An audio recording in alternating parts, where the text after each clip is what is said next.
Hey, how's everyone doing today? Welcome on in. I can't believe the first message I see in chat is, "Hey, troublemaker." What have I done? What have I done? I haven't even started the stream yet. You're calling me out for something I haven't done? I'm just here to play a good Mega Man level today. Three good Mega Man levels. Maybe 10. We are hopping into more Mega Man level today. It's a contest, if you don't know, where people got together to, that's right, make a good Mega Man level. We're heading into Tier 12. Honestly, at this point, there's no bad levels. They're all good. They're just getting progressively way better. And I think that makes it a lot more fun. How are you doing, Time Stalker? Hey, Esco, what's up? Isaac, good to see you. Omna. Howdy, Adam. Yo, Pyronic. Whatever it is, Time, I didn't do it. I swear.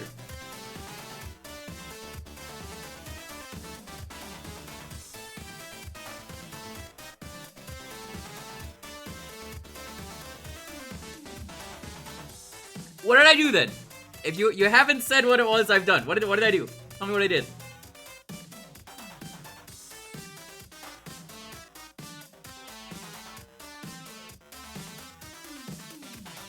I'm waiting. I want to hear it. What did I do?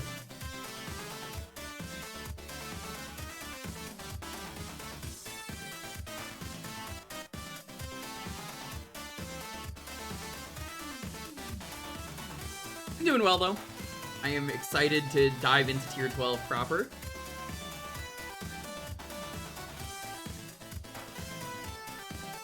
We're doing Geek Man is next. You might know Geek Man as the actually third.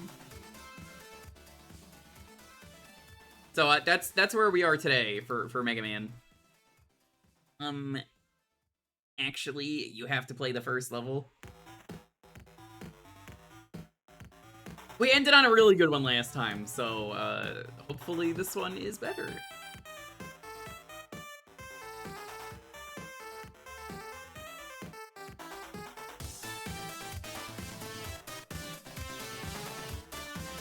You're gonna have a chuckle? I mean, it's Geek Man. What do you expect? Geek Man!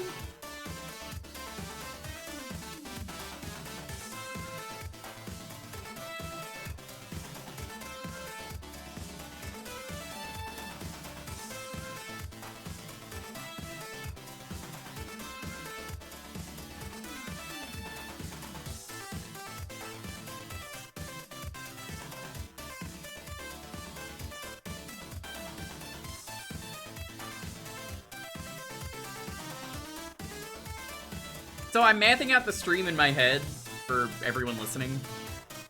You might be like, what do you mean mathing it out in your head? So, I want to basically do all of Tier 12 today, do all of Tier 13 next time. But, you know, we'll jump into a Tier 13 a little bit. I'm doing all of Tier 14. I don't want to start Tier 15 in the middle of a stream, though. I don't think that would be fair. I think that makes sense. Everyone can agree with this.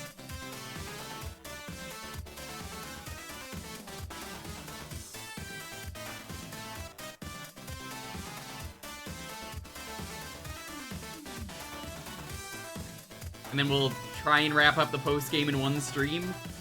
Tier X isn't gonna have any reviews, as far as I know. So that'll cut down on a lot of time. Same with the Wily port, ain't gonna have reviews.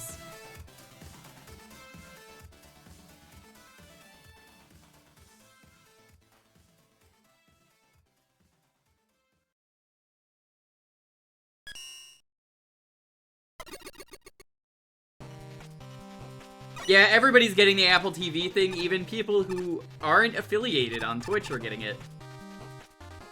How's it going, Nick? Welcome on in. Alright, can we get some nerd emojis in the chat?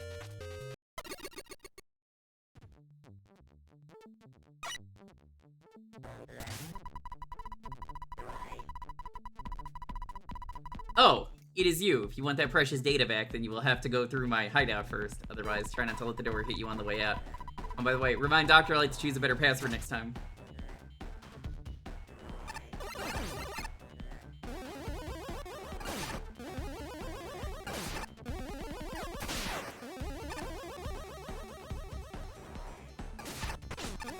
Oh, that's a saw blade. That wasn't clear. I thought it was like a bouncy thing. Why do I know this music? What is this music?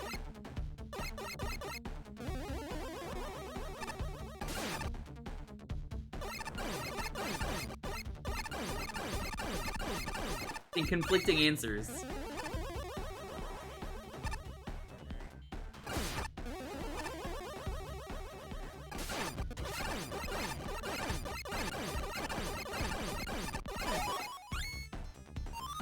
Contra Hardcore? That checks out. Hardcore is a good game.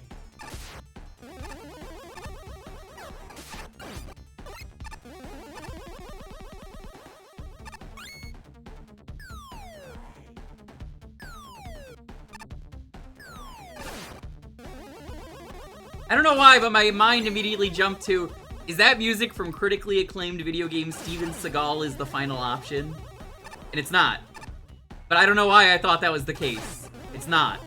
That game is terrible. Nobody should play that game. That's why he's the final option. It's so bad.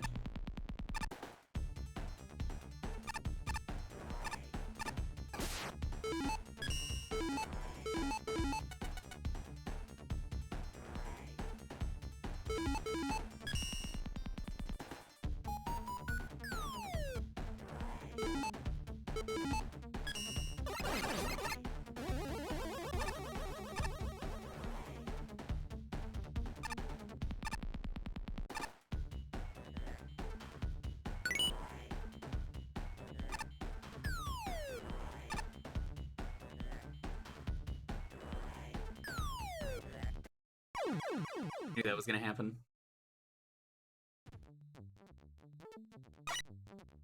It's got the Genesis twang.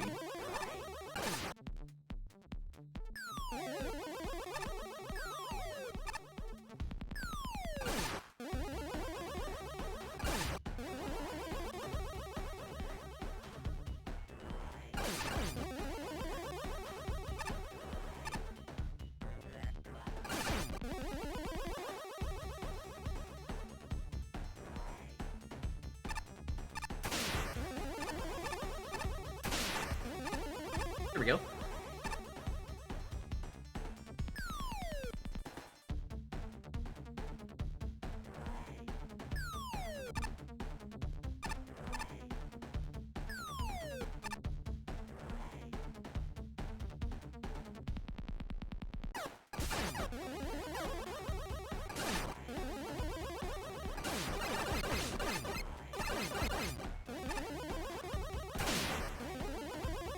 This works.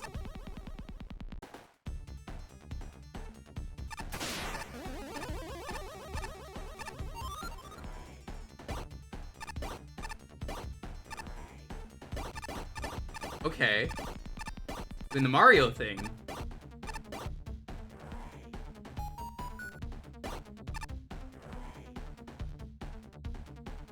Interesting.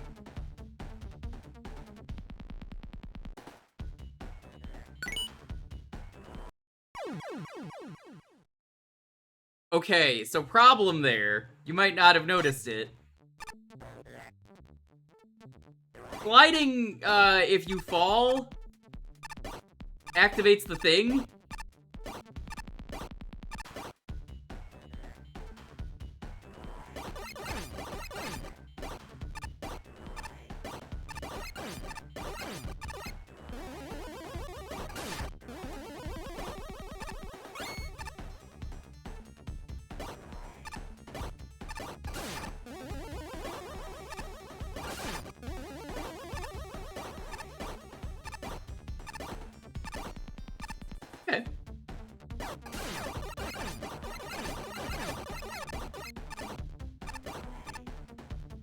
Gonna write some notes down.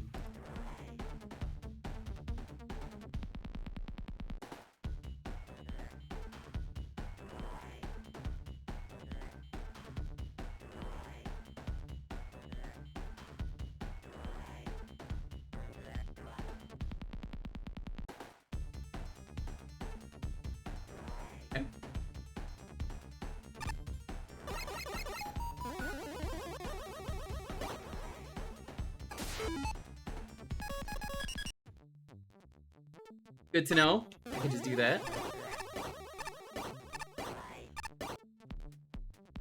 Yo, Alex, what's up? Yo, can we get some huge shoutouts to Alex for his incredible PB that he got in Teenage Mutant Ninja Turtles NES? Very difficult game to play, and he speedran it in like 16 minutes, probably. I left before the end of the stream. He got a PB of like sub 19, and I assume he lowered it immensely.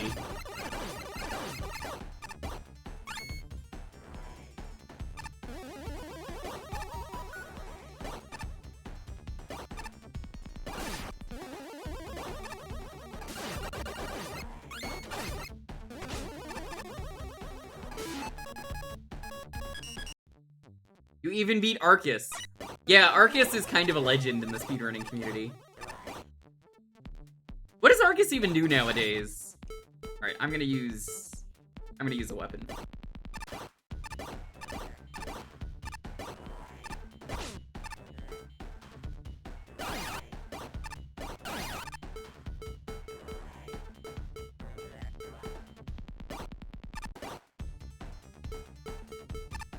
Not this part, I'll... Give me a second. Hero, you have no idea who Arceus is, do you? He's a speedrunning legend. He's a cowboy who speedruns. He's done a burrito speedrun before. How many people have speedrun making and eating a burrito? He's also very good at Ninja Gaiden. Have you ever heard me say, Ninja Gaiden's easy, all you gotta do is guide the ninja? That's an Arceus thing. So easy, all you gotta just guide the ninja.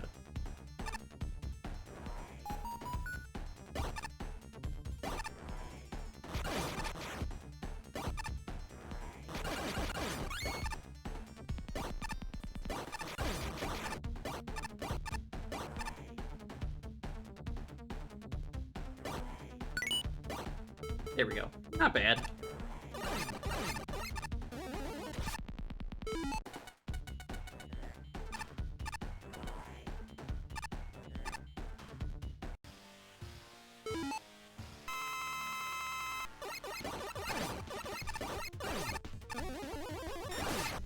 Interesting.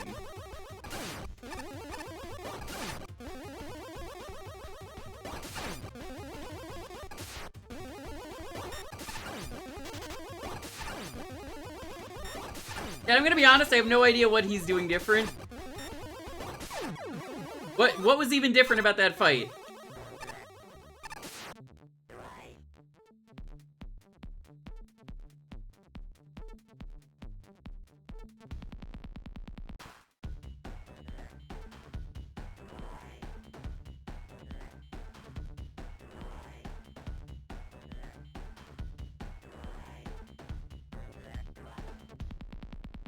The spreading spark changes? Okay. Yeah, I don't think that was clear enough what he was doing. Sorry, Sparkman.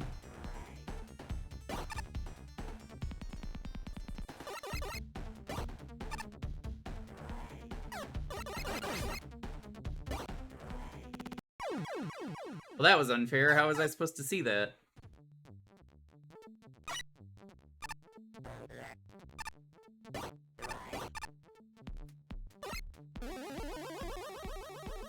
Fast 8 in one color, slower 16 in the other? Okay.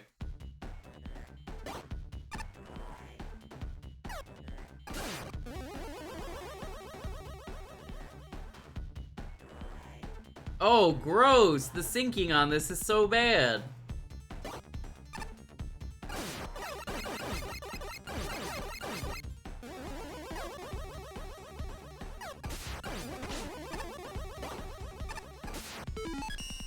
Checking.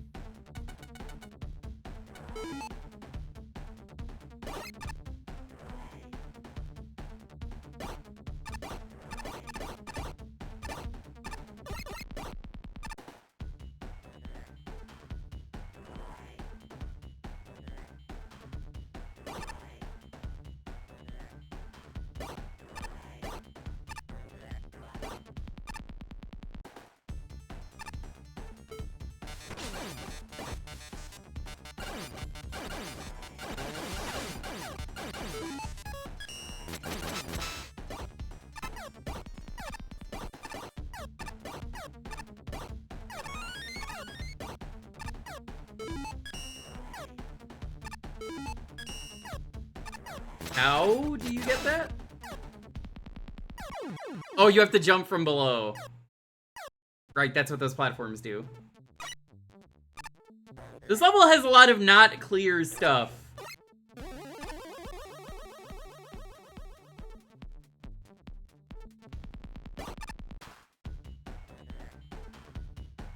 No magnet beam. How's it going, Saito? What's up?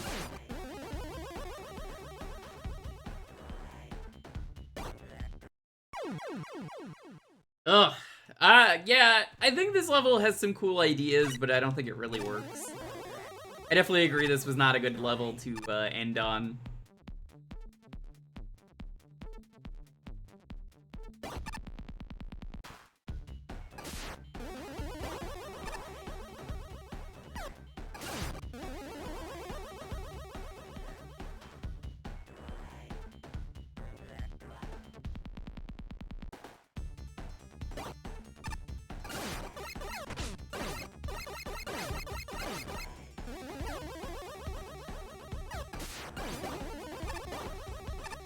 Like the concept well enough? Yeah, the concept is neat. I mean, Time Stalker, it's no dongs, you know? Has there ever been a game as good as dongs?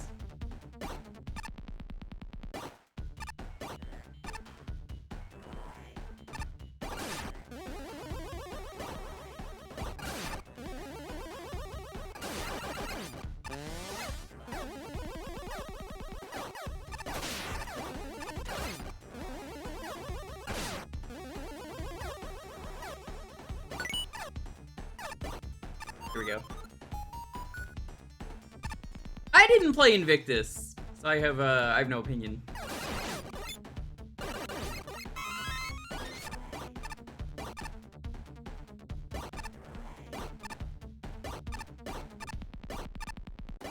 This is kind of cute. I like stuff like this.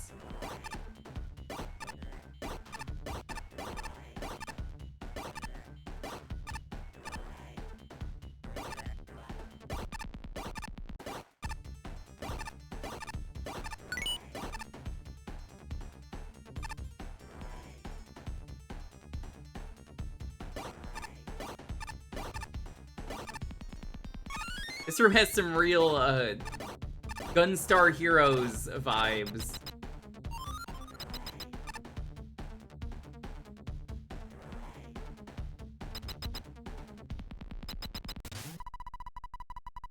Yeah, you feel it too, the silly dice maze. Impressive, Mega Man. You made it all the way through my lair. Surrender now, Geek Man. It is over. There is nowhere you can run off to now. You are way too weak to take me on. Seriously, Geek Man? Probably the least threatening name I've ever heard. Don't run into my trap. Wait, what? Activate VR zone. What? Where am I? Welcome to my fantasy, the one in which I will defeat you. I would like for you to meet some of my original characters. Yeah, this is absolutely... Hearing this music... This is Contra hardcore. I know exactly what boss this is.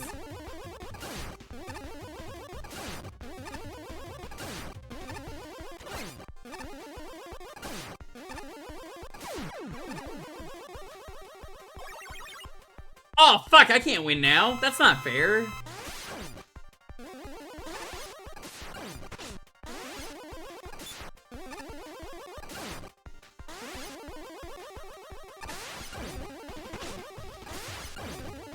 Actually, I might be able to beat him. It's not actually Airman. Startled me for a moment.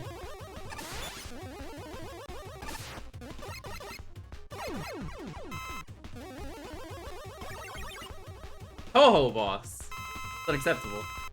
On this stream?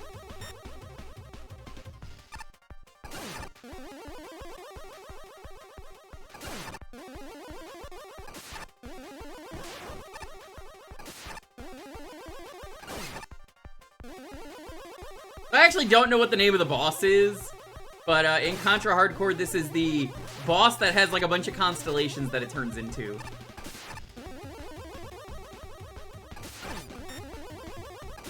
Which is why I'm like, oh, I know what to do.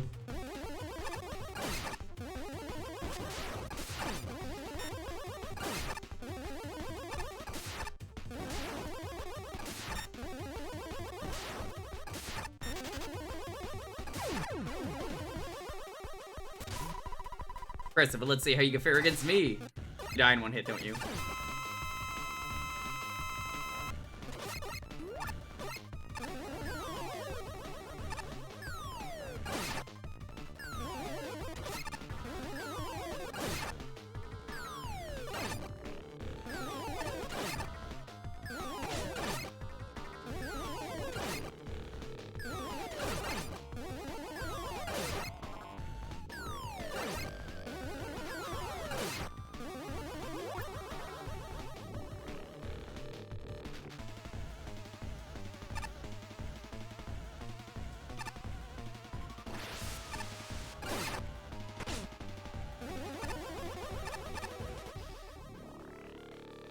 I am not a fan of how this translates over to Mega Man. I respect the idea, but it doesn't work.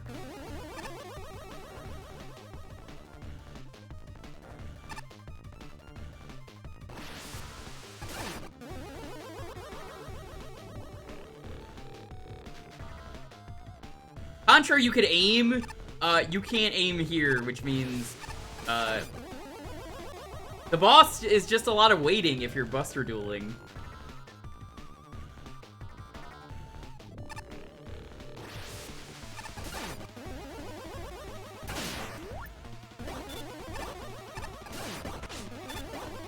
Okay, now this is just too much. Come on.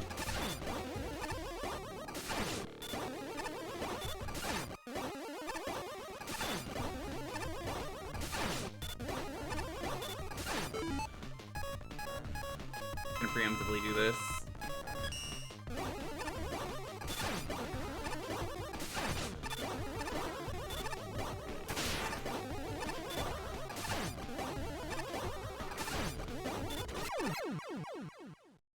That was a bad fight. Okay, I surrender. Stop it, there is no reason for this to drag out. Thank you, Mega Man. Okay, I surrender, just don't shoot me. You do realize you're a Robot Master, right? What did you think I was gonna do? Burn for you Robot Masters, there would be no fighting. Yeah, I get it. What if I promise I will do no more harm? I'll just sit in my room watching movies all day. Normally I would ignore these empty promises, but honestly you don't seem that dangerous to me. And all you did was steal some of Dr. Light's data by hacking his computer. Letting me go?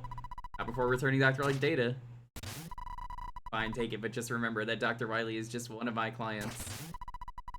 To admit, that VR Zone was pretty rad. No.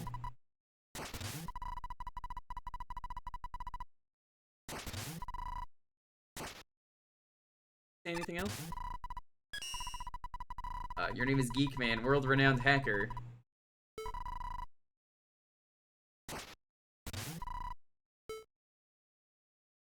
Favorite Mega Man game? Let's just ask that.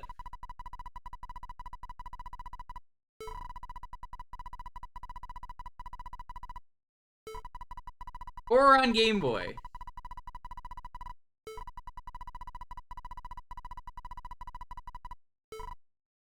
I'm not a fan.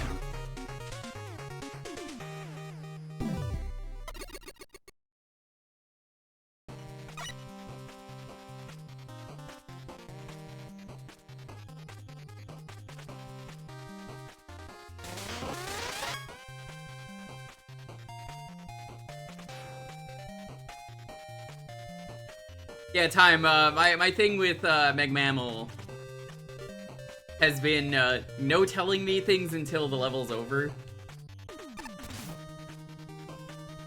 How do I feel?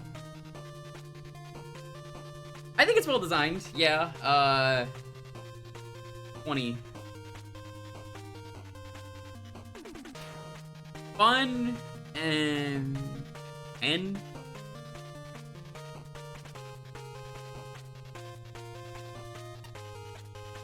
creativity. It does some cool stuff. You know what? I'll give it an 11. Aesthetic, it's not great. 6. Functionality. I can't say I ran into any glitches. So 10.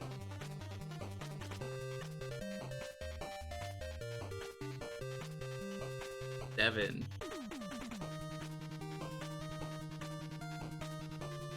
Oh, okay, I understand. Okay, 1 second, I'm just gonna take a sippy.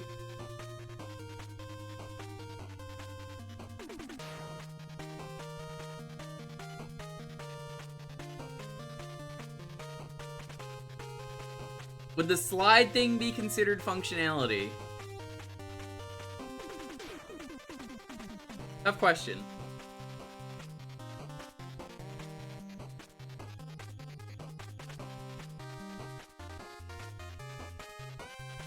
I guess not?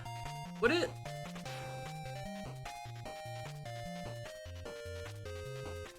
I was really looking forward to seeing what this level was about, given the name, and honestly, first impressions left me underwhelmed. No real issue with the outright level design. It introduces its core combat concepts smartly. Second section eases you into the main challenge with a variety of footwalkers. Well built, but there's no real theme to it. Bats, buzzsaws, joes, boxes, and footwalkers are not exactly the most interesting assets, especially paired with a nondescript fortress background. This means that while the design is alright, it doesn't stand out half as well as one would hope. Fortunately, the Mario-esque switch blocks give us a more geeky element at the halfway point. More or less what the level needed, and it gets a massive variety of mutations that culminate in one long footwalker switch block segment. Unfortunately, this is a lot more effective in Mario's games for a reason. Mega Man just doesn't have the same level of aerial mobility, since a single wrong button can get you killed, particularly in the lengthy jumping room. These are significantly more nerve-wracking than intended, and the end result is awkward to play.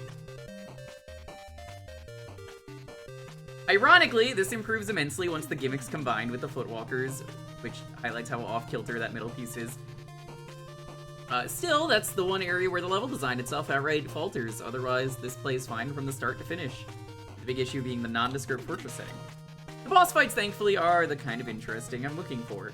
Parkman has a nice spin on the switch blocks, far more suited to Mega Man's gameplay. As for Geek Man, I'm surprised Mega Man thinks geeks are less threatening than bubbles. 20XX. Good. As for the fight itself, it's decent, but oh my goodness, is it ever long. This is about 6 phases on 5 health bars. Yeah, again, this works in Contra Hardcore because things take a lot of damage. You have to realize that. If you're gonna base anything off Contra Hardcore, you probably played that game a lot. This is about 6 phases on 5 health bars, too much to do in one life. The individual fights aren't bad. The only OC that wasn't fun. Ho-Ho, which felt like a Wily capsule and had Wily capsule problems, and Geek Man himself. Wonderful challenge of mastery. If they were split by a checkpoint, I'd be happy, but instead dying to Geek Man shoves you back to Brown Sonic, which is a lot of progress lost. Still, where the boss lacks in design consideration, he makes up for it by being interesting. Good way to end the level, and I wish the rest of it was this geeky. Is this an average of 59s? Not sure if I have much to say about this one, to be honest. It's a little on the generic side, but this is still a perfectly serviceable level at the end of the day. Yeah, that's how I feel.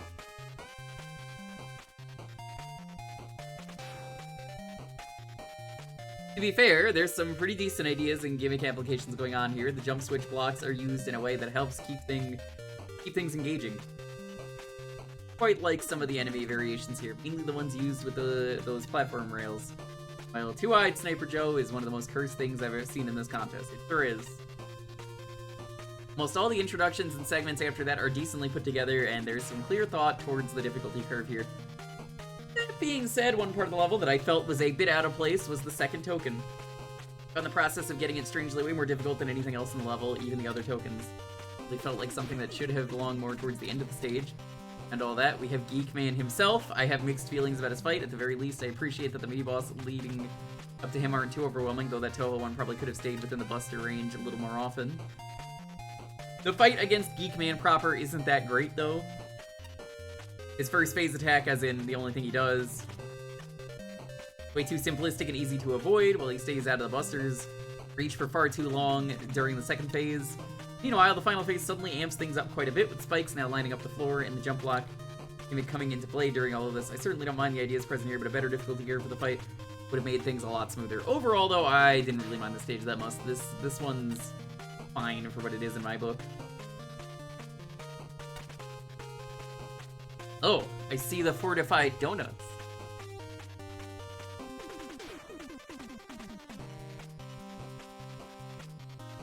Hi, Pink. Are you the fortified donuts? You appeared right as I said that. Although the gimmicks are fairly basic and generic overall, the stage makes a use of them quite well. None of the gimmicks feel underutilized, and they are pieced together throughout the stage nicely. The green bullet reskin seems a bit unnecessary, as it doesn't stand out as much as regular bullets do, and it can become really hard to see with the overall dark background of the stage. You know, I can go for a donut right about now. It's a shame I don't have any. The jump-activated switches are quite elegantly implemented, as they make for neat little platforming gimmicks. Synergize very well with the footholders and the bad enemies that push players into jumping and thus activating the switches. The Sparkman fight, although very creative with how the jump-switching mechanic can influence the way he attacks, is overall quite awkward. It seems that the player is encouraged to keep Sparkman in his blue state. Not enough urge for it, as it only makes him shoot big spark shots slightly away from where you are. There's just too much jumping required for maneuvering around the area, or the arena, and dodging the smaller spark shots as well. The different states only serve to throw players off the rhythm.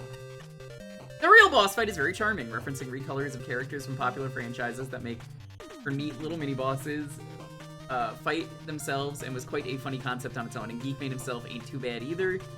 The last phase can be a little too hectic with the implementation of the jump switch mechanic, which the player doesn't really have control over due to the spikes and footholders hopping around. Ultimately, it doesn't matter, as it only switches from the two very basic ways of Geekman attacking.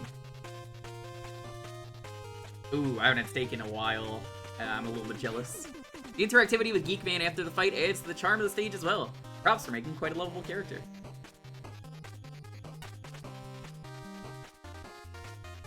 I was expecting the level equivalent of Weird Al Yankovic's White and Nerdy. What I got was bats and feety footholders, non-specific fortress tiles, and odd-looking Joes. Now's a good time to remind everyone, if you haven't seen the new Weird Al music video, it's incredible. It's Polka Mania, I think is what it was called. It's got a lot of polka songs.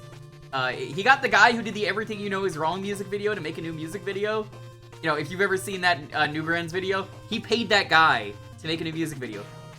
But also, I was not prepared for Weird Al to cover Wet Ass Pussy, and it was incredible the way he did it. It is a wet sound, a donkey sound, and a cat sound. And yeah, that's the level of Weird Al that I expect. Non-specific fortress tiles and odd-looking Joes, no denying the creativity. And here is either a brand new or a fresh twist on the familiar. But I failed to see how it all relates to the boss. Yeah, I would play it on stream if I could, Zoc, but I think even Weird Al's lawyers are gonna be like, whoa, you can't play that on stream.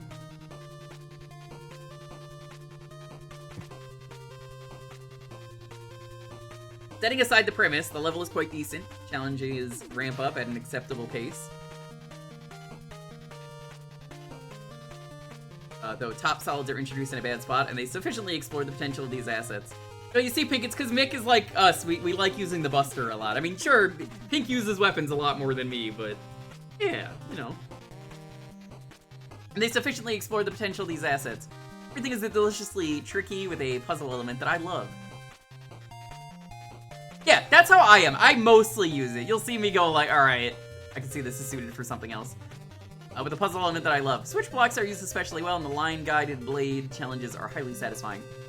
Graphics are appealing without drawing attention away from the challenges. If it were actually loud enough to hear, I'm sure I'd say the music is nice.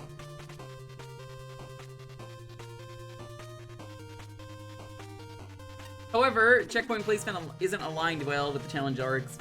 Which you'll notice when dying on some rocky footholder sections. When given a split path, it's unclear which way to go. Huge portions of the level can be bypassed with Rush Jet, and I'm unsure why any weapon other than Magna Beam needed to be locked. Moreover, Joe's shields only block the Buster. A couple screen transitions can be deadly if you're messing around. And the boss fight doesn't fully account for special weapons, including a potential soft lock.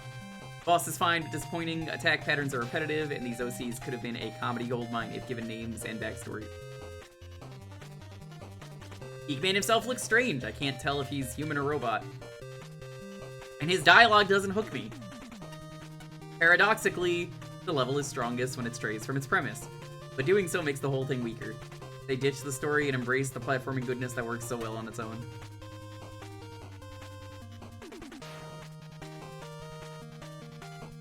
I'll have to read them at some point. I'll DM you when I'm done with this in a couple weeks. The big takeaway here is that the main gimmicks are very well explored. This is a challenging stage that only rarely has difficulty spikes. It builds on the elements it teaches, and it teaches it all very well. The jump swapping block, taken directly from one of the Mario games, I am sure, just works so well when combined with Mega Man, and although they're a little slow, then walking footholders make for some interesting and tricky segments, and I'd say most tokens are fairly reasonable with weapons. Acting as solid mini side challenges, the final star token is just irritating though. Not hard, it's just too awkward and frustrating. Timing often feels like a crapshoot there. Yeah, it's almost like the people writing are usually not writers, like Flashman. The biggest issue I had with this stage, and I fear this will make this level a little contentious going forward, is checkpoints. I didn't think it was that bad. They're quite long, and it really would have helped the stage's pacing if a few more were liberally placed. Blocking one prior to the weird Sparkman fight is especially glaring. Stage looks and feels a bit generic, but not to the same extent as some stages. Considering the graphics directly from the Wily stages, it still looks nice. Would have preferred more flavor elements and life to the background. Details to set it apart. But what's there does help. One noteworthy detail is the use of shadows to indicate pits. I didn't even notice that. Far too many stages fail to do so, especially those that use the Mega Man tiles included in the dev kit. I feel it's worth mentioning every so often. Too humid? I mean, I live near the oceans. Geekman is a bit of a mixed bag himself. Most of it is a fine fight, if a bit long, and I know what Geekman himself is referencing all too well, and mechanically, he's reasonable. The third original character, Donut Steel, in plane forms are rather tedious to fight, and I think the cyber pixel, I'm reading that right. I'm not having a stroke. That is what it says.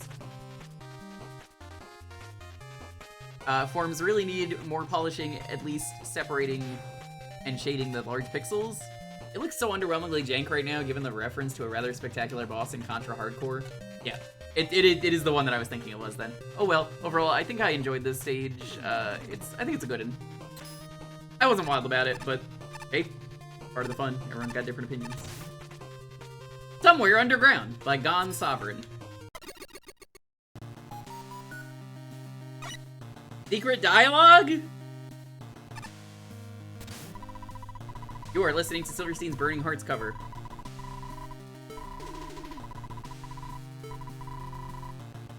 Hey, Parmesan and Snow Rumpio.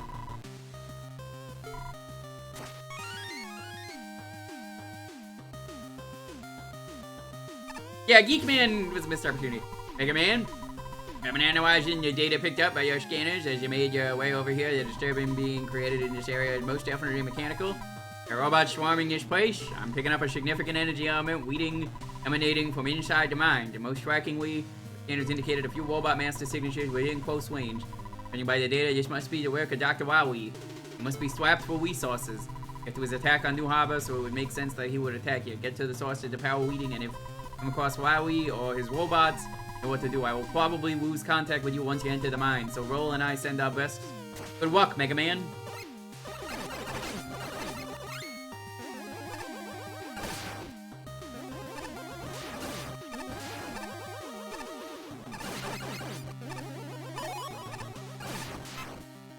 Another rocky stage. Rocky stages, they all blend together for me. I'm not a fan. Stop using caves.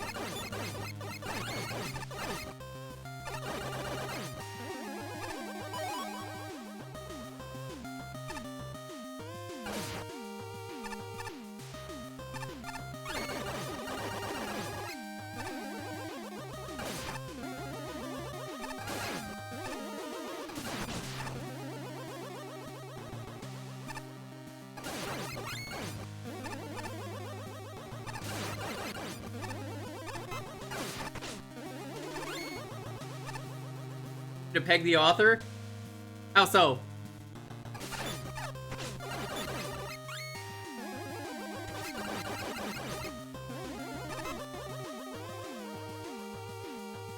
Hey, Julian! He's picking up me. How's it going, Kafka? What's up? Previous attack on New Harbor. Ah, not a leak, but wink wink nudge nudge.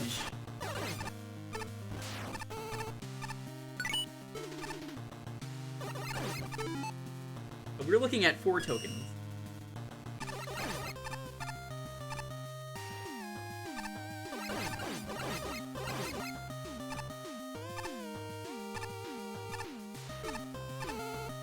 Can you take us to Mount Splashmore? That's all I see whenever someone's like, we're gonna turn this around. Splashmore? No, we're not going to Mount Splashmore. Mount Splashmore?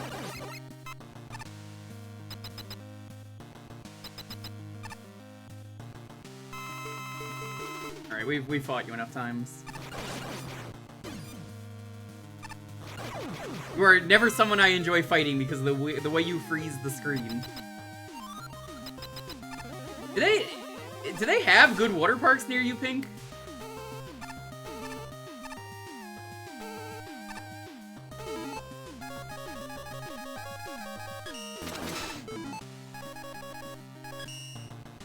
Not anymore. Unfortunate. My body makes it out unscathed and safe from broken vows. I promise spoken leaves me holding on. I just can't get a hold of why we can't always hurt the one I love. I don't know what's going on here, but okay. I know it's related to the song, Burning Hearts. I'm sorry I'm not familiar with the song. Well, I mean, I know that, Vanarchy. It's more like, I don't really get it. I'm not familiar with the original song.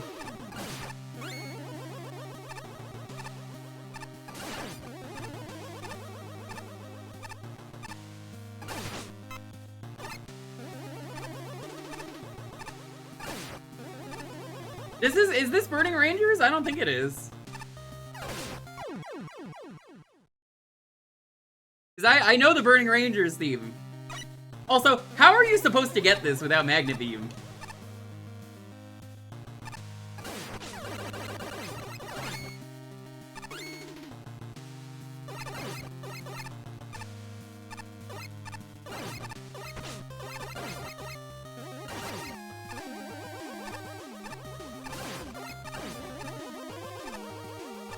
Rush coil up in mid-jump. I suppose that would work too. I think they are very close. No, they're not. You still have to pause it.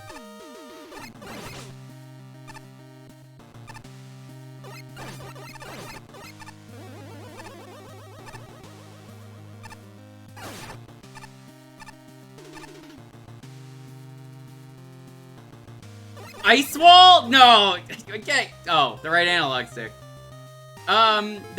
I mean, I guess you could do that. A lot more sensible than using Ice Wall.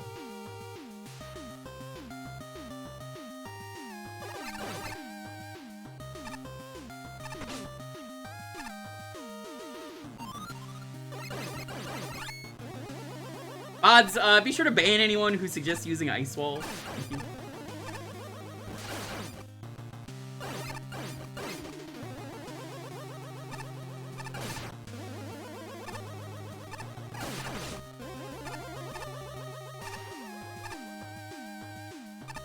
The Ice Wall is just a funny joke at this point.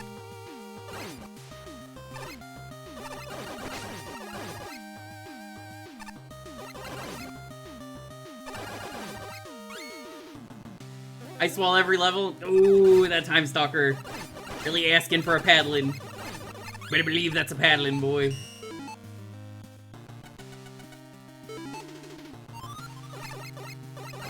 Ice Wall will have its revenge.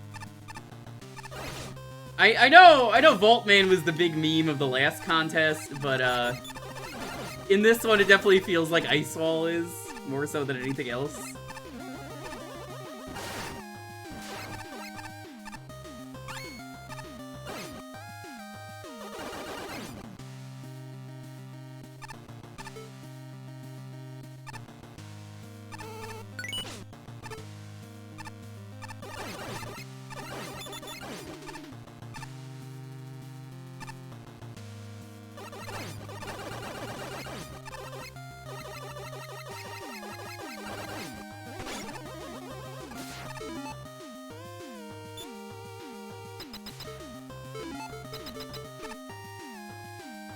Hey, it's this guy.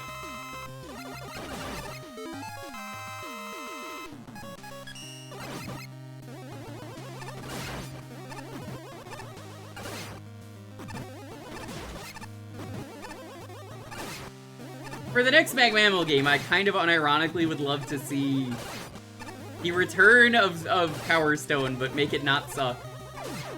Same with Charge Kick. I think Charge Kick was already back, but making meme weapons good would be pretty funny.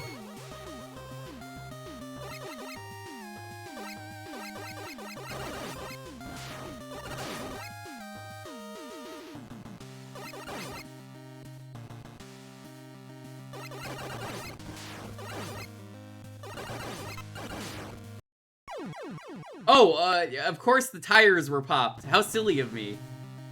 I knew that was gonna happen, but like, come on. What's really gonna hurt me here?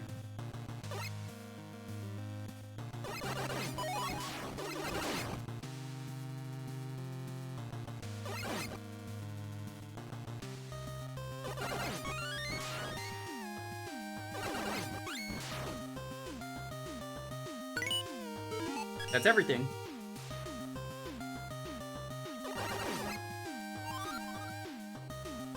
No, I'm trying them as I meet the Robot Masters. Custom Wily. Okay.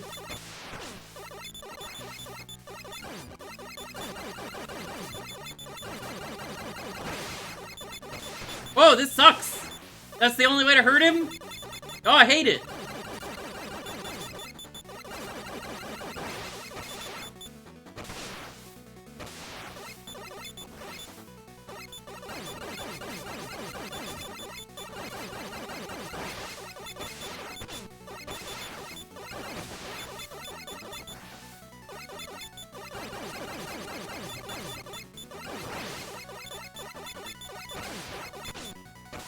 Big fan of the things spawning on top of me because I can't fucking see them.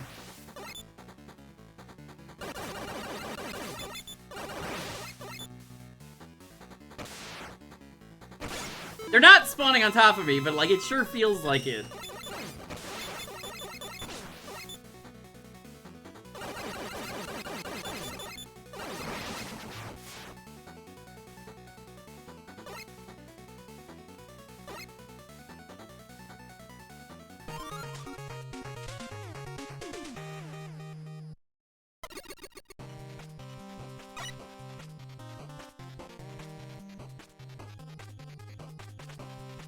Second.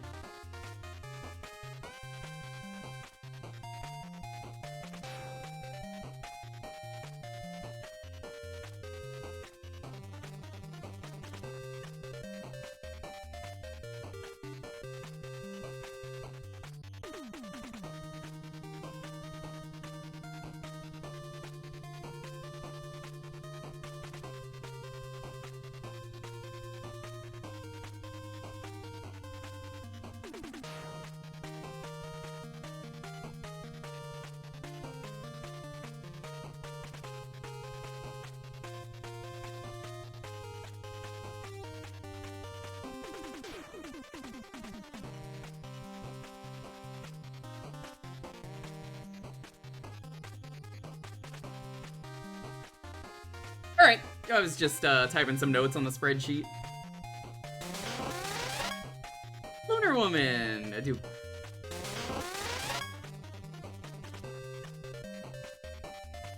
I think definitely makes a huge difference. Yo, Hydreigon from the hit game Enter the Gungeon. What a great game! I gotta play the arcade game. They made House of the Gun Dead, and it's, you know, House of the Dead, but Gungeon, and I need to play it. Into the Gungeon. You can't tell the dragon's nose is a gun.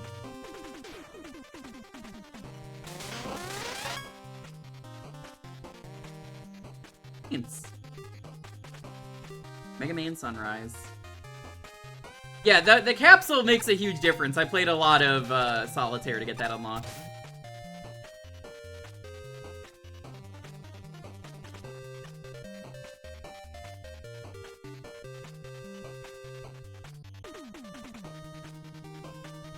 think this is a 20 for me.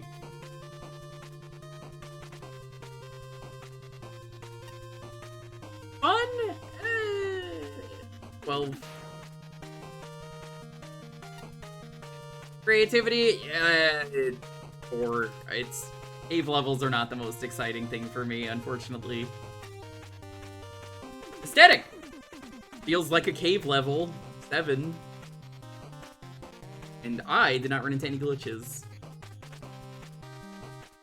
20, 30, 40. 3.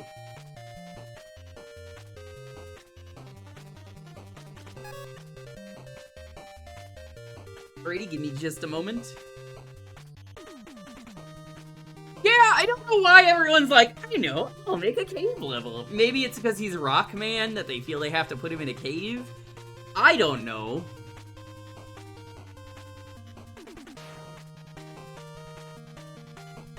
They all just kind of blend together. As far as the typical cave level goes, this might just be one of the strongest. I can't say it's super unique, admittedly. The aesthetic is pretty much just a standard old cave, besides the random almost out-of-place splash of purple. And the level's core gimmicks are things I've seen several times before. However, it spins things in a way that results in an entertaining level nonetheless. One of the level's strengths is the sheer versatility to its core gimmick. Simplicity of the rock blocks mean they can be used in a lot of ways. Ooh boy, this place deliver on that potential. Rocks has regular obstacles, rock dispensers, belts that carry rocks, rocks on spikes, and throw them all together near the end for one big splash.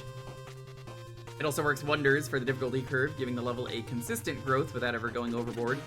The jet ski was also appreciated, while it definitely came out of nowhere. It was easily the most distinctive part of the level, and made great use of rock and rock thrones alike. Yeah, that part's great! I think the level would have been better if it was more of that.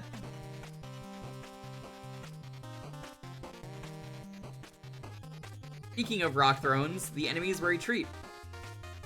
Oh jeez, I got a sneeze coming on, hold on.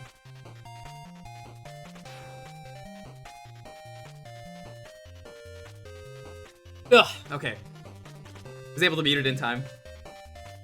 Hookapelli cover proved an excellent obstacle in the conveyor sections, not unlike the rock thrones encountered in the spike section. Carrot Carry by itself was alright, but it truly shined whenever it was combined with Dawn Catch. Something about debris flying everywhere while you fight a wobbly minecart makes things so much more fun. Sadly, both Tondial and Jumbig felt off. Jumbig was an alright enemy, but the first encounter is definitely trickier due to the tighter quarters. As for Tondial, it was just basically useless. The most noteworthy Tondial is one I managed to kill by accident, just because of the wait, did I just kill moment? Despite a couple of duds in the enemy set, the rest of the level's design is pretty freaking strong. I'm especially surprised at how effective Hardman and Stoneman are as mid-bosses. Though the boss left a bit to be desired given the required method to hit him and the use of aimed missiles. This wily drill machine felt an awfully lot like a Brain Crusher 2.0. Additionally, the third Alabel felt significantly more annoying to land compared to the ones after it. Non-repeats, which fight drag a little, still outside those issues. The drill machine is a decent climax, and as a whole, the level was well built. Like, my complaints lately have been, the levels are well designed, I'm not enjoying them though. The ones that are not my favorites. This is a perfectly average level. One of those stages where outside of one or two things, there's not really anything noteworthy going on with it, both in terms of good and bad aspects. If anything, this level's biggest crime is just being a bit bland. I mostly blame this on the difficulty curve, or rather the lack thereof. Platforming and room enemy layouts are adequate. Nothing amazing, but nothing terrible either. Well, the gimmick usage is about on par as well. Stays like this throughout almost the entire stage, which in turn makes a lot of the rooms feel interchangeable. That said, there were two parts of the level that did stick out to me in some way. First being one of the conveyor belt falling rock segments midway through the stage, because mostly it's one of the only parts that has a completely different background from the rest of the level. Quite nice looking too, shame it doesn't get used more often because this level could have really done with some aesthetic variety. The other one, of course, is the wave bike section. It wasn't necessarily easier or harder than the rest of the level, but at the very least, it did mix things up a bit. which in turn brings us to the boss, which plays out somewhat like the Wily Machine from 5 on the Game Boy. At least the way you damage it. Similar to the stage itself, this isn't necessarily a bad fight, but I did find it rather easy. While it's definitely trickier to avoid the missiles and sparks once the machine gets closer, time bomb explosions also become easier to land as a result. At least that's how I felt by the time the fight ended. Like I said, this is a very average stage through and through. That said, I could definitely see being a lot better if the stage was broken up with more interesting moments. Like the wave bike segment. Somewhere, aground. An undervariant.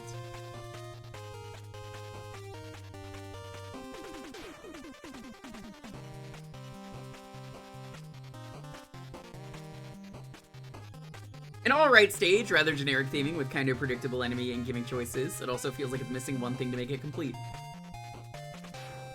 Maybe could have used one more gimmick in conjunction with the rock blocks. The designs aren't bad, I like the part where you shoot the rocks, but not too much to make you way over the spikes. It gets rather hectic, especially with the part with all the conveyors and rock dispensers.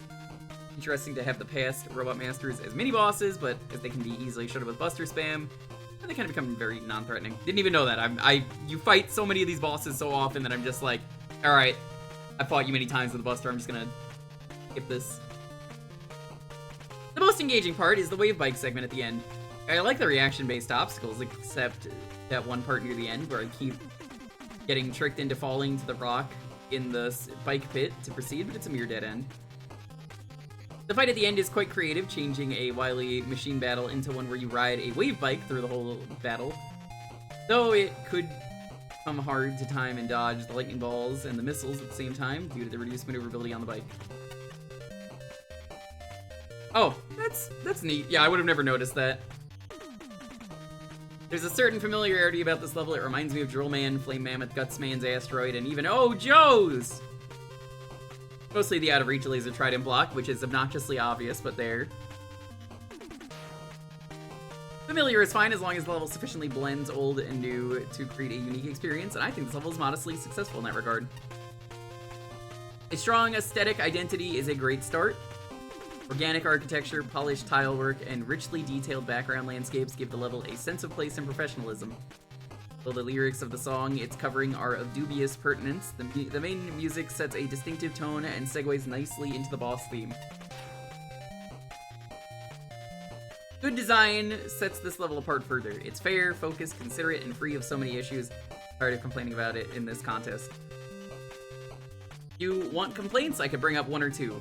Barely noteworthy glitches, a disappointingly easy first token balanced by a satisfyingly challenging final token, and how too much animation motion makes the gorgeous waterfall cavern a bit disorienting. But you probably don't want complaints, so let me compliment the Capcom quality boss fight and the cute ape sequence that follows. Realistically, there's only one thing restraining the uniqueness of the experience, and it's the slow progression to what's new and exciting about the level.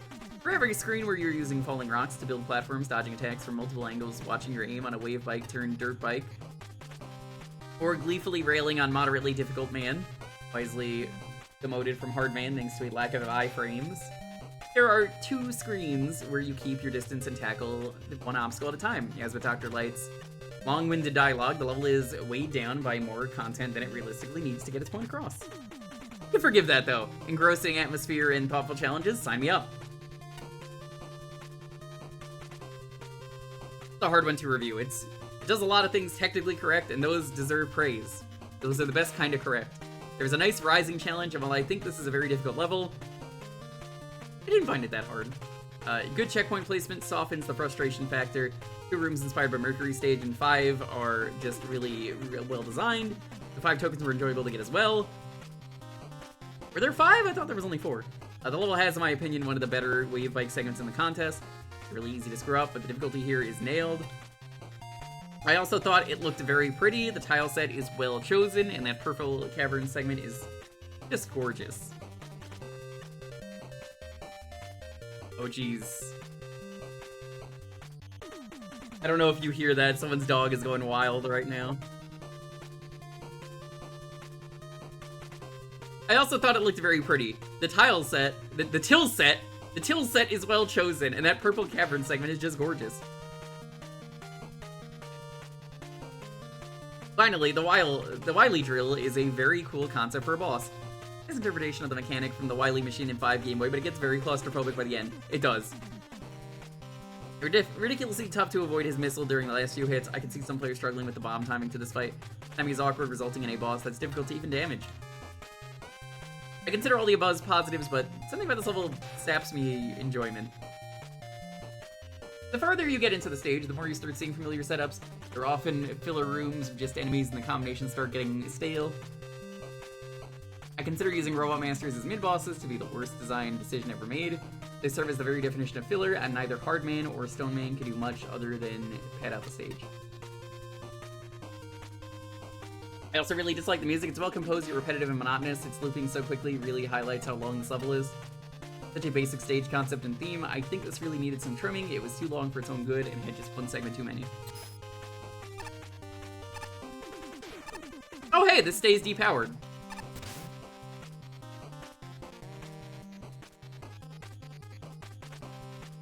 Juice Man Jimmy.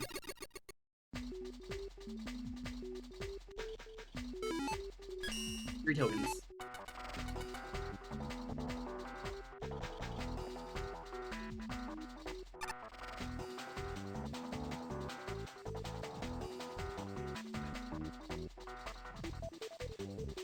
Interesting.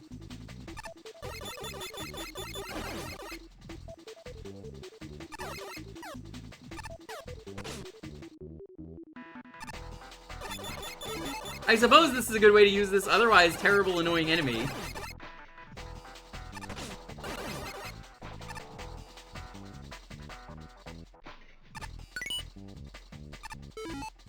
Huh? Oh, I see. Where the world may loop. Or when the world may loop. Well, the map is fucking worthless in this level, then.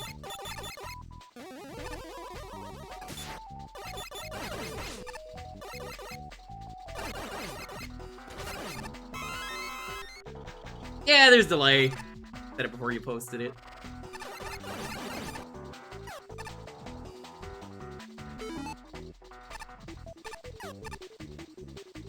Where does this go? I just want to make sure I got this right. Ah, interesting.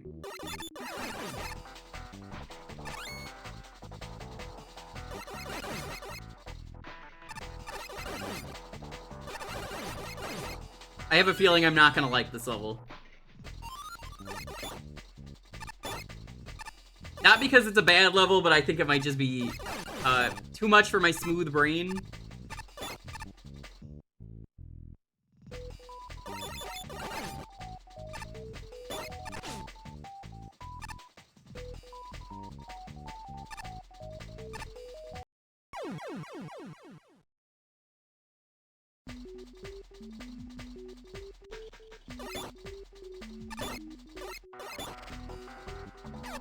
Nah, I can hear the jump, jump, slide, slide. This is the bad jump, jump, slide, slide level.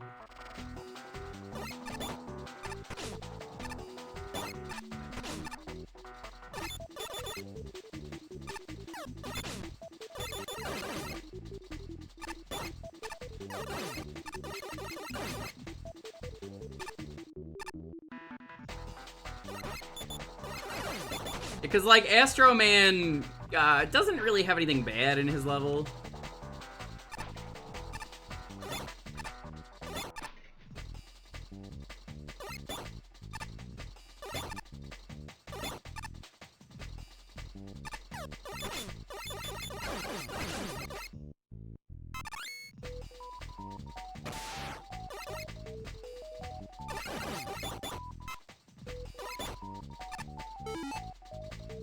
I'm still trying to orient myself, don't mind me.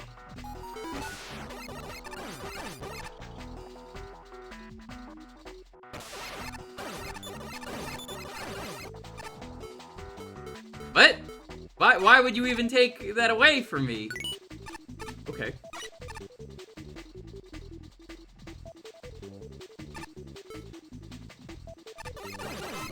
Seems weird.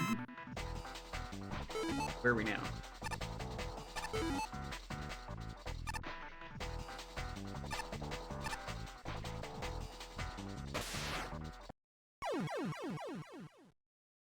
Think I see what you have to do?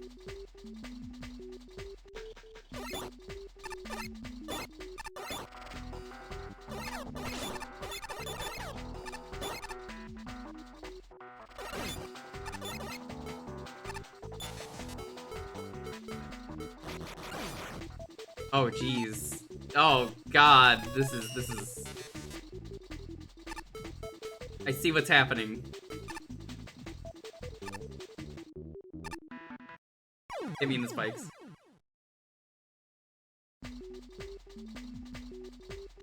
I mean, who doesn't love a good 80s aerobic aesthetic? I might miss Richard Simmons just a little bit.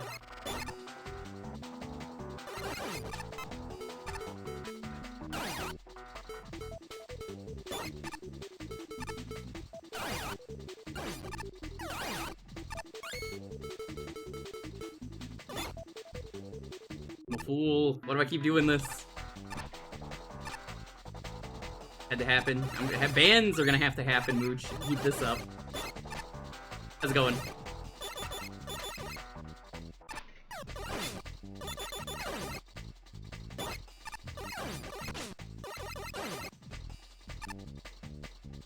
Oh my god, it ate my input! Ah!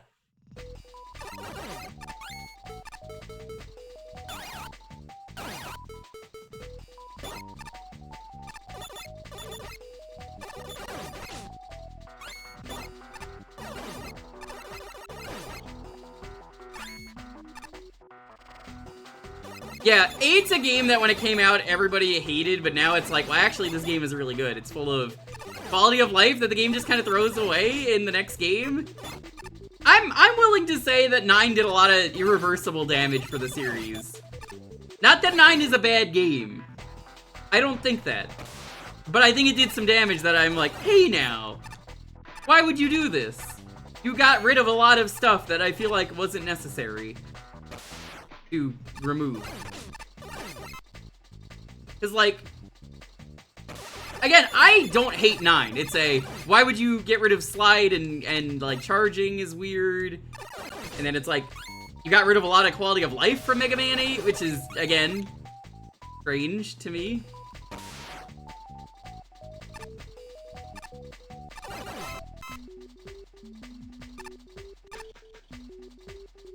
Oh, that's a good question, actually. Do you think it's a 9 problem, or do you think it's a 2 problem? I don't have an answer for you.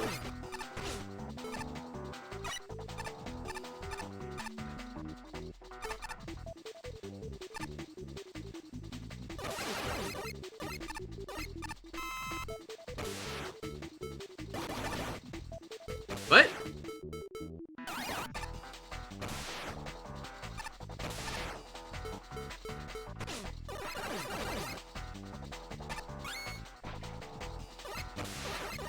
Well, you could play as Proto Man in the DLC for 9. But the problem with Proto Man is that he takes double damage. So if I want to play the game like Mega Man 4 or 5 or 6 or any of the other ones, I'm now forced into taking double damage.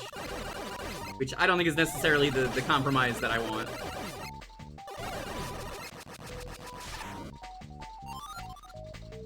Oh no!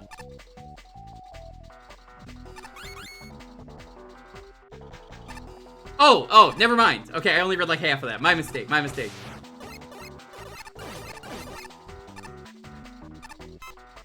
I was just like, ah, yeah. I've been there before 1,000 times, and I'm like, wait, no, I haven't.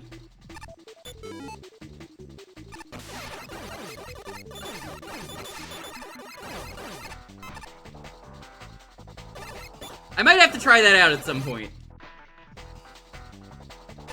It's one of those things where you're streaming and you're like, oh, yeah, I got it. Doesn't actually get it.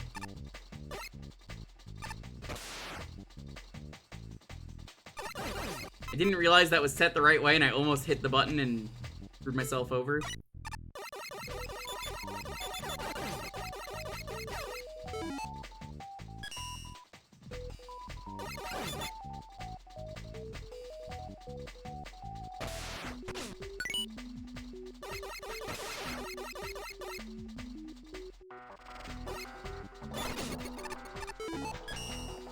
No.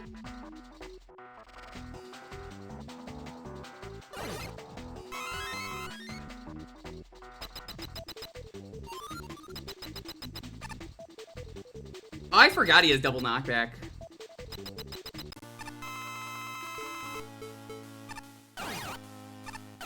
Maybe at some point I do a stream of 9 with the Proto Man settings on. Because I've never done that. I didn't get the DLC for 9, I only got the DLC for 10. Why is there a second door there?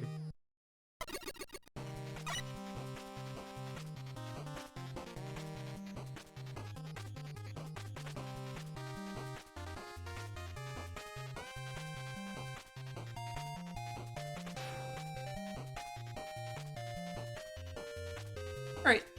Write down my thoughts on this level. Good level, but definitely one that makes my brain melt. Cool level, not for me. So I'm gonna say, I think this is actually really well designed. Like, really, really well designed. I think it's like 26, I think is what I'm gonna give this. 15 for fun. Creativity. Not the most creative thing, but I haven't really seen Mega Man do this, so 9.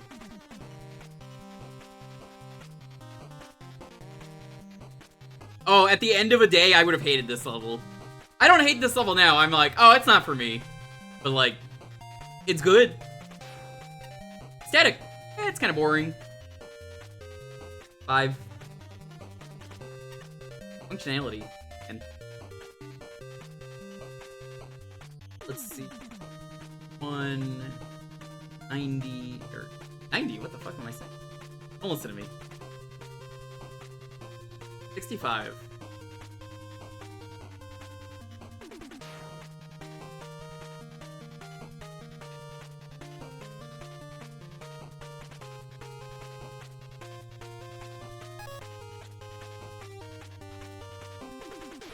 Goodness, what is the point of having such a long name if you can help it? You really should avoid having gigantic nameplates. It just makes it harder to talk about your level. Everyone uses a nickname or shortens it. Perhaps it's just something deliberately dumb, a la the Chuck Magnet's damage counter, but either way, I wouldn't advise it. Ridiculous name aside, Mick, I'm like 1 point above you for this level. This is an interesting level. It doesn't look like much at first, being a generic space station with soft, mildly menacing music.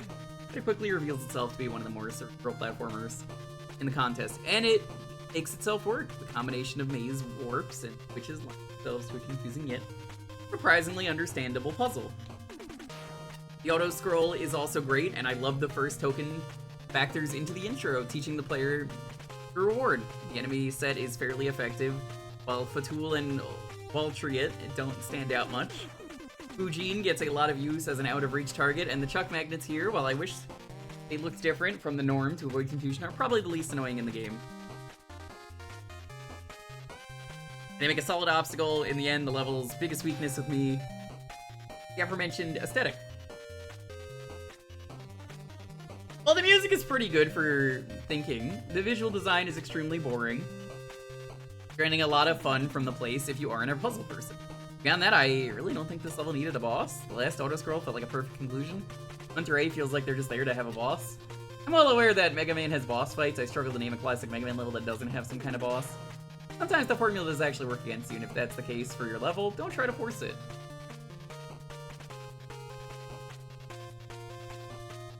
They actually were done to mess with the entry tracker spreadsheet? Oh no.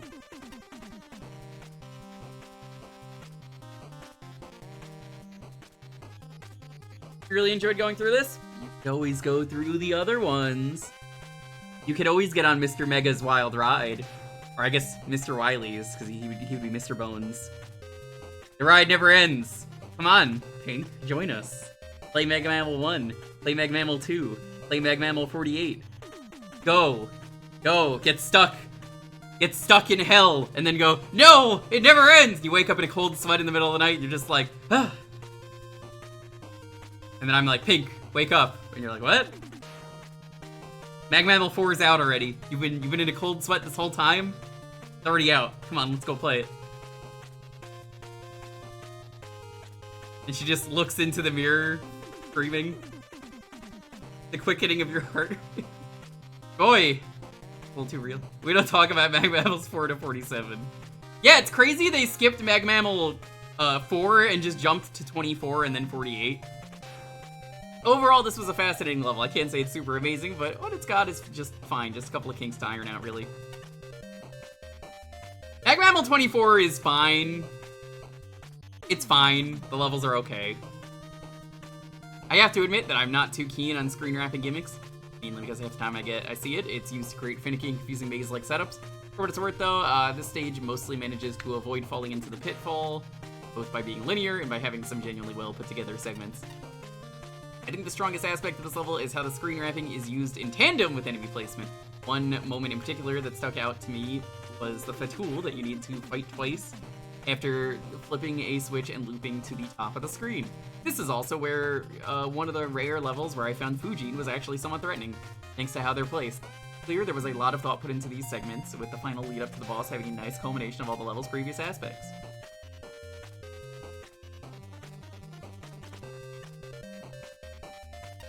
I'd say the only section I didn't like as much was the strange loop near the second token where you hit a switch, then immediately backtrack from the token room in order to progress. I can say I've played enough of this game though, Pink, where I kind of agree with judges. Higher highs and low lows is a good... Yeah, this sounds like this. That's kind of what I was told in advance, and yeah, it definitely is.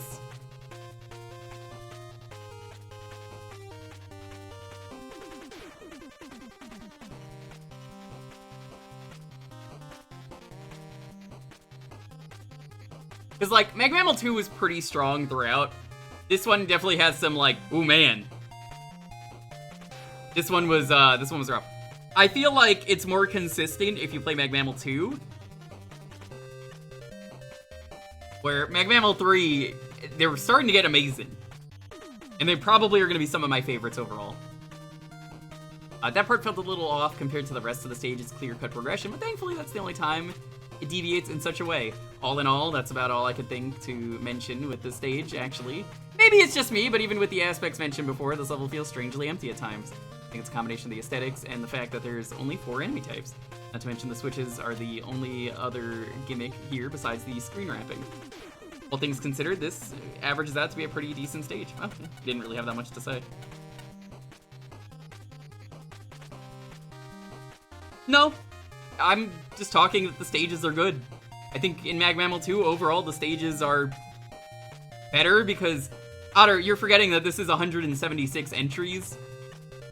So, when you average out how many there are here compared to Magmammal 2, you see what I mean. I don't factor in having upgrades into anything. I don't even think Magmammal 1 had upgrades, now that I'm thinking about it.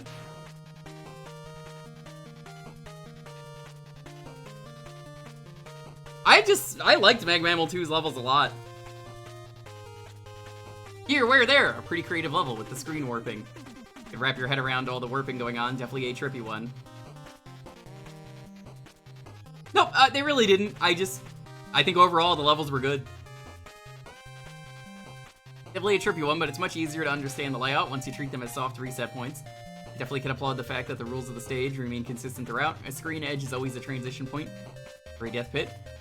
Which states are global, you could always rely on toggling the state to reach a different end goal for a looping section. Even if one ever chose a wrong path, it is never a straight up dead end. The level conveniently warps you back to where you need to be. Tokens are also hidden in plain sight, just a matter of finding the right path to reach them is the main challenge. One problem I find is that some of the jumps may be a little unnecessary, tight, and precise. It is never a huge setback for failure, but it still could get a bit uncomfortable sometimes. Boss is a little unfitting with the whole theming, but I suppose it is also abstract enough to fit, sort of. Yeah, it's inoffensive enough anyway. I was concerned about the inclusion of the Maze Warp gimmick in the dev kit. The asset could be a problem in the wrong hands, but I can think of some uniquely terrible scenarios involving players being teleported who knows where without necessarily noticing. Fortunately, this level handles screen looping, though ironically not music looping, with finesse. Unfortunately, the very nature of the level is headache-inducing. That's kind of how I felt. I didn't hate it. Again, I think this is well designed, I just don't think it's the stage for me. I applaud the level for immediately establishing that it's going to be a brain bender and for sticking with a limited number of enemies and gimmicks that have interesting potential here. Aside from too many long, precise jumps, challenges are pretty tame in isolation. What makes them interesting and what makes the mini-boss and boss a little underwhelming by comparison is how they catch the player off balance thanks to the maze warping. I'm impressed that in the midst of all these twists and turns, there's a steady learning curve and always ample time to react to the latest surprise. What makes the whole thing headache-inducing is the unpredictability of where and how things will loop. Whether the edge of the screen is a maze warp, regular screen transition, or solid wall is, as far as I can tell, something you can only discover through trial and error. Graphical cues or more consistent rules, e.g. if the left edge always looped around to the right edge, would have been beneficial. It doesn't help that Rush Jet allows you to skip whole challenges, disrupting the level's deliberate and logical flow. That's why I can't enjoy this level as much as I want to, and why I think this level may be a problem for anyone less puzzle-inclined and more easily disoriented than I am. It's solidly constructed with a decent atmosphere and good ideas, but it starts to hurt after only a few minutes. Which level was that? Was it Yggdrasil? Puzzle stages are difficult to create, make things too obscure, and you risk severe frustration, especially when they start to make use of moon logic, effectively playing a guessing game with the developer's intentions. Yeah, I'm still proud of, I forget their name, the creator of Yggdrasil, but they've gotten a lot better. This stage goes the opposite route. As a puzzle level, it doesn't really click. At no point did I feel my brain engage the puzzle mentality, and all solutions get stumbled onto a bit too intuitively and naturally. The results in a fairly low energy stage, where the only real risk of confusion is when you die and try to figure out where you got placed and what the stage of the red-blue blocks is going. As a result, the core gimmick didn't really engage with me due to how basic the setup is. There are highlights, though. The portion where you are required to go back on yourself once is fun, and the tell is obvious enough that something has happened. Rush Jet being enabled as a safety net is appreciated. This helps lessen the long and often punishing checkpoints a tad, but they do end up irritating due to the slow repetitive nature of the level. Thankfully, thought is put into many areas where you can fail due to pits. At least sometimes the player doesn't just instantly die due to missing the jump to a platform. Hi Yoshimello, how's it going? That said, I think it's still a fairly well-designed stage in terms of Mega Man gameplay. The few auto-scroller segments provide a reasonable challenge, and I appreciate the enemy placement with the turning enemies from the Wonder Swan game called Chuck Magnet in the Engine being especially well positioned. Yeah, I didn't hate them in this level. They're perfectly fine. In every other level they've showed up, I hate them. Taking into consideration that they spend 50% of the time immune to damage, I welcome the new boss room for Hunter. It being slightly modified does have a fairly good impact on how it fights. General aesthetic also lands for me. I think this is a nice looking stage, and the tile work is absolutely solid. Really criticize stages that use bog standard Wily music, with many trying to make a Wily themed level and only channeling the more generic of stages. This track fits the mood, and the stage has a real identity. Yeah, that's an important thing. Guitar Man. So this is one that's in the dev kit for the alter weapons.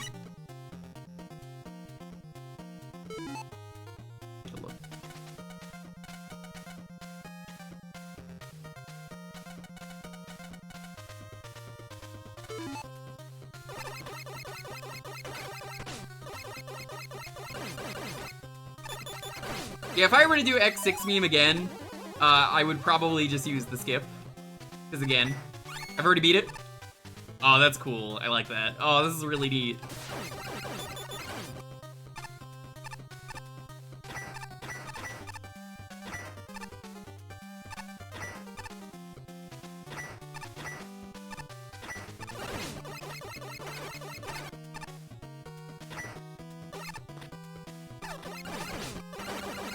Hey, how come the enemies don't affect Guitar Man's platforms?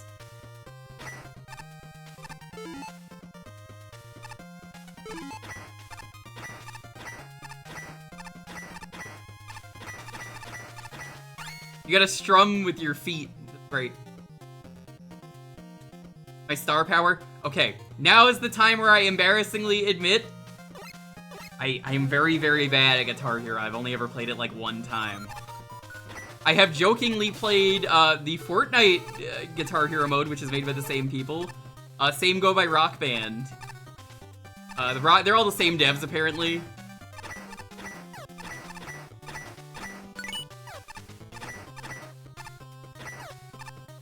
I'm very, very bad at Guitar Hero.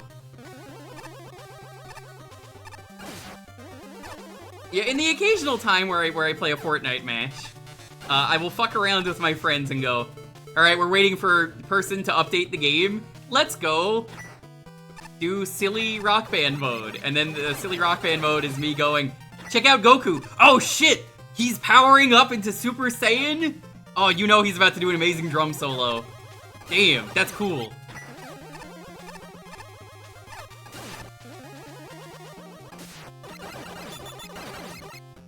Fortnite, good shitpost simulator.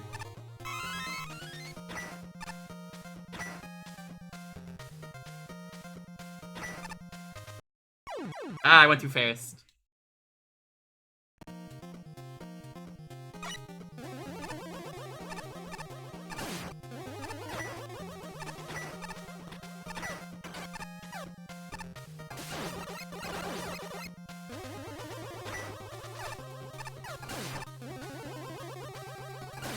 Yeah, so Zach, you know how it is. I'm terrible at Guitar Hero. I play on easy when everyone else is playing on the other difficulties, if I'm playing it rarely in Fortnite.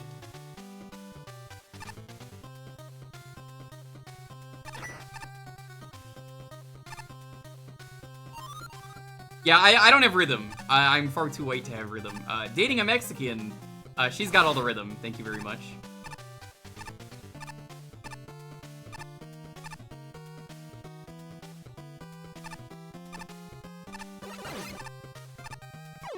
Oh, well, okay.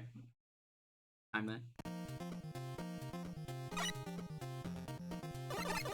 Yeah, that's how I feel about that too, Pink. I didn't really get Guitar Hero ever, and I am too old at this point for me to get it. Even fucking around with it as a joke in Fortnite. Real Fortnite.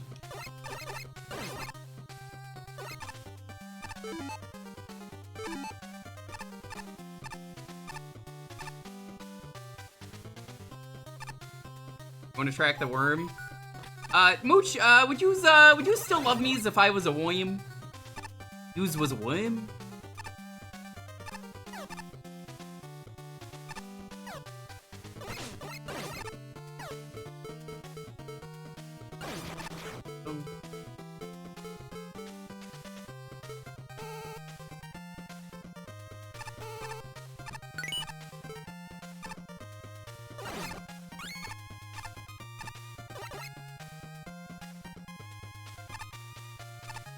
They have some pretty silly songs for Goku to be singing, though.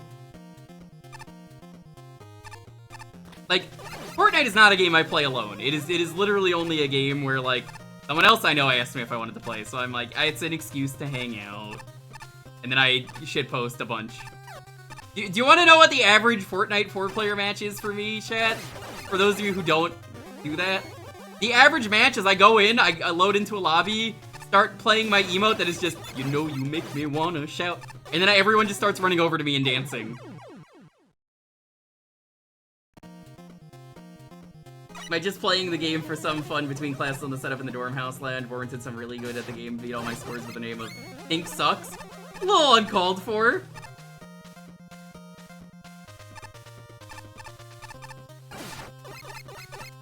Dancing also includes dying.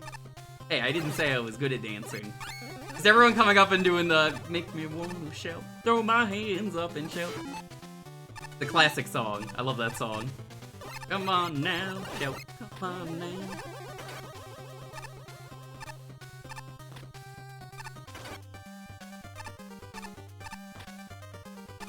I'm reminded now of the newest season of Cobra Kai, Pink.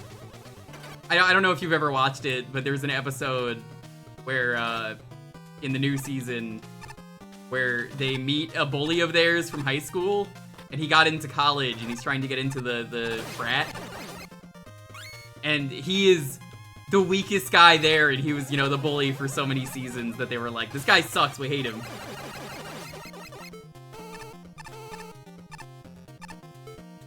And again, it gets to the point where they're like, I need a vacuum. Go get on the floor and, like, suck up the food off the floor with your mouth. That's why they're like, dude, you're better than this.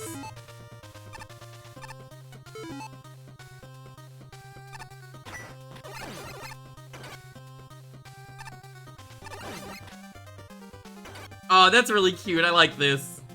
Reminds me a bit of Mario 3.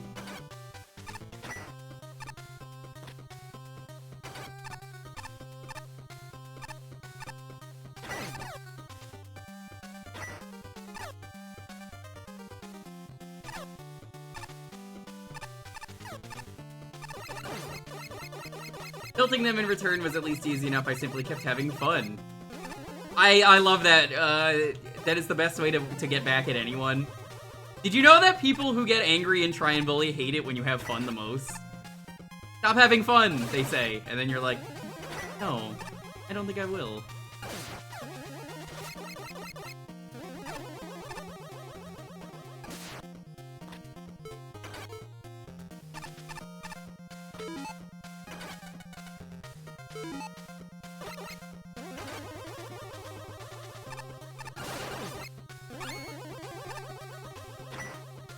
I mean, it really depends.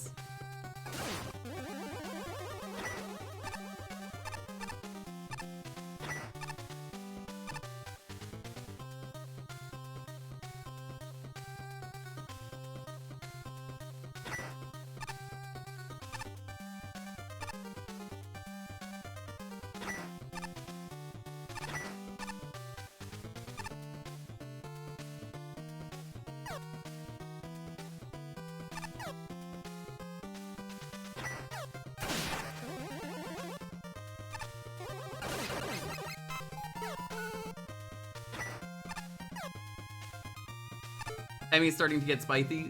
Yeah. But it was spicy.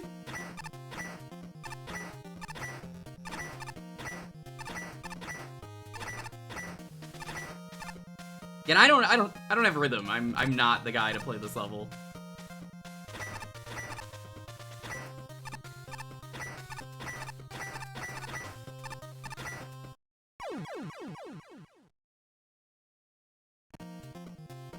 This is the kind of stage where, as a guy who is terrible with rhythm, skip token would be very cool for the last one. I jokingly suggest.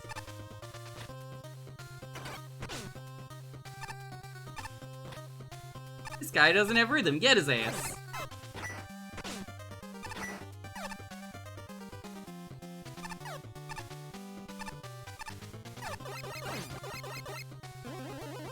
It's easier than it looks.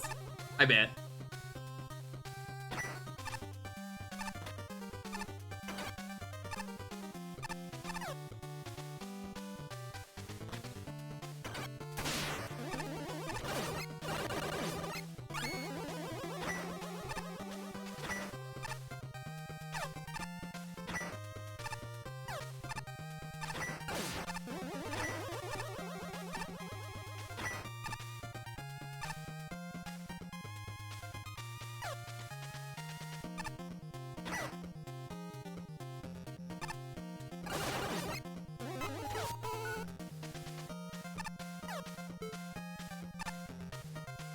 What am I missing here?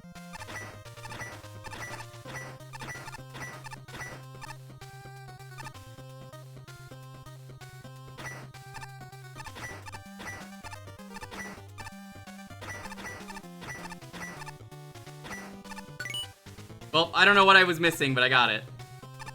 The token, that's what I was missing.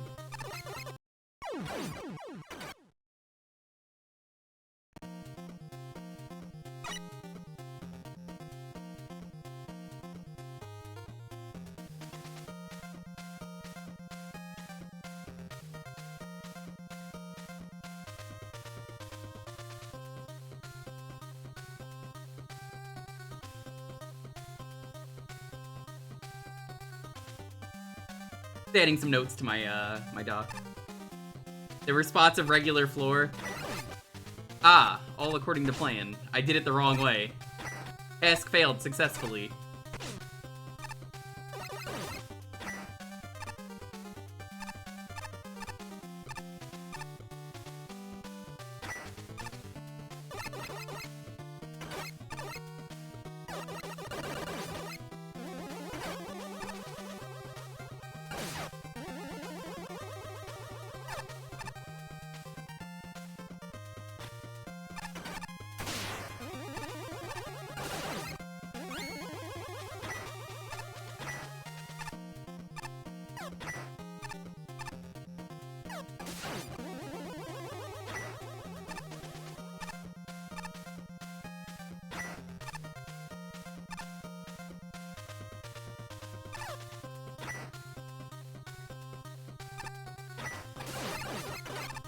I would have made some new enemies for this. I think this could have been a fun level for having some new cool enemies.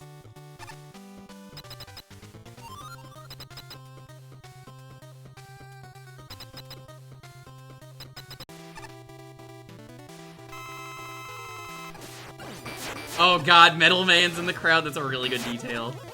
Oh hey, it's got the Guitar Man stuff. Okay, he's gonna go to shoot red and blue. That's clever, I like this.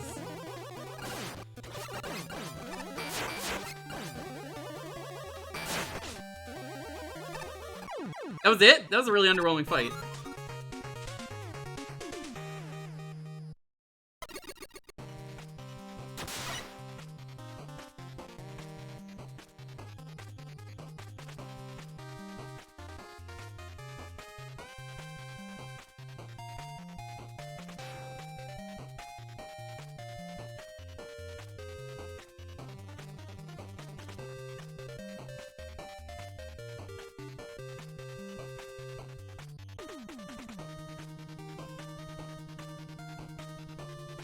Yeah, Guitar Man's a letdown. Atlas. We saw you last time. I think this level's really well designed. I think it's a 23 for me. Fun. I don't like rhythm. I'm not a rhythm guy. I'm gonna give this a 13. I still think it was fun. Creativity. Hey, a rhythm-based stage? I can't say I've really seen that. That's a 12 for me. Aesthetic. I'm a little biased to the crowd. 13. I didn't run into any glitches, so 10.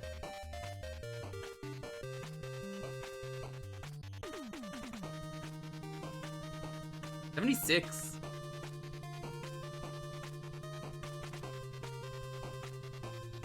If you couldn't tell, Zoc, I don't think you've played this level yet from the sounds of it.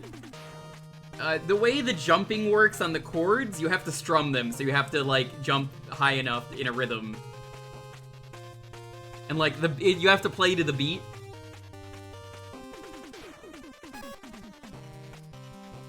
Does that make sense? It's hard for me to describe. It's hard for me to describe.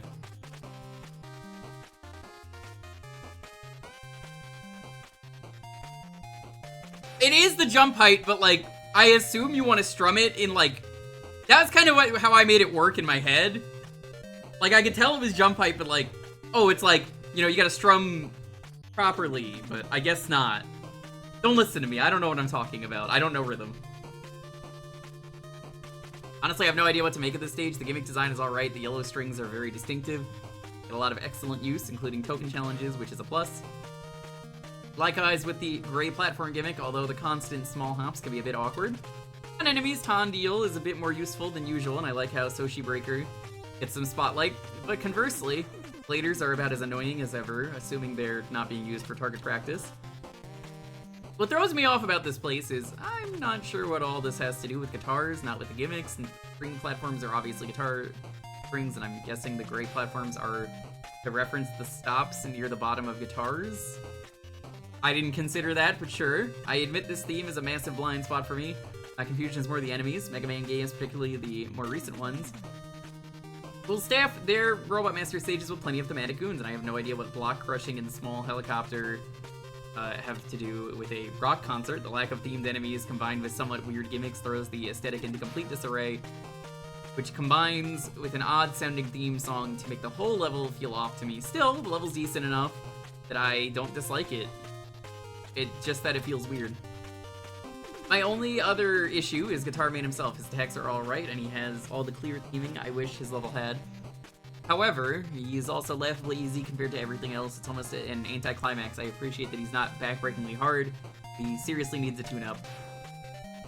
Kind of rough around the edges, but for what it's worth, I think this is a really neat level with some fun concepts. The main draw of this stage is the guitar string platform gimmick. A platform that you can pass through based on how high you jump off is a concept I haven't really seen before in this contest. I guess the closest thing to them would be the Rainbow Coil platforms from Ringman stage. That's what I thought they were at first. But even then, these function in a much more unique way that opens up a ton of possibilities for platforming segments. They get used to nice effect for the amp block gimmick as well, which, while not as creative as the guitar string, still offers some nice timing-based challenges throughout the level. Overall, there's some really nice and well thought out gimmick enemy synergy here. Granted, there's a bit of waiting involved for a lot of these segments, but you won't be stuck standing around in one spot for too long if you observe and time things right with the amp blocks. The only time I ever had an issue with this was when I died when trying to get out of the final token room, which just so happens to be near the boss. Dying there sent me back a whole 2 hallways worth of those amp block-centric rooms. Redoing those isn't the worst thing ever, but it still makes me think that one token room could have been placed in a better spot. That aside, I didn't have many other issues with the stage itself.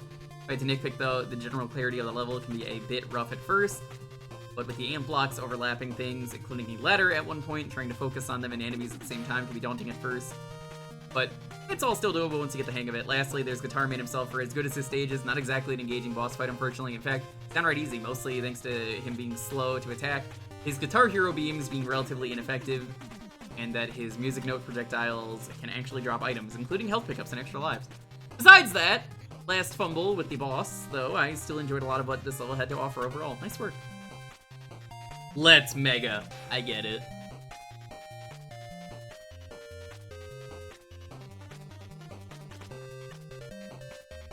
I really adore the look of the stage.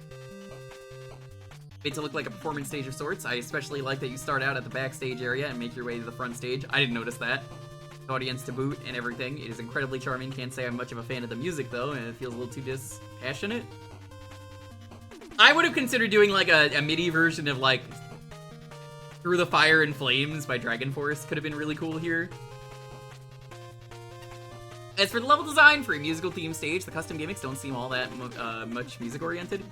I guess it'd have been a bit too predictable. The string platforms are pretty unique with how they become intangible depending on your jump height. Even if the nature of the gimmick isn't very apparent at first, they are incorporated into the level design pretty well regardless. Some unique challenges coming from this odd platform behavior. The snake-like disappearing blocks can get a bit tricky to time and get yourself at the right level. I think they could have been made to stay in place for a little longer so you could adjust, falling to the block below without waiting for another cycle. Poor Guitar Man though, he doesn't seem to be really built for combat, and it shows. The color laser attacks you almost have to try to even get hit by them. Spots they're gonna land on aren't placed to be threatening enough, and at most only 2 of them are relevant. His musical notes also drop health ammo pickups occasionally, making his overall low damage output even more sad. Always a little disappointed when a level with great potential only realizes part of it, and when a few bad points outweigh a multitude of good things. Let's talk theming. I don't think the term underground music scene was meant to be taken so literally in the first half. But the second half looks great, and the audience is tremendously charming. Which they cheered or jeered at the outcome of the boss fight. Guitar strings and frets make for clever gimmicks, but the sound effect of the former and the slightly dizzying look of the latter don't necessarily communicate what they are. Expected at least one music-themed enemy. I'd even settle for Berserker, axe being slang for guitar. The music is fine, but something like an 8-bit cover of Blaze Heatniks from Mega Man X6 would have been better. I don't think I want any more Blaze Heatniks in this contest, Flashman. Flashman's got a smile, I'm gonna let him have this. Let's talk challenges. Totally appropriate introduction to new concepts, yet too many screens where it's not clear what to do, like sliding under a block that's almost completely obscured by a curtain, hitting a dead end, and falling down a hole that looks like a bottomless pit. Item placement is good. Choice of item, not as much. Individual challenges could use some finesse, but do a good job of combining elements in interesting ways. Spikes and Soshi Breaker pair especially well with the frets and strings, however difficulty progression is uneven and leaves me feeling like I haven't truly heard the gimmick. This amplifies the pain of a few outrageously precise screens. Level ends on a high note with an easy boss, but solid boss fight.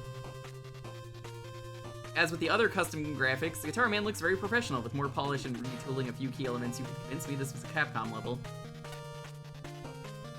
This is a stage that I can objectively say I think it's well designed, and I genuinely think it explored its mechanics. It's interesting, and for the first half, said mechanics are introduced well and even iterated on.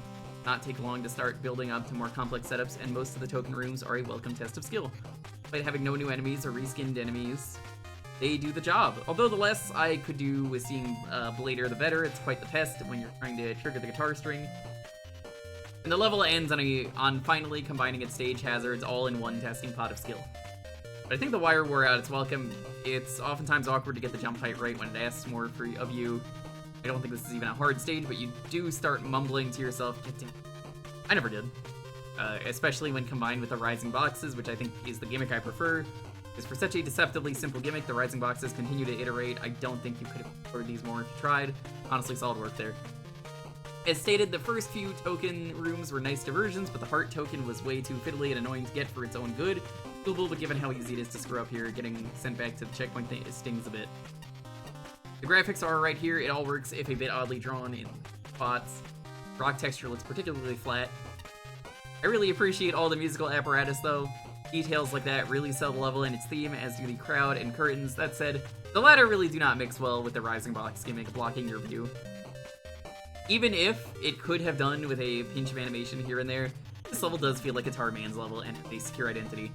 I'm mixed on Guitar Man himself. The attacks are certainly flavorful, and he's got a rad design, but he's a slow boss, not for you to kill, mind. But I think his attacks end up so easy to dodge that his slow speeds mean he never even remotely threatens your life bar. Oh well, he's not a bad fight, but it was a good deal easier than his level. This level was way less fiddly to get around. I probably would have enjoyed myself more, and I wish I did. I just didn't enjoy large segments of the stage. Maybe that is down to a your mileage may vary sort of thing. Still the effort's there. Alright. So, which one is the Guitar Man weapon? I think it's this one. I think it's that. The costume weapon, okay.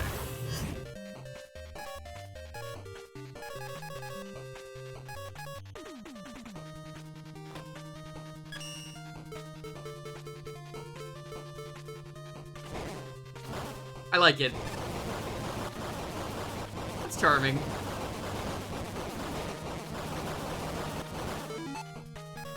I'm gonna stick with the regular one though. I kind of like the sound, the ching.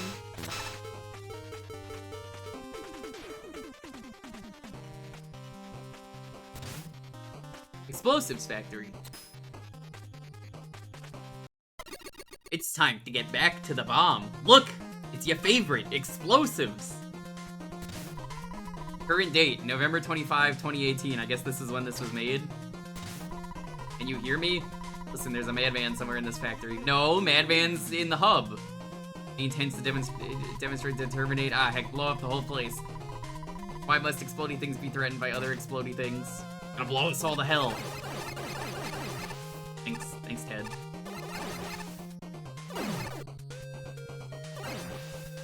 My family, they're gonna blow us all to hell.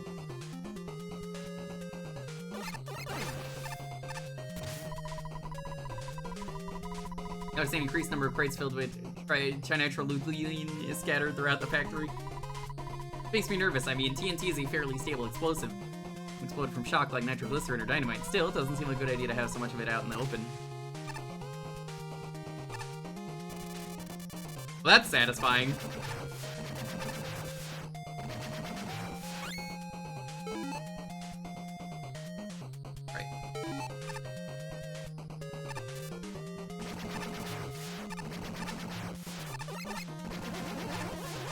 Why are there even platforms there that are bombs? You can't even touch them.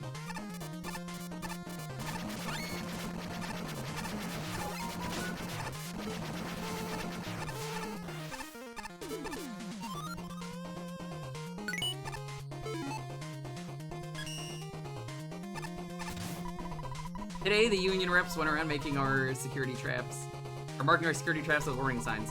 Something about OSHA regulation. Yo, OSHA approved? Hell yeah!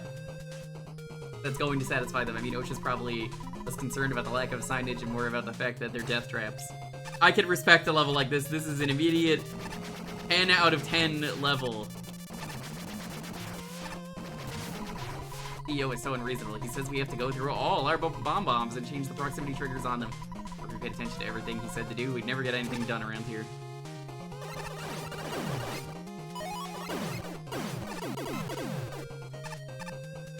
You mark bottomless pits? That's always a plus.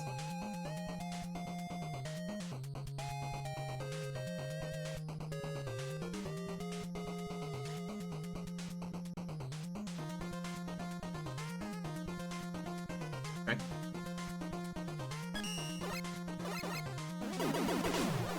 It is so hard for game developers to mark pits, and if you mark a pit, I will love you. Another day, another death trap, but this one, me and several workers were told to dig a wide hole as deep as we could. Like this working on death traps is truly the pits, but I'm bummed.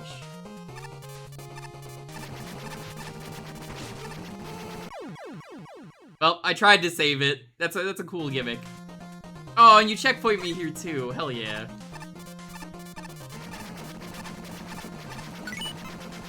That was fun. I like that. I respect it. Why are the tokens blue? I'm noticing that right now. They're both blue. Big wall? Ah, you found my dev room. Good job. So yeah, I'm the one who created the stage. My first time creating a platforming stage with the exception of one that I created for V long ago. As a result, I went for a relatively modest design. Didn't seem like a good idea to overreach on my first level. Good answer! Coulter, those are for you. They'll go towards something nice from the shops, I'm sure. Play the other stages in this contest. There are some really good ones out there.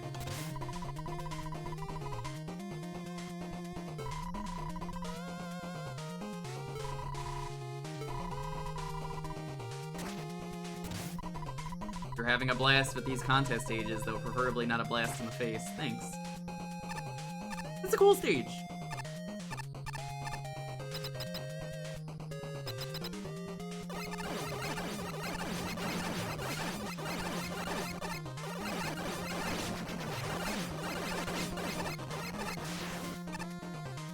Okay.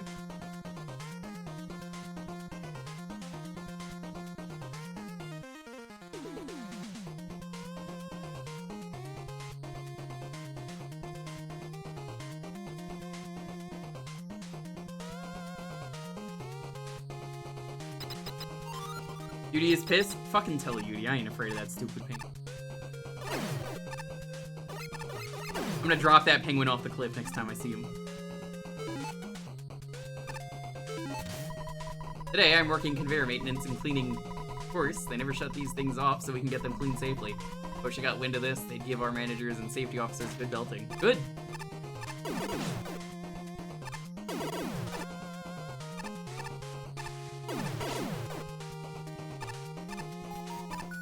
Bum, bum, bum.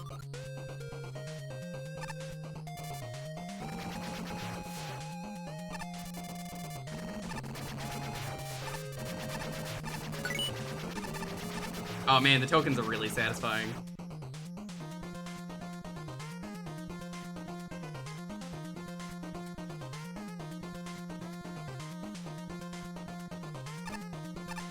Yeah, sure. If you want to hop in after this level, feel free.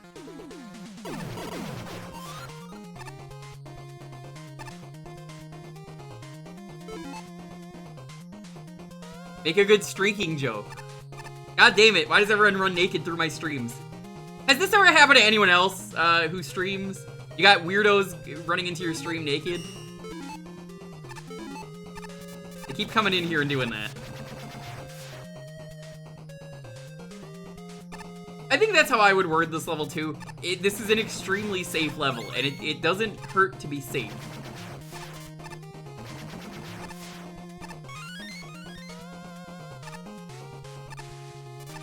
I'm just blowing that one up because I can.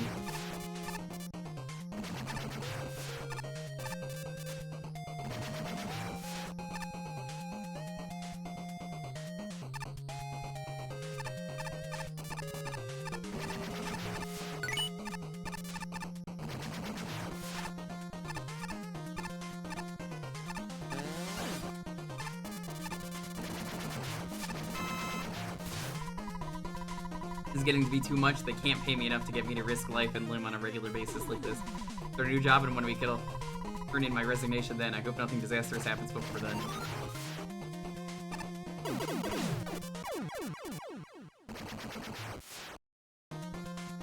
I had a pineapple soda the other day. It was quite good. It was a Jarritos. I'm drinking a different Jarritos today. Or as I call them because it upsets my girlfriend, jar burritos.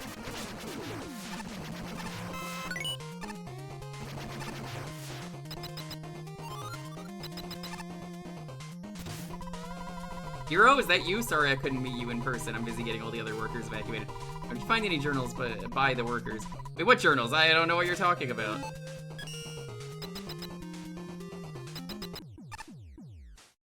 It's the Blue Bomber Man. Yo, dude, welcome to the center of the mother of all big boom booms. Bomb Man, you're the one behind this? Why? Not Bomb Man anymore. You now face Blue Bomber Man. See? Yep, I got the joke. Bomb Man, you know there's only one Blue Bomber. Whatever, dude, but you gotta know I'm not the Bomb Man you fought before. I'm nimbler, tougher, and I've got a few new tricks up my sleeve. And for me, here I come.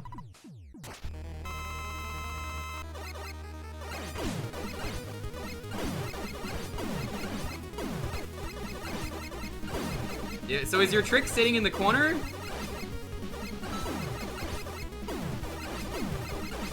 Are you supposed to be different and hard? Because you're not.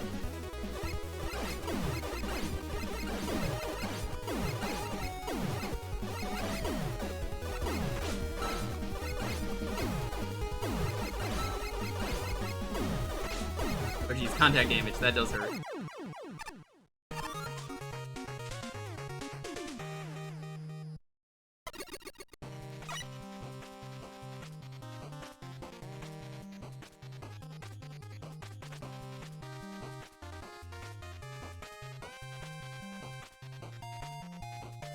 Faster to act and had 2 new tricks.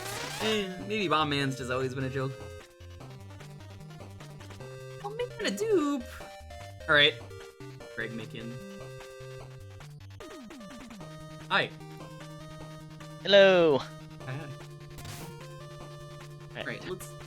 That was a fun level. And yeah, as I said, fast your tricks. Specifically, the fact you could throw bombs from down in midair, and the triple bomb attack. Okay. Yeah, I couldn't really tell what was part of his main kit, but I'm just like, it's fun. It works.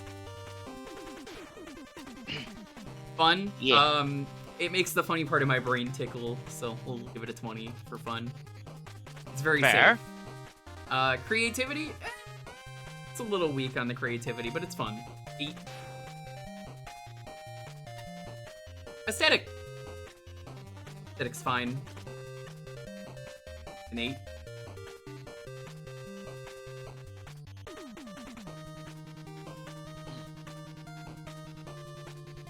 And I definitely didn't run into any glitches. I don't think anyone ran into any glitches looking at that. Definitely not. Let's see. 5. 5. I think that's a 71 for me. I did my math right. I might have had the math wrong, but... Yeah, hold on. I'll just throw it through a calculator real quick.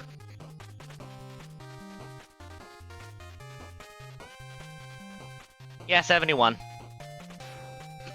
Alright. For a level that relies so heavily on overused gimmicks, this was remarkably fun! Explosives Factory makes excellent use of count bombs and conveyor belts alike, taking 2 common concepts and making some really fun scenarios. The killer bullets and bomb bombs make excellent seasoning for the concepts, combining really well with the level design. Top it off with a lot of charm, and we have the recipe for a lovely level. Normally, this would be where the butt goes, but I don't have much of a butt this time. The communications guy is amusing. Well, I had so much fun reading Journal Guy's rants about poor workplace conditions.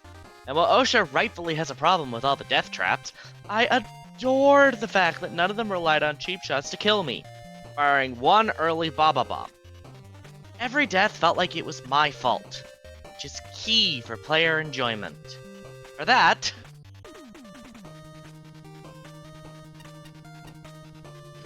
For that matter, there are so many checkpoints here that you rarely lose much progress, and I absolutely support that. Considering how precise some of the tokens can get, these checkpoints go a long way to prevent frustration. If I were to name one big issue I had, it would be the non-respawning enemies.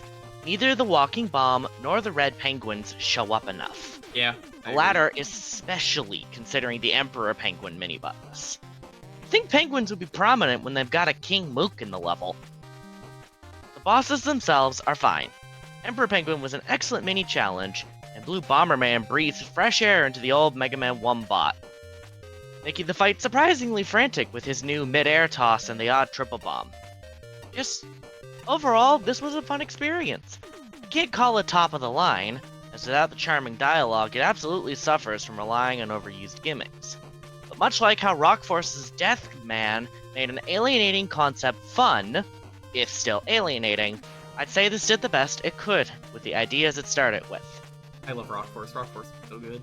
Rock Force is amazing, and I am totally 100% unbiased in that assessment. It was a fun one to do on stream. I had a save given to me so we could check out both sets of Robot Masters.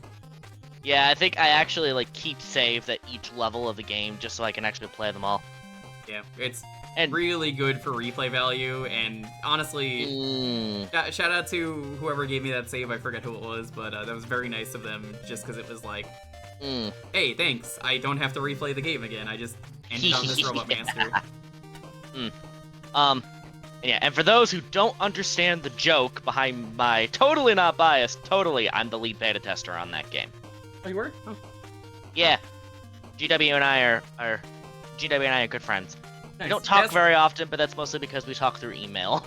If you can, pass on kudos from me, because I loved it when I streamed it. That was like a year ago, I want to say. Will do. I'm glad I played it later, though, because I remember when I watched Roam play it years ago.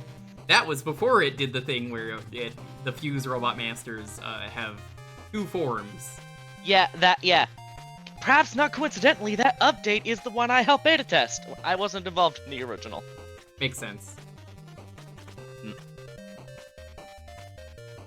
Alright.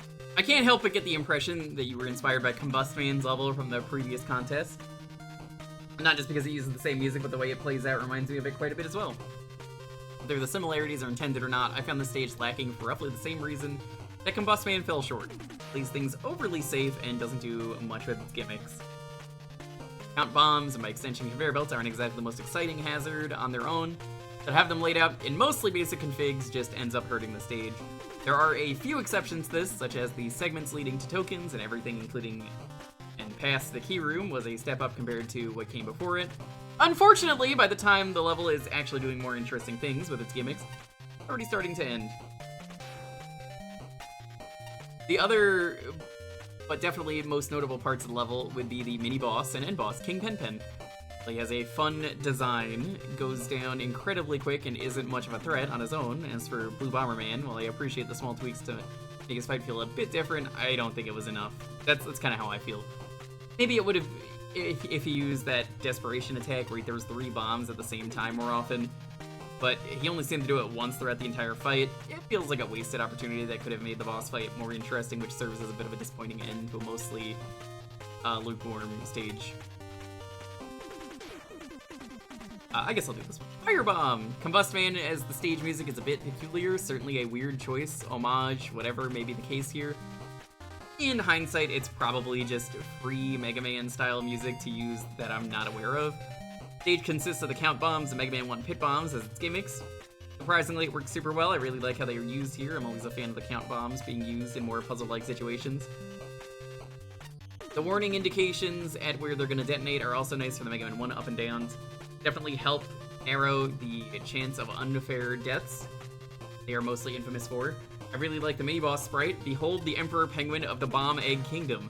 That's a great way to make the penguin enemies look less out of place in a setting like this. The generous checkpoint placements are really appreciated here, well placed for the token room. The player is expected to die at least a few times. Bomb Man has an upgrade, but he's still fairly easy, largely fighting the same with only a slight occasion doing an attack where he throws 3 bombs at once, which is easy to react to. Maybe if he would have thrown more bombs per throw in general, then it'd have been a more impactful difficulty. Possibly. Here you go. I know you like reading Flash, man. Yep. Alright. Like a tasty, multi-layered dessert, this level is a stack of individually good things harmonizing to form something nuanced and delicious. It's the kind of dessert I could eat until I explode, which would be fine, because checkpoints are everywhere. The layers are as follows. Fun, well-developed story that caters to my sense of humor. Clean, appealing graphics that seamlessly smash together different tile sets and add some lovely new sprites, fitting, enjoyable soundtrack, the Mega Man 1 boss dialogue vamp is a nice touch, focused assortment of enemies and gimmicks that work well together, challenges whose mild puzzle elements and sense of purpose outweigh my usual preference for less conventional count bomb and conveyor setups, buttery smooth learning curve, thoughtful difficulty progression, graduating from lava to spikes to pits. Awesome! Some tricky tokens that allow special weapon intervention but encourage the honest way. Clear consideration for the player, from properly labeled pits to plentiful power-ups. Varied architecture and sensible layout. I greatly appreciate seeing spikes below bottomless pits. Fair and thematically appropriate boss fight. Perfect length and pacing. Flawless construction. Like a food simile describing a level about ordnance, I recognize but don't really mind that the experience is not perfectly harmonious. When given an option, the lower path is always too tame. Shoot this grenade, will ya? Emperor Pepe is a pushover. More health and slowly advancing toward the player would be fantastic. Rush wrecks whole sections. Bad dog. The final stretch could be a smidge spicier. The dialogue in the last 2 screens falls a little flat for me, and it's a bummer to sit through the boss dialogue again on a rematch. Speedrun tactics reveal this level's weak points. They don't take away from the planning, execution, humor, and polish that make it a blast. I think what would have worked really well at the end is instead of Bomb Man, maybe doing OSHA Man could have been really funny. He's like, I'm not approved! And I would have been like, oh no, he's a safety violation. There's just tons of safety violations in the boss arena. Excellent. Be a tendency for level designers to keep going past the point of fun, but instead, a long, sprawling stage. This level is not one of them and ends when the player expects it to. However, Bomb Man fight was so underwhelming even with a few new attacks. Didn't live up to his self-imposed promise. Was that the point? Was that the joke? Because it didn't land. It was worse than nothing being there. In fact, throughout the stage, the dialogue only detracted from the experience as it completely broke any sort of flow the level had. Only use dialogue when the level requires it. This isn't up to the same level as Candy Panic in Mega Man 2, promising a original fight for Metal Man to turn up in a stage. But it also doesn't learn from that stage's mistakes either. I don't even remember that one. I do remember that one, and I can't say I agree with this sentiment, but it's not my review here. I'd have to look at my VOD. The first half of the stage does not provide much challenge or interest, with the count bombs used at their bare minimum. Enemy placement was fairly messy and hardly noticeable, barring one bomb fatally blindsiding the player. Overall, very forgettable. Things improve in the second half with several well-thought-out count bomb challenges.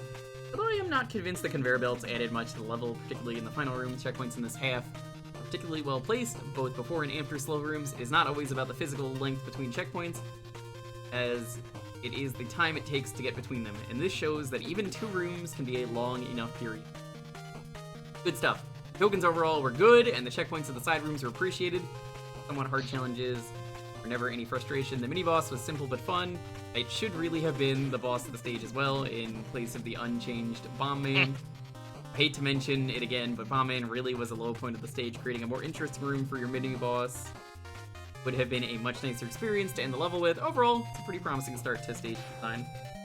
I actually remember having to tell Ace, it was basically to his face at one point, yo, the boss actually is different, you just weren't paying attention. Yeah, because I didn't think it was either, and I admit it. Very nice. Mori Mega Man. Yeah, he's been with Mega Man stuff for so long that I'm just kind of like, dude. I feel that. Yeah, thank you so much for the sub. How you doing? Western Railway. Can we get some cowboy emojis in the chat? Yeehaw. Ooh, I like this. Left. Greetings, people who check left at the start of the stage. Hey, that's me. Stage is the second one I built for this contest. The first one was scrapped. I don't know why I'm reading this in kind of a cowboy. However, I did finish the boss of the scrap stage, so I decided to include it as a bonus. Magnet Man. Honestly, Pink, one thing I recall in particular, Ace's was I think ended up being responsible for porting many of the Challenger from the Future enemies. And All those enemies in my specific research of that game, I found they were a lot of them were buffed in the transition to Mega Mix for some reason. No, that's who the fuck is responsible? I'm never gonna fucking let that go. Because I hate how strong they are in this game. Yeah, it's just like they're all just randomly, noticeably stronger when you have less health. And it's just like, why? Why? That was not... I have never liked anything from Challengers from the Future that has been put into this game, and it stands for it. And Ace telling me again that, oh yeah, no, the Grey Devil is one of the worst things ever. I'm like, fucking you ported that! Yeah, he regrets that one. It's like the only devil in all of Magwell that's terrible. Love the music.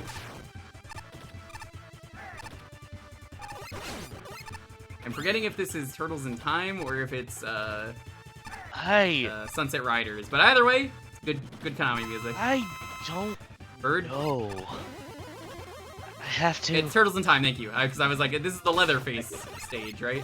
Not Leatherface, but Leatherhead. Bury my shell at Wounded Knee. That's the name of the level. Prehistoric Turtlesaurus, where no turtle has gone before. There's so many good names in that game. Big Apple! 3 AM.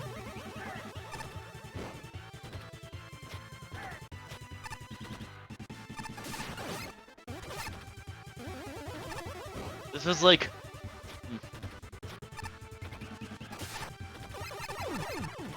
No, I missed it! That's, no, that's unfortunate. Denied. I think, actually, Dr. Zoc, I think the boss was a nod to, Terra Condor? Oh! Cool token setup.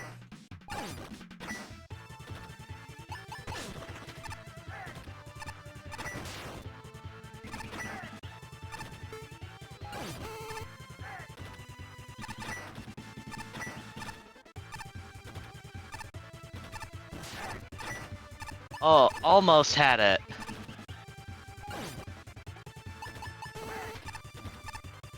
Oh jeez, the timing on this is real rough.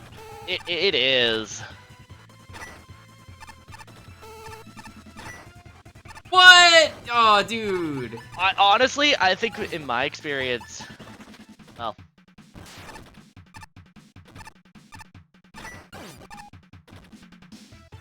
yeah, it's like this one is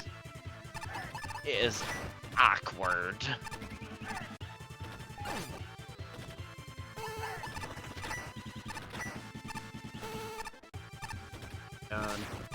I think in my experience is like the Magna Beam setup is really good, but then it's like you had to like, there we go.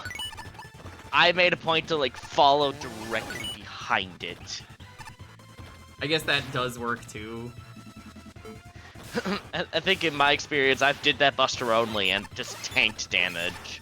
Not shoot between these.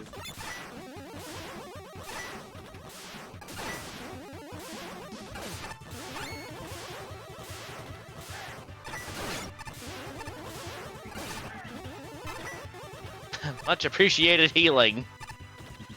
Needed. I'm bone dry right now. What is the point of the bottom one? I think you need the... Oh, no, I see what it's doing. Yeah, it's use this. But what it was actually meant to do is you use the top one, and then you use jump the bottom one yeah. safely. That's a clever setup. I couldn't resist the good joke, though. Yeah, fair enough. That's cool, you go out the top.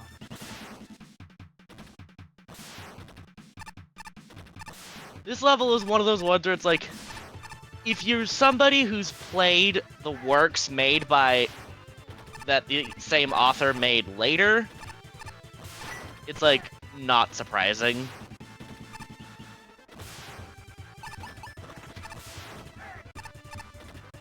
This? No, I think you're fine. Ah. As I Actually, said, better I on this think angle. you're fine.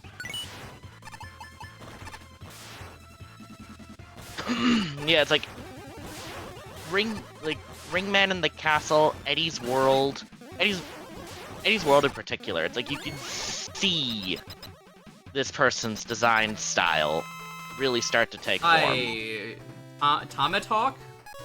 What do we call you? Tomatalk? Do you want the thing's actual name? Yeah, I don't mind that. Billy. Okay. I was talking to someone on my stream the other day about T-Hawk in Street Fighter, and I was like, yeah, you know what the T stands for, right? Tony. Ah.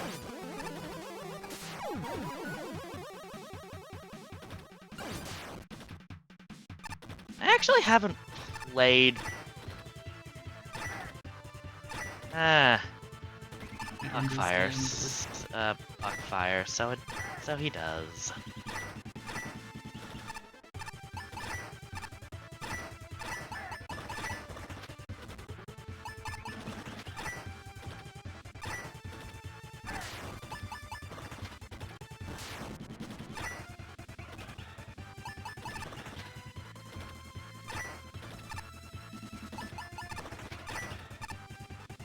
That works.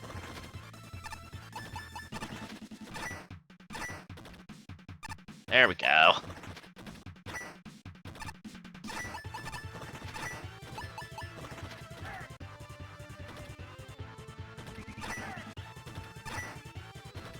Come on.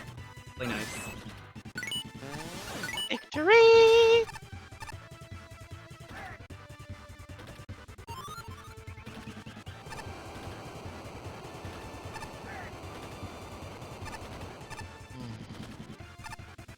I think doing a cowboy level is a really cool idea though on a train. I got robbed on a train one time. If you haven't heard the story, it's a fun one. Not a real robbery, it was a fake robbery, but it's always a fun story. It was at a theme park, and they rob you without telling you on the train. And it's two people working together, and one of them is a really tough lady, and she takes no shit from anyone, and the other guy is the beginner cowboy who has no idea what he's doing. So the lady's like, give him something I'll never forget. Then he's like, got it. And he just started singing It's a Small World After All, and getting extremely mad at the guy, and she's like, what are you doing? It was a good gag. I like it. I think about it a lot. That It's does charming. sound entertaining, yes. You're right, I never would forget it.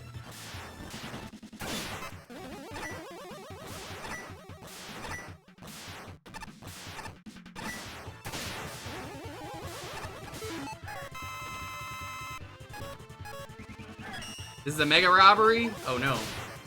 Oh no! The worst kind of robbery. I don't have any tokens though. Isn't there some kind of other way that I could pay for this level? Your life. Whoa! The wind! That's kind of perfectly timed. It's like your life to get blown off into this. Hi Revolt, what's up? Hi, hello. I wonder dove make a good 2050. But this looks pretty nice. Oh, this isn't even the best level. That's the craziest part. I love the little train tracks up top. This is really charming.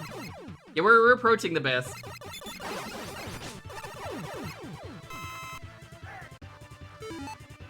One token. Don't worry, Kirby Vault. I know when they make a good Kirby level contest, you will be the winner of that. Nobody likes Kirby more than Kirby Vault. I can safely say that. Might think I'm joking, but then I'm like, oh, well, you see, this guy was wild enough to do Star Allies to 100% on every file. Which, I can't say I know anyone else who's done that. That is impressive, yes. Really likes Kirby. What are you doing here? What? Hey, whoa, whoa, whoa, whoa, hey, whoa, hey. Windman did say next to this simulation he'd be here to cool off. I forgot about that. It was a week ago. No. Or not a week ago. It was a few days ago.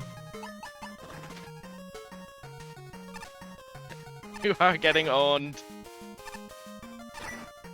honestly tracks this token is, I think it's one of the hardest ones in the level. On, just in case.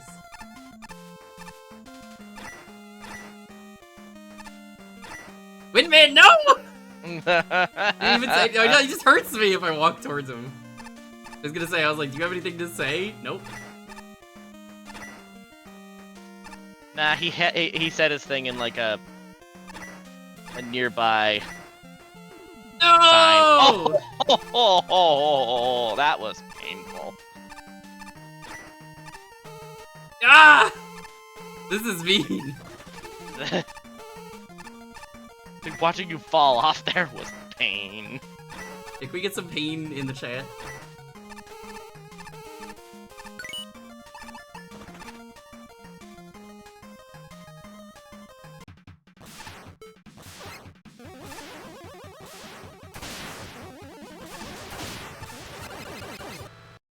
Oh, that was weird. Like, stuttered for a moment.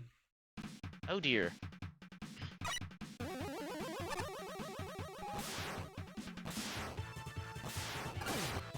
Sakura Revolt, I don't think you saw it, but we did finish Turbo Forgo in Montaru as a time.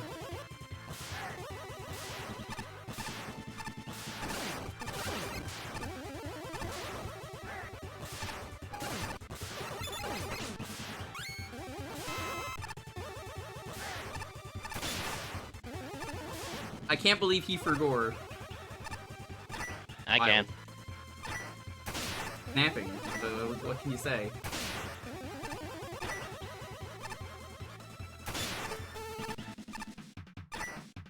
Platform over here.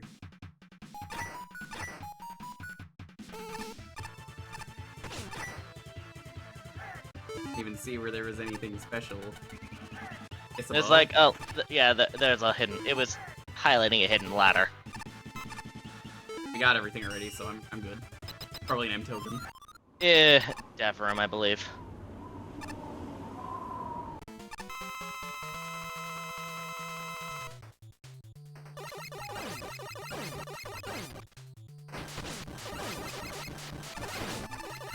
Oh, Tomahawk Command with new attack?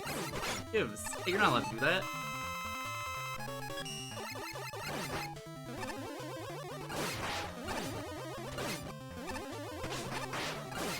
This is cool. There's his classic. Known for the flower petals.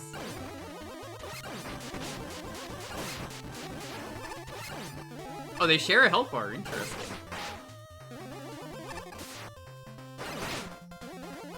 Yeah, I believe these two are like one of, if not the best dual boss in the contest. It is very good. Oh, yeah, okay, so they... And yes, Dr. Zoc, that is the BN slash.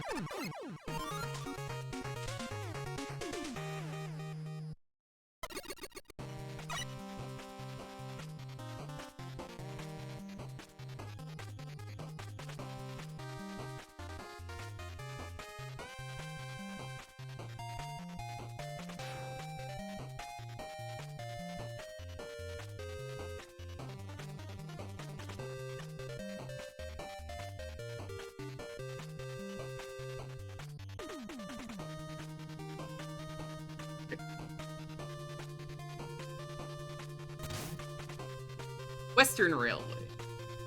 I really like this level. I think I can give this one a...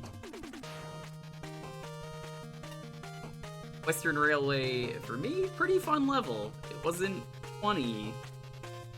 I don't feel like it was 15. I think it's like a 16.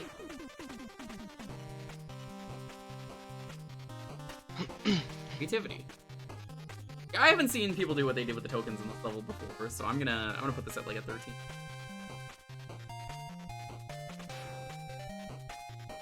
They have a lot of different setups, and maybe the first one was better if you did it from following that, which I didn't. I think I made that harder on myself. Aesthetic! The Met one is just kind of difficult, period. Yeah, that's the worst one in my opinion. 8. Functionality? Run into any glitches as far as I can tell? Got here. 2, 5, 1, 71. Again! Hooray. Very consistent math. Very consistent math. Oh, wait. Western Railway? Hold on, I'm redoing that math. 26, Did I miss? Did I 16, typo? 13, 8, 10. That's 73, actually. Thank you. Welcome. I was just like, the calculator is useful. Okay. Cowboys, trains, and more? Yeah, this feels like a Western Railway. I gotta give props for aesthetic theming. It's an excellent job capturing the feel it's going for, and doesn't rely on super fancy graphics to do it. Haha, yes, that is an excellent mental image. The other thing that this does well is the implementation of its assets. Colton and Bombier make excellent enemies in the latter half, although that Colton before the second mid-boss is a huge hassle. But really, it's the seesaws that are the highlight. Yeah. They work extremely well with the bullet walls, on top of getting exactly the sort of challenge variety and difficulty curve that make a balanced level. On a less impressive note, the sandstorm is used well, but it just seems to vanish entirely just around the halfway point, leaving it a touch underused. And the Met trains are usually good, but when we have infinitely respawning trains with a puzzle, it could become a hassle. Quick tip, they don't automatically face you. No. I did find that information useful to give. The other thing this level has is boss fights. So many boss fights. The Pippi is a fun first mid-boss. And considering its airtime, I appreciate how much damage it takes. Did you notice it was taking like 9 damage per charge shot? I did.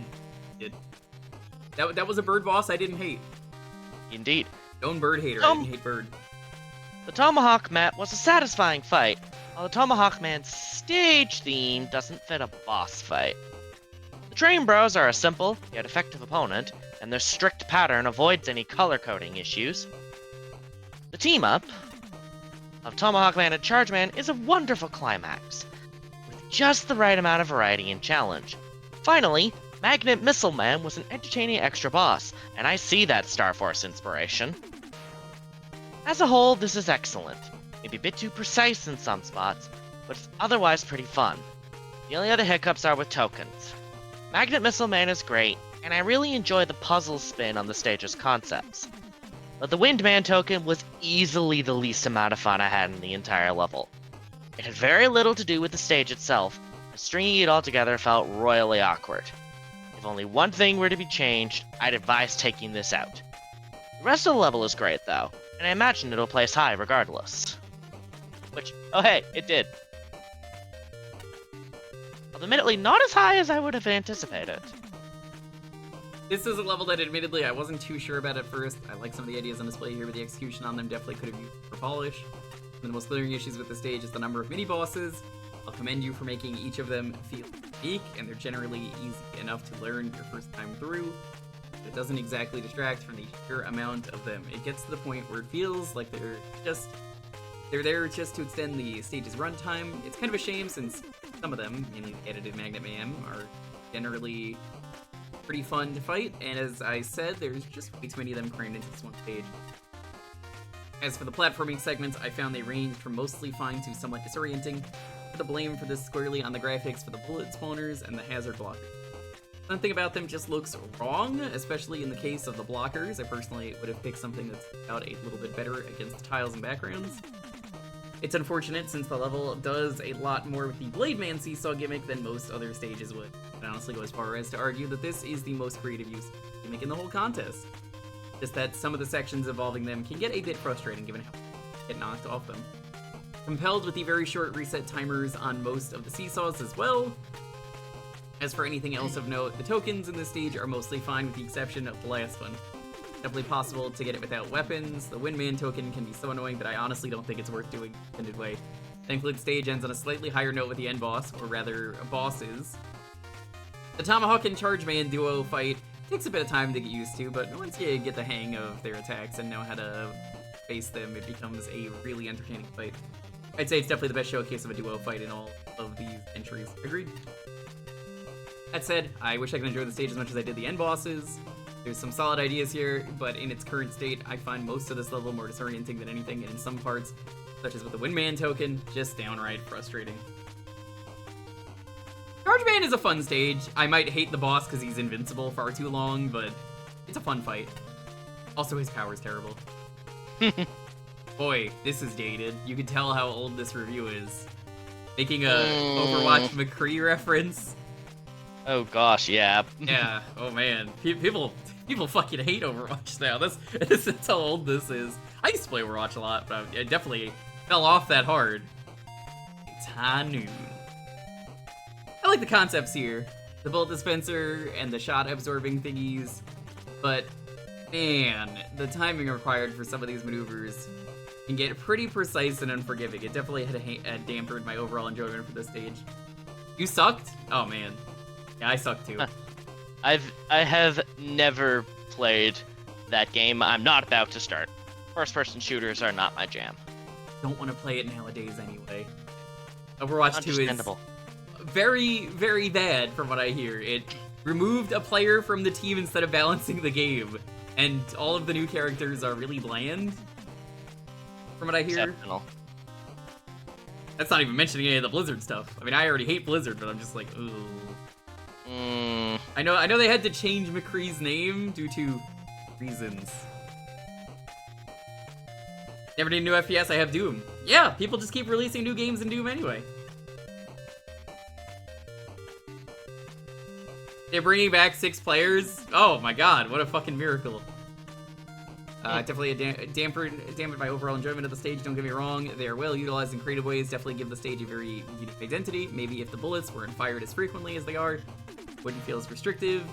Way you have to fit through the narrow gaps between the barrages. Token rooms are also very finicky to tackle, all having to deal with the seesaw platforms used in some of the most ambitious, but also very unfriendly ways, such as escorting an enemy with them keeps bumping on you and shooting you, requiring to jump at them while it's retracting, otherwise redoing a whole puzzle. Strict time requirements of jumping back and forth of the platforms, having to do tricky jumps and dodging bullets with timing. You get the idea. A loud ambient wind in contrast to the actual stage music, which is very quiet. Audio mixing, I enjoy the music choice at least. Very energetic and catchy. That's Turtles for you. The bosses are pretty neat and creative too, if not a bit punishing on the damage side. At least the checkpoints are plentiful in this, especially the end boss with Chargeman and Tomahawkman teaming up. Definitely a fun take on boss fights. I want so badly to love this level. The concept, theming, soundtrack, gameplay focus, and challenge ideas are so very good. The execution is so very messy. I can forgive any minor oversights and oddities, e.g. collision object quibbles with the Magnet Man path, an exploit where you can save keys for later, tornado blow piercing the train mini-boss's shield. The main issue is clarity. Put more space between new gimmicks so that players have a chance to understand each one individually before proceeding. Introduce Colton before using its bullets as a hazard. Show players how to destroy a question mark container sooner. Use simpler background graphics whenever players need to pay full attention to a complex challenge. Streamline the architectures so that players more naturally go where you want them to. In retrospect, the level is full of terrifically clever challenges that make excellent use of the assets at hand, especially in the token puzzles and bullet barrier challenges. While the interior areas are so cluttered, and the horizontal seesaw section so complicated and lengthy that it's seldom clear without extensive trial and error what you're supposed to do, or if what you're doing is actually working. Oh, hey, Yo, Raid! Pananning, thanks so much for the raid. How's it going? Welcome on in. You're doing well. We're in tier 12. And I think you finished this by now. It doesn't help that the later challenges are so precise that special weapons, which rob the challenges of their character, seem like the only feasible solution. That's a shame, because other aspects of the level are fantastic. Innovative and well-executed mini-boss fights shake up the gameplay at all the right times. Pacing overall is just right, with appropriate checkpoints. Tile work, independent of other clutter, is beautiful. The howling wind is used to good effect, and I love the jumping onto a moving train shtick. This level got derailed on its way to greatness. All it needs to get back on track is some editing. This is a really solid creative level overall. From the very start, the level is very atmospheric. Significant focus on Western elements really brings it all together incredibly well. The addition of areas without music feels very artistic, and having it before the end boss really builds tension. I really like the bullet barrier gimmick as it interacts with the player, enemies, and the other gimmicks in the stage. Mega Man games don't always have gimmicks interact with each other.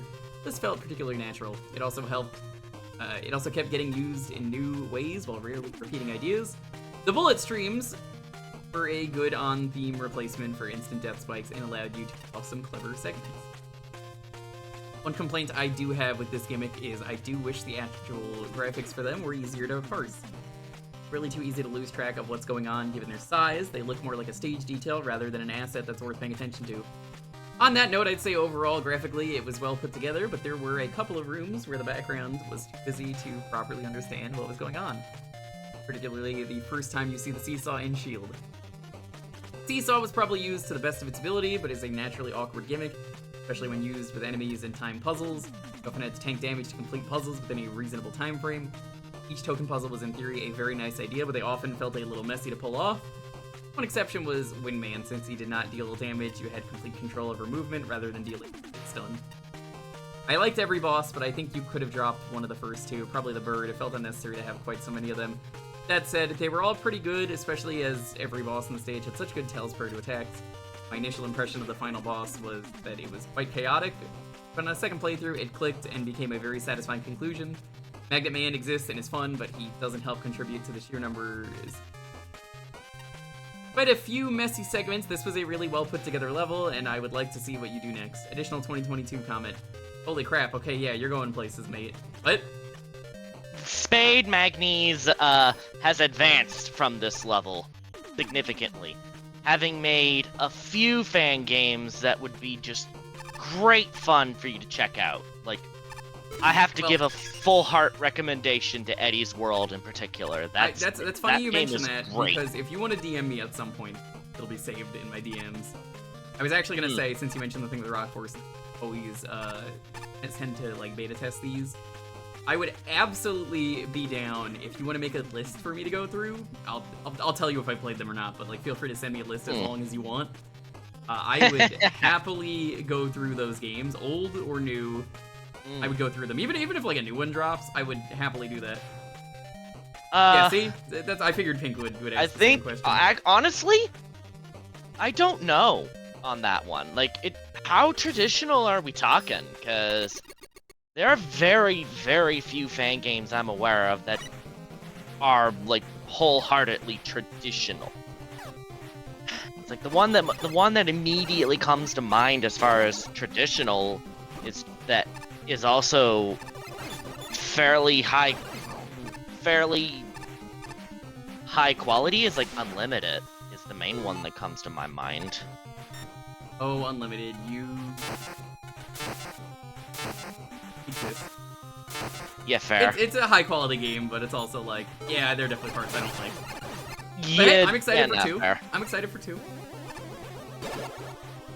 But like, most of the Mega Man fan games that I am both aware of and would actively recommend are not ones that like ping in my head as traditional.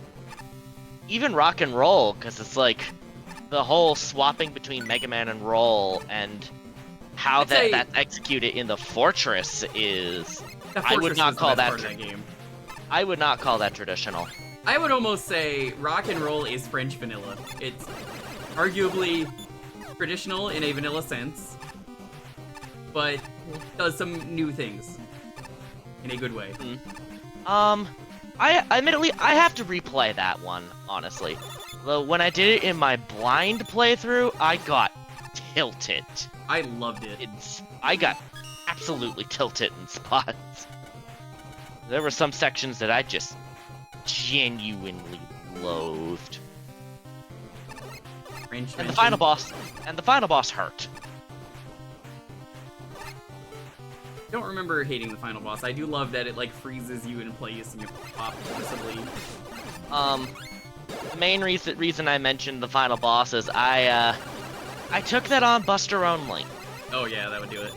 And you know how I mentioned at the end of last stream that I'm disabled? Yeah. Taking that boss on Buster only was an extremely effing stupid idea of mine, and I'm never doing it again. The amount of mashing meant it hurt. Oh, I've been there. I got carpal tunnel on stream once playing a Wii game. Oh, that is the worst. It was I Spy, believe it or not, and people are like, how did an I Spy game do that? And I'm like, they put in very unnecessary motion control games that were very bad. That is how. Yeah, I was also wondering, and then he mentioned bad motion controls, and I'm like, okay, no, I can see it.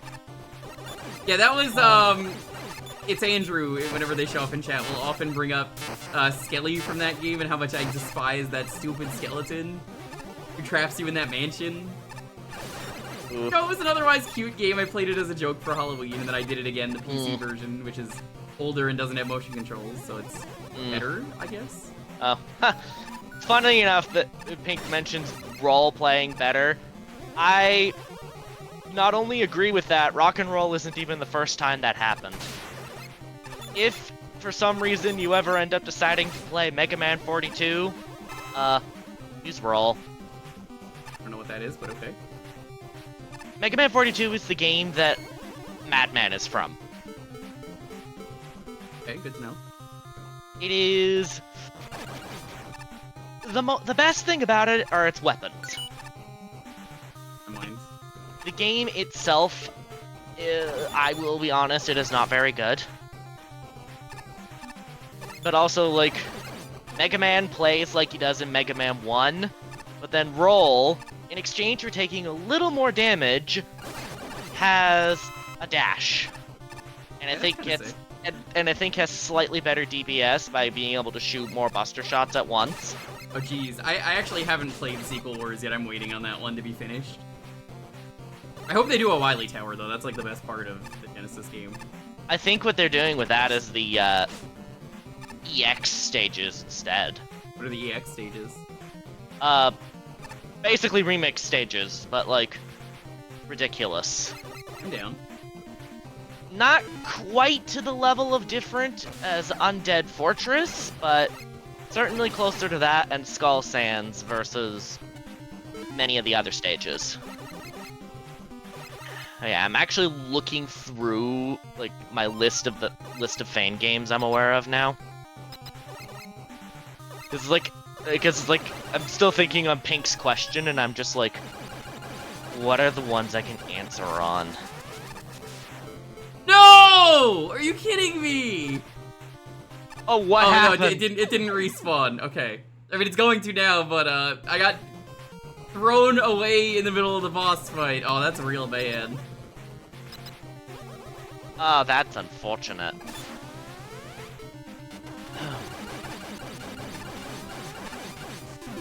That's a function point I gotta take off. Yeah, I don't care for Kaizo. I like watching the GDQ Kaizo speedruns, then I'm like, oh my god, that's amazing.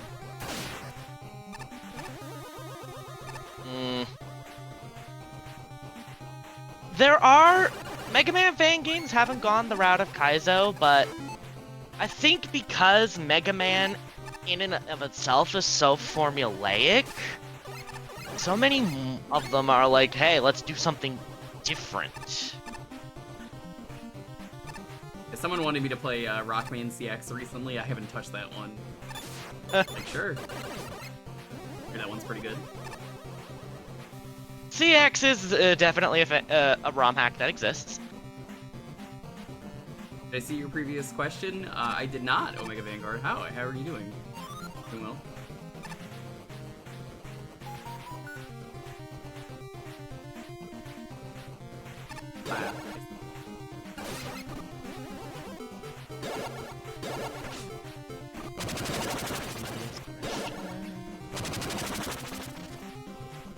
Ah, okay, I just found the previous question. Has anyone tried to make a Ganon fight from the first Legend of Zelda in a Mega Man game?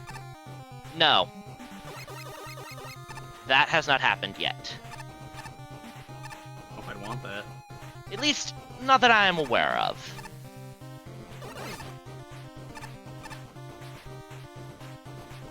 The Ganon fight, isn't great. Wait for me to put that. Oh, actually, has Pink played Mega Man Super Fighting Robot? That one's good. I like that one. That one is a fairly traditional fan game. Again, not completely. But I would say it's more traditional than Rock'n'Roll's French Vanilla, for example.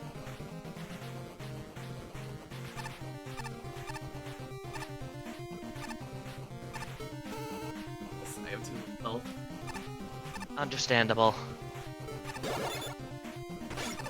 Super Fighting Robot is probably the best made, actively traditional fan game that's out there right now.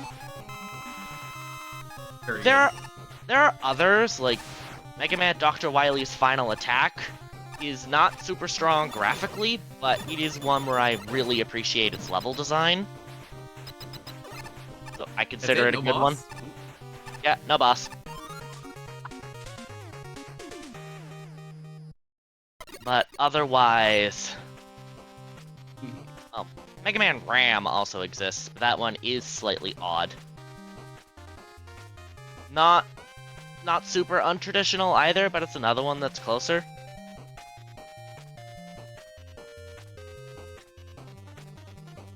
Anyway, you're trying to like think and review. Yeah, I'm like, one of those levels where I'm not.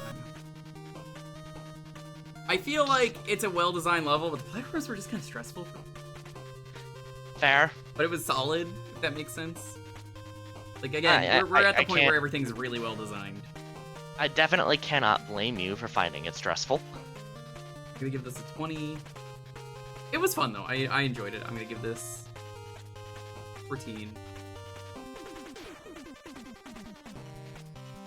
I never played Rockman No Constancy more than the first level and said, I give up, this is hard.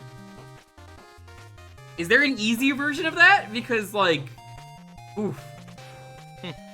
I've never played that one at all because I don't play ROM hacks.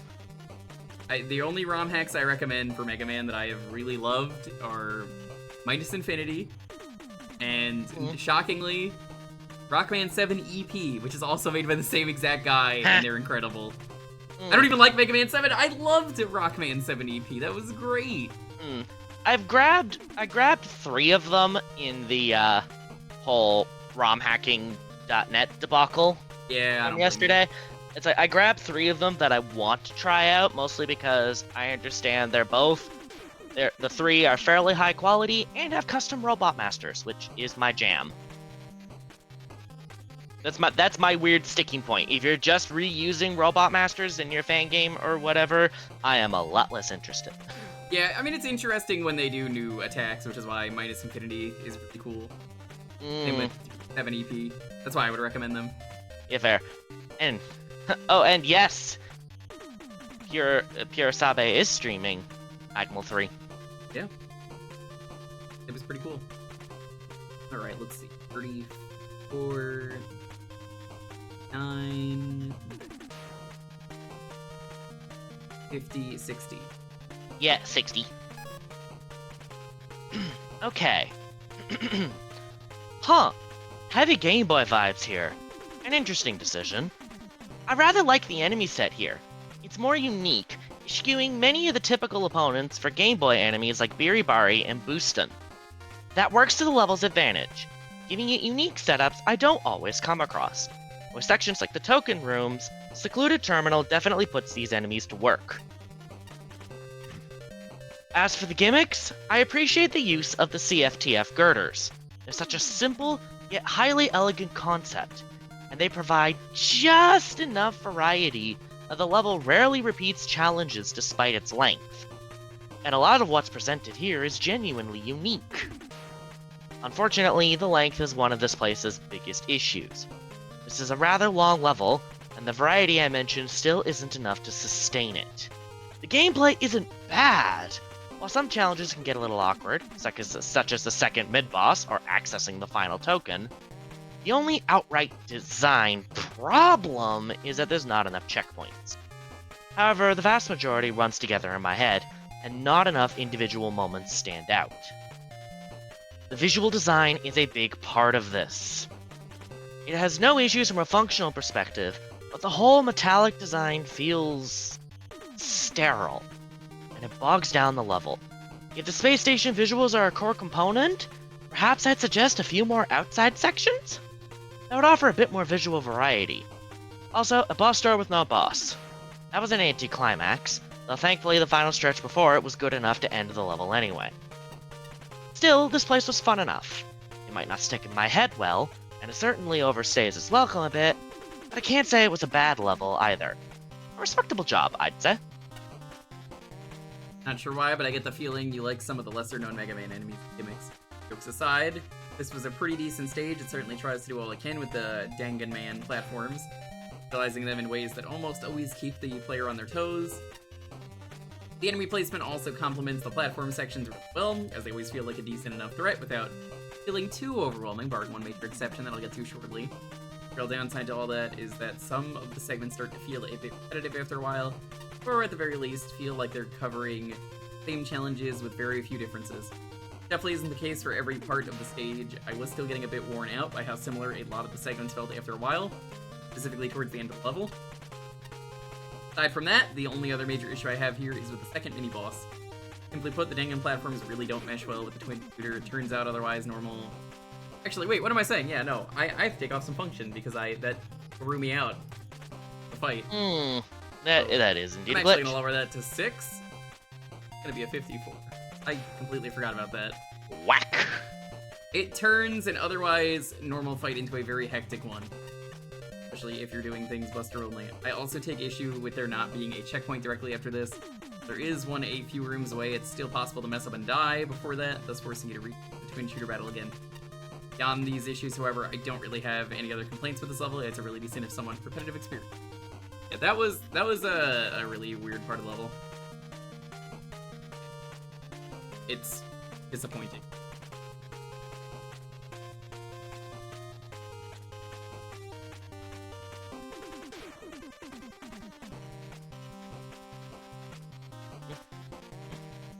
Secluded echo chamber of loud music.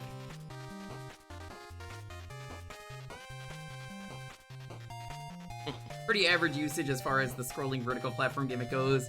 Not bad, but something about the stage just didn't vibe with me. It's due to the enemy choices that are somewhat obnoxious to deal with. Seems the platforms are a bit wonky where they become non-solid near the edges, so my character just falls through unannounced. Most noticeable during the final section, there were long stretches of instant death hazards with no checkpoints in between. The stage isn't so long that it becomes a prominent problem, but it still doesn't hurt to give the player a little mercy. I like the third token design where you avoid the stomper enemies while the platforms carry you up. That was at least a pretty neat interaction between the stage gimmick and enemy. The animation in the tile sets is pretty fine looking. It makes the stage look pretty lively and mechanical. I just wish the music wasn't so loud. Somewhat disappointing, there's no boss, but the stage was already difficult as it is. You could say it is its own boss, I suppose. Not wrong. The level is a little slow to start, but once it gets going, it's one thoughtfully crafted death trap after another. Creativity abounds, with a core group of assets being used to their fullest potential in marvelously fresh and challenging ways. Girder timing and object placement are impeccable, and there's always ample opportunity to assess the situation before proceeding. The music, though slightly abrasive to me, sets an appropriate pace for the gameplay. The tile work is polished and appealing, but there's a bit of visual clutter with all the moving parts. I might have changed the depth of the platform so that it travels behind floors/ceilings. I have quibbles about a handful of screens, like how Tamp interacts with the laser introduction, how the entrance to the excellent third token room should be more suspicious, and how the second mini-boss room is problematic depending on how you enter and exit. But overall, the design is tight, I celebrate the tricky challenges, dropping down a shaft after the girder has passed, racing across a line of girders heading toward the laser, and hopping across multiple girder streams of lasers on top and bottom. On a first playthrough, favoring the Buster, I was ready to declare this one of my favorite levels in the contest. But on a replay favoring special weapons, I began to see some flaws. Turns out that Laser Trident, Ice Wall, and Rush Jet negate the difficulty entirely. No longer focused on the richness of the challenges, I noticed just how long the level is, how far apart the checkpoints are, and how scarce power-ups are. An unfortunate trifecta that would have ruined a lesser level. Happily, this is a good level. Good enough that it doesn't even need a boss, because the final stretch is as satisfying as a boss fight. That's a difficult feat. Want to know how much the loss of a single element in a stage can affect the final level? This is a good example. In this case, missing a single checkpoint has knocked the score of the level down from high 80s to what I give it in the... Still 80. But low 80s instead. After the second encounter with the mid-boss, there needed to be a checkpoint. It is a difficult boss encounter with a difficult segment after it. It is heavy with instant death. We didn't appreciate having to fight the mid-boss 4 times. That being said, for what few basic assets the level uses, it uses brilliantly. Every challenge felt new and unique, and you could tell the level was getting harder and more complicated as the level went on. Really appreciated how every moving platform had a background telling you how it worked. Especially liked the room before the second checkpoint, and how you could see the spikes on the right of the room before you faced the challenge. I actually did like the use of the mini-boss and felt that the second fight was really interesting. It felt like a natural culmination of the level's assets. The level did end fairly abruptly. I think using the idea you had for the Heart Token challenge as a climax of the level would have resulted in a more exciting end. Allowed you to try out your gimmicks in one final interesting way. Still, this was a great level. Well done. Not much to say for that one. No, I will comment. One thing that amuses me with you say the platforms were so stressful. They were Challenger from the future gimmicks. I know. That's why I was like, oh. that probably helped. Oh yes, this level, it was rated R. I like this one. We get some pirates. Okay. A lot of credits for this level. Hell yeah. Oh yes. That's the simple flips, thank you. Gotta have that in here somewhere. Oh. Also Pink, Mega Man Recharged, and Mega Man Y+1. Those are fan games I would suggest you watch. Why does he have the Nike swoosh? Memes. Yeah, your voice gets added to a sitcom laugh track. Feel about that. There's just memes, and that's apparently Omega Tiger Woods. Which I was gonna say, I know that because it's from Salty Bit. Yes. Every moment I'm like, oh yeah, that's him. No problem. I am actually involved in beta testing for both of them, know quite a bit about how they function, and they are quite possibly the most traditional fan games I'm aware of that are, like, in development right now. Well, I've mentioned anything you give me, I will write it down. I have a feeling there's fish in this. Not wrong. Shattered Diamond.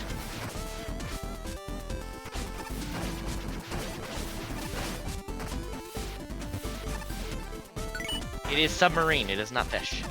Submarine is basically a metal fish.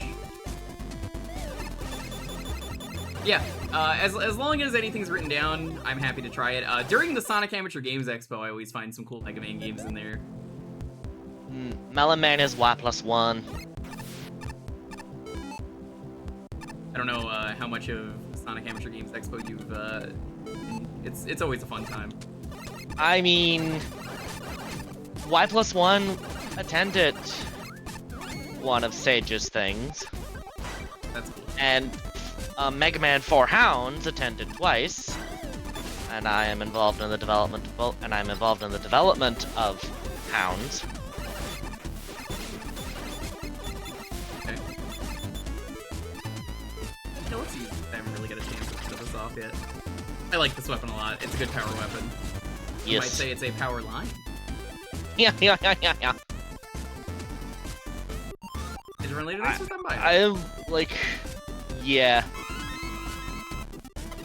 X and Zero stuff is rough. No, can't get those. Were I better at spriting in the X style, I might try. I would try to get an X fan game together in the SNES style. There's like no X fan games. I think that community just doesn't want to bother. If for no other reason than my brother is more of an X series player compared to me being classic. And Thing for Family is something that would definitely would be a good inspiration that way. Hey, Vin Diesel would be very, very proud of you for saying that. Hee. Oh, that was close. Ironically, I could probably do the spriting, but I would just need to practice it, because, like, I've sprited Battle Network stuff. I've sprited a lot of Battle Network stuff.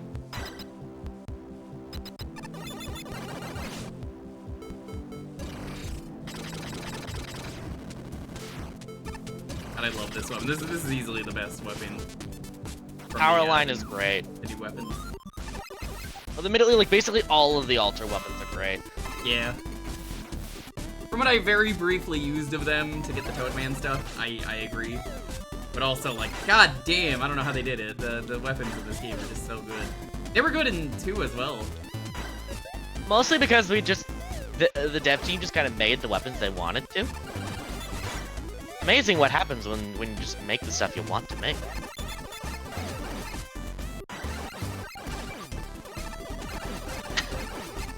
That Fever is giving quite a lot of trouble.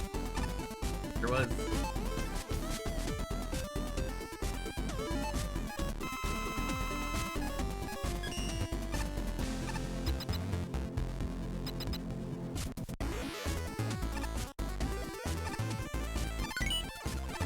All according to plan.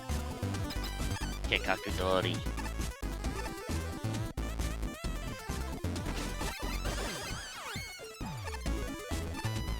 And since I commented on it, Mega Man 4 Hounds is... I would put it more in the range of French vanilla. Yeah, I feel that. What I've seen. Certainly in the sense of knowing that that was unfortunate. Oof. It definitely goes for a design style that is not the same as classic Mega Man. And then also, I know the plot. Get that. I'm trying to think of the ones from Sage that I like really wrote down and remembered. I know Perfect Blue is one of those that just like what the hell is happening with that game? I'm patient, so like I mean I waited 6 years for this, and by 6 years I mean I waited like 3 because I finally checked out Mega Man Wolf.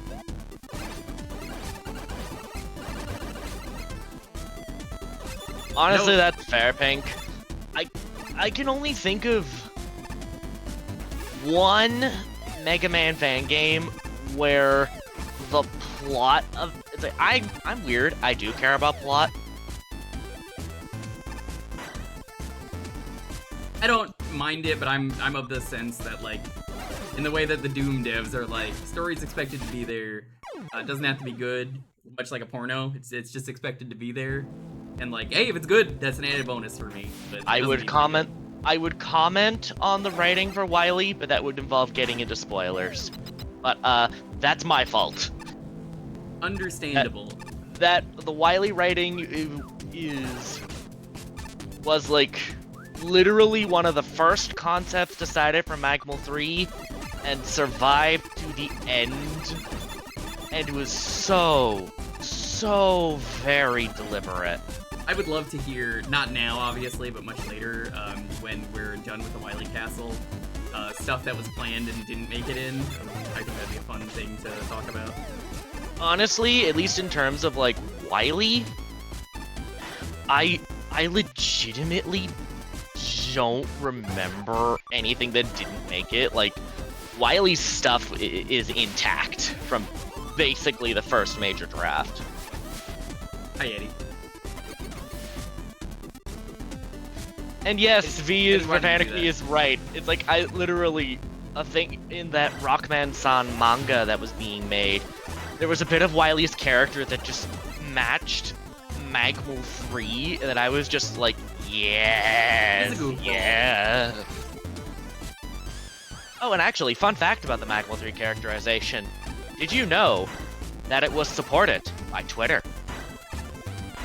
That rules. It was actually something that happened when they did one of those Twitter takeover events on the Mega Man Twitter account where Dr. Wily took over in the lead up to Mega Man 11. And he had, like, a speech. So he had a statement at one point, which I obviously didn't literally, but I practically lifted it word for, but I lifted a lot of its core concept for Wily and Magmal 3. To the point that literally the speech before his boss fight, because I don't think it's that much of a spoiler to say Wily has There's a a boss Wily fight. boss fight. I didn't even know he was in this game. I thought that was Ernest Will. Shocking. I know, right? But it's like, I literally just, I basically grabbed the concept from that. Probably could have gone backwards. Probably, but Respawned them. I'm just like, screw it. Eh, fair. Faster. And yes, Mega Man 11 Wily is delightful.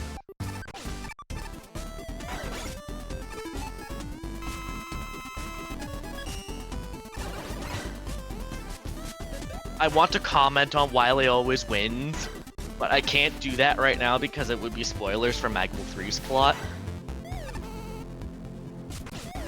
Ah, unfortunate. It's Wasted like, the E-Tank now. It's like, I want to it's like, because, yes, I have. I wanted to. I'm glad I didn't back the Kickstarter, and I hear the game is average. Yeah, I didn't back the Kickstarter, played it later. My opinion on it, Average, from what I hear. my opinion on it is definitely a resounding meh. I definitely do not hate it. And I definitely do not have the same disdain for it that others have. Not the least of which because I understand a lot about game development, having literally taken a college program Hell yeah. for it that was run by Oh. Womp Womp. That was like run by game devs. So Get the fuck out of here. Get out of here. I gotta fly back now. It's the only way.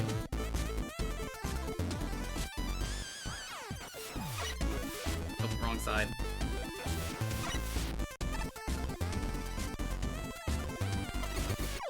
Yep, that's exactly how I expected that to go. I didn't watch that trailer. Anime girl crying on Prime Night or something. Whatever it was they said. Yeah, that was. Yeah, I really wanted to back it, and I think... I don't know what would happen to Mega Man had that have been an extremely successful game. If, like...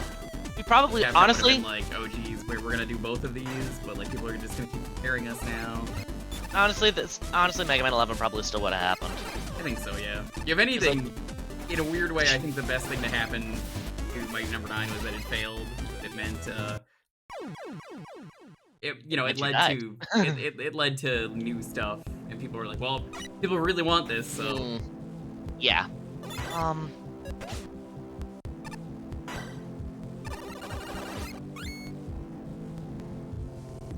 Yeah, the only fan game I can think is like, yeah, as I said, I care way too much about plot. The only fan game I can think of that for one, I've actually played all the way through, but two was where the plot actually ended up bugging me ended up being, actually, Mega Man Unlimited. Yeah. Go figure. The Zero stuff felt really shoehorned in there, if you ask me.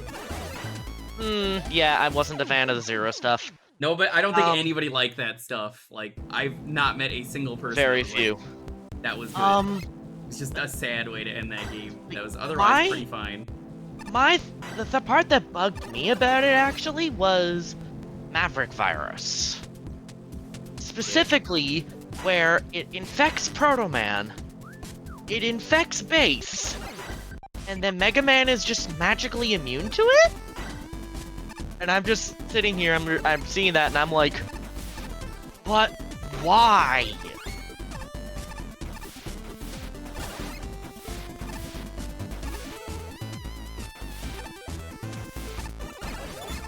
And it especially feels weird with Mega Man 10 existing and having the Robo-Enza plot.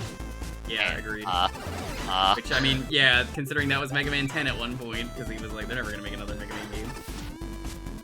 Oh, dear goodness, the crashing issues. That sounds sucky. Oh, that was a spike.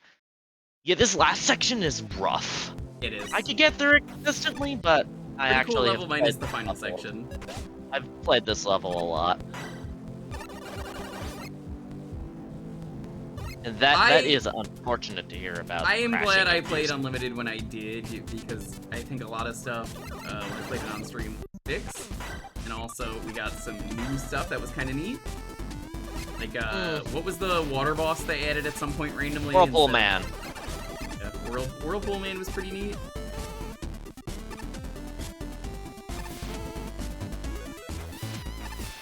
Yeah, like Whirlpool Man is. Yeah, Whirlpool Man's neat. I also. Blue Man was pretty neat. I remember liking him. I don't. It's been a while though, so I mean, my memory's not the freshest. For me, it's more. His stage, I don't have much thoughts on, but I do not like his boss fight. Yeah, I remember the stage being fine. There we fucking go. Oh my, are you kidding me? I could have just cheesed my way in here? I feel like an idiot now. Oh, that's unfortunate. I forgot about that cheese strat, honestly. I would have done it if I had gone the screen over. I'd have been like, cheese.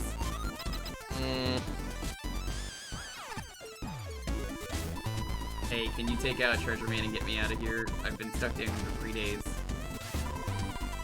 Good luck getting out of this trap, Mega Moron. You'll be staying here until you comply with my demands and don't even try to grab the ladder. It's a trap, too. No lies. Until then, enjoy your eternity rusting where no one can hear you. Sincerely, Treasure Man. Yes, if you are not Mega Man, I'm sorry, but I'll have to keep you down here until the preparations are complete. Nothing personal, just business. Full trap, bro. Treasure Man. Can I fish him up? No. What was it that I needed to fish up? Was it the triangles? I thought there was something in here. Yeah. It was the things you killed with Power Line, I think. Cool fight. Very wiggly. Very wiggly rope. I had to look over the stream. I was like, wait, is the hat visible? Because the hat's not visible on my end. Yeah, black on black, not usually great, but I mean he's primarily brown. So Actually, like, it's more because of the fact the hat flickers. Cue that it's not solid. Neat boss. And it's like the hat's important because it telegraphs where he's gonna land when he's done rope swinging. Cool.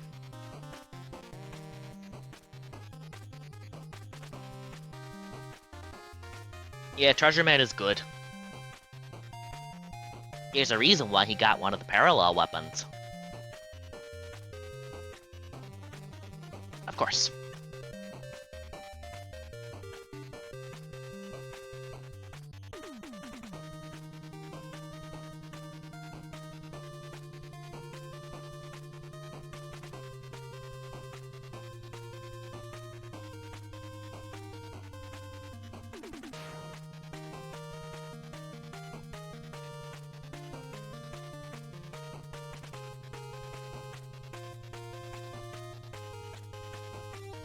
I really did write my thoughts in pirate speak. Perfect. Wait, Lord. Shout out to Wailord and Skitty from the Tinder Skitty comic. They ended that recently and they got married. Very proud of them. Ah, fun. Oh, right, yes, the metallic jellyfish guys also are a thing. But yeah, by the way, I already got Treasure them. Man. Yes. What was it? There was something else. Go on. Treasure Man is in charge of one of the costume weapons, one of the parallels. Show it off in a moment. Maybe I already Yeah. got it. Go back, I think.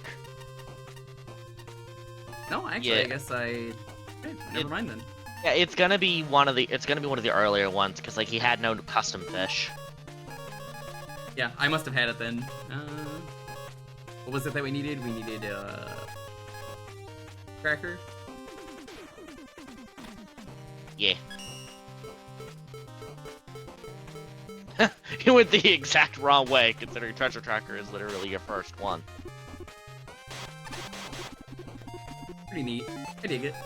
Again, I like being basic and using stuff, but it's cool. Like Yeah, fair. I run with all parallels at this point.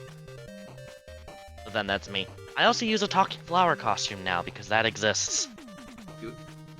and I must. I think this level's really well designed. 20.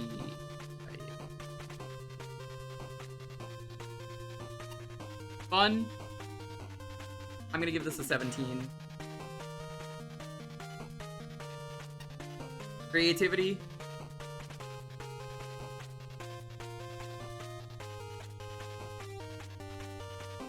The most creative, but it's a tough 10. Aesthetic. Middle of the road.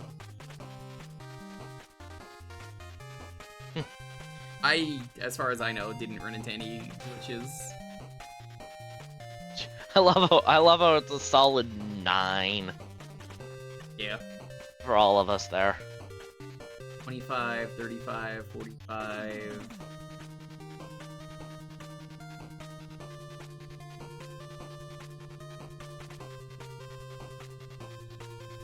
$10 for functionality, right? Yeah. Huh. Nice. Nice. 69. Yeah, that's what I got. Oh, nice.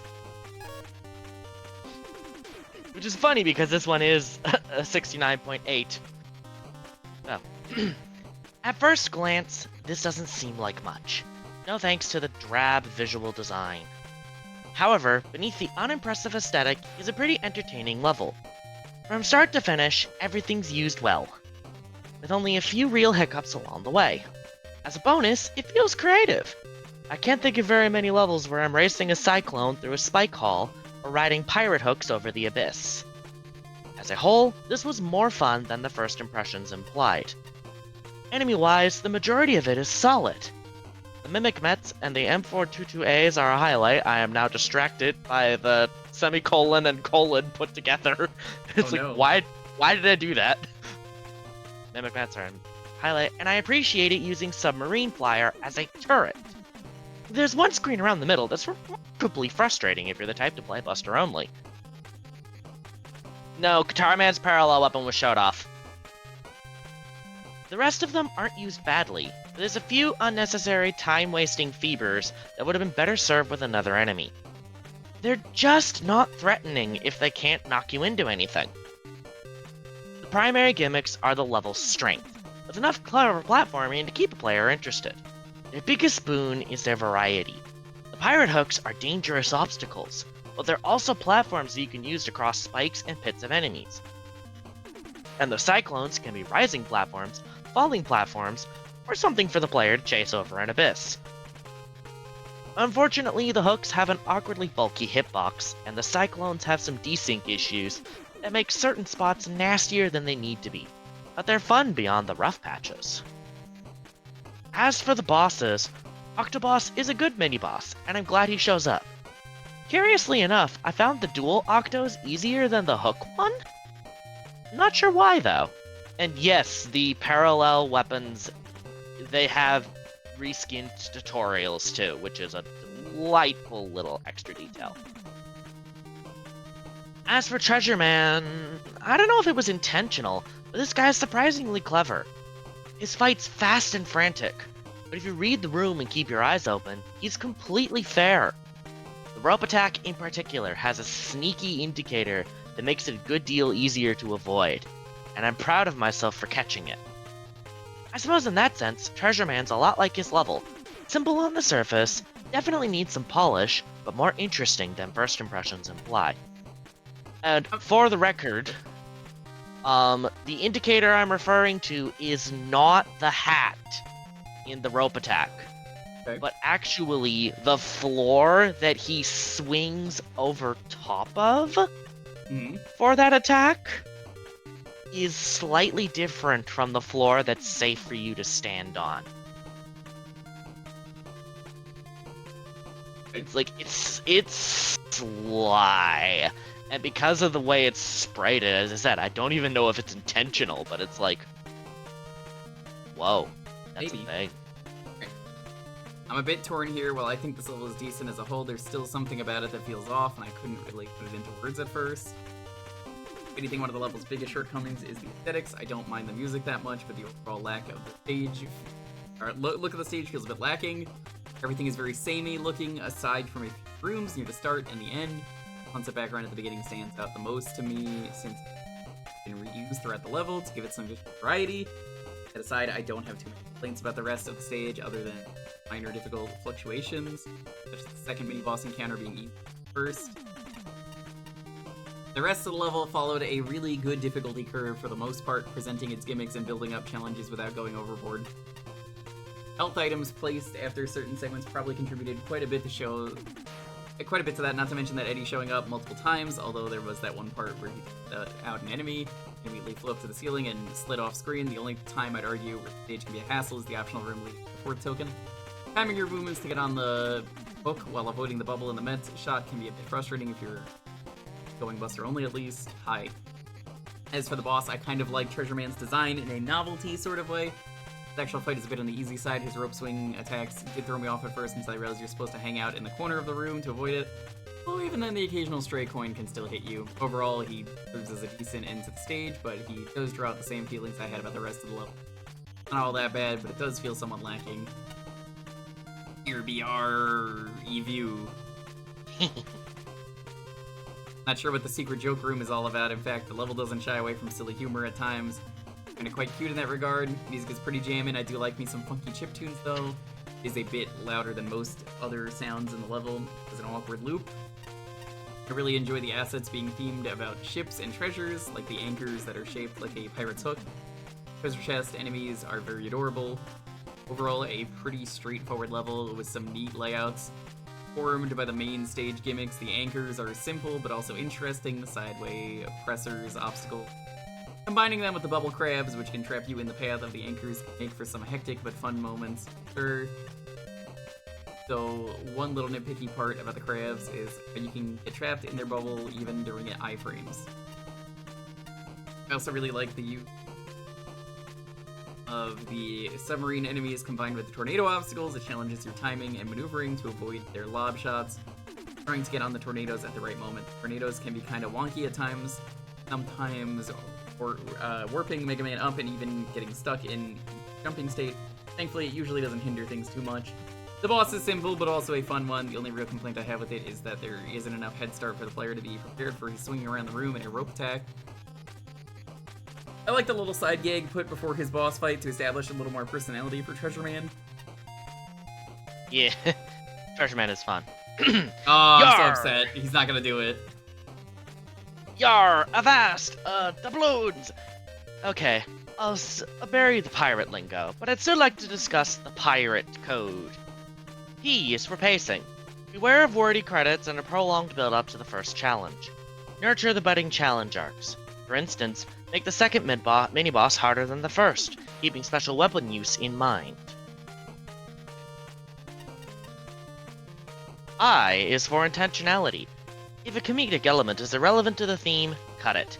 If the players jump into water on the first screen, they shouldn't end up on dry land. At path splits, make players choose, not guess. Avoid using buoy enemies as confusing wall decoration. Haha. R is for rewards. Ensure that thoughtfully structured item placement holds up under scrutiny. Checkpoints might be overkill if there's a large health refill, plus Eddie who might drop a health refill, plus a health refill anyhow if you die and respawn. Consider whether the tokens are way too easy to grab. A is for attention to detail. Pat yourself on the back for introducing new concepts with a palpable emphasis on learning curve, and for creating an efficient nautical/pirate theme. Hooks and treasure chests are especially fun, though parrots or actual pirates are preferable to the submarines.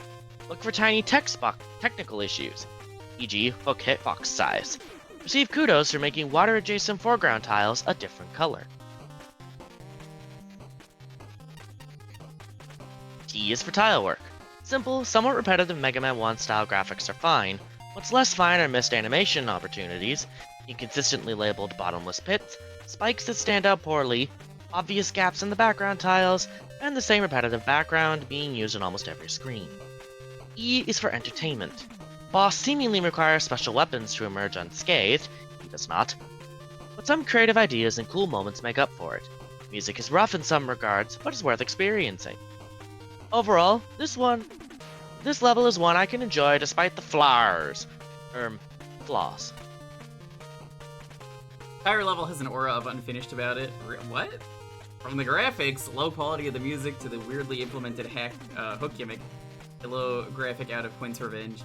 One highlight to the level is the novel ways that the Kamigoro Maker tornadoes were used. The rest of the gimmicks, there's some creative setups, but not too much care put into these, I think.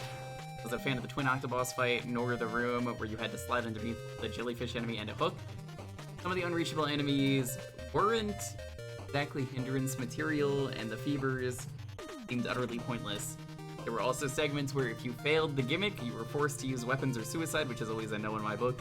Could have been solved through having the Kamigoro tornadoes spawn off screen when there were no more. The challenge would have worked better had it been about getting off and on tornadoes rather than merely keeping up with them. Treasure Man is alright, the rope effect is interesting, although I kind of wish some care had been put into making it not look so out of place. It isn't the most attractive robot master out there, and the hook slice attack wasn't exactly effective. Finally, your Easter eggs were just odd, they didn't really add anything to the stage, they were not the best first impression for the level. Pity, a bit more care for this could have been pretty good. Pretty sick. Metal Man's Metal Factory. Got me. To do a double take there, I was like, wait. Behold, graphics. Pretty neat graphics.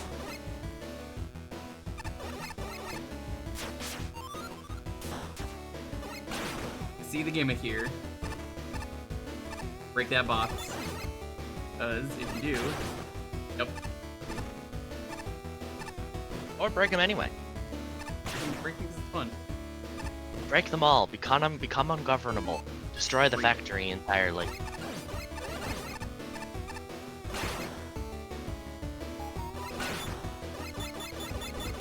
What? What? Pink, what? What? I think you bonked. I think you bonked a box somewhere.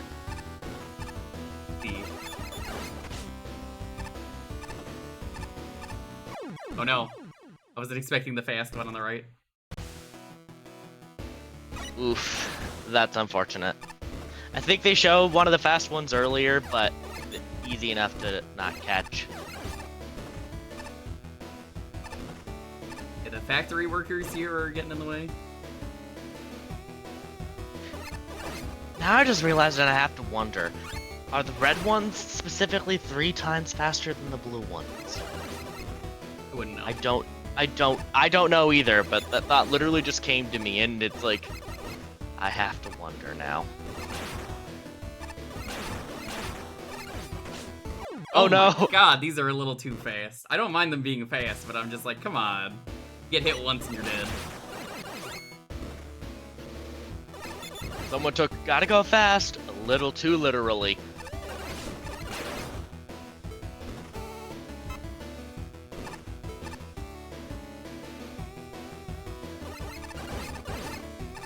Two speeds, fast and way too fast. Personally, I would have gone 2 speeds, moderate, and May as well just immediately shove me off.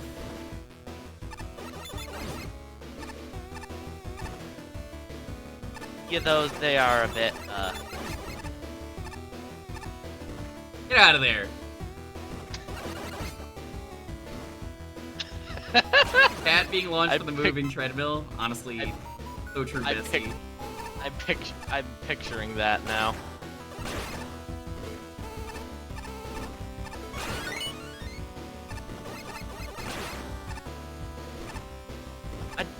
You didn't really react much to the security mets having the tiny little batons. I noticed. They're bonking. Pretty good. Fair enough. They're cute. I like them.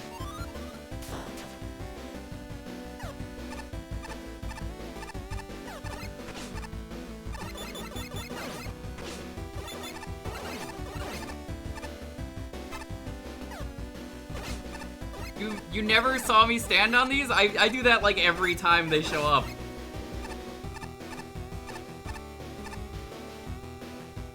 Wild. Well, now you know. Also, you can get crushed by them. That happened once on one of these streams. Yes, that is a thing. Oh. That was close. All according to plan. That's some Yeah, door probably animations because, very good. I mean, those things probably crush you because of the fact that their guns are solid. Slowly approaching Met.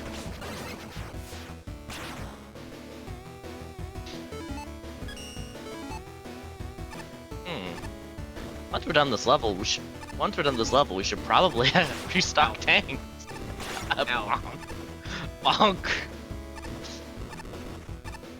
Oh, that was close. No. Oh, that was close All too. according to plan. Planned everything from the very beginning. Got there for me. Oh boy. Heal.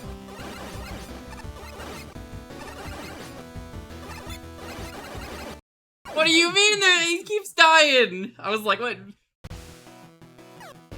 I'm just like, oh, I know immediately what you're about to run into. They did this trick in Mag Mammal 2 at some point, I want to say. Yeah. Launchman and Dennis and Launchman and Shuttleman. This is not the same creator, because that's the Freedom Planet div. Correct. This person is the one who created Ruined Lab in Magmal 2. When was Ruin Lab?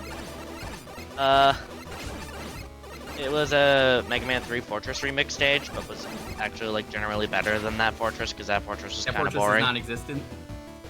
Yeah. Not good, it's not bad, it's just unfinished. Which I still need to play the hack that fixes that and makes it like a finished game. I think Pink played that. I was going to, but then I got busy.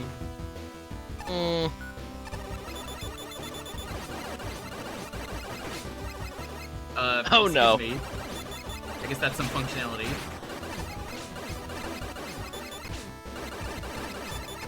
Yeah, the spawning from old.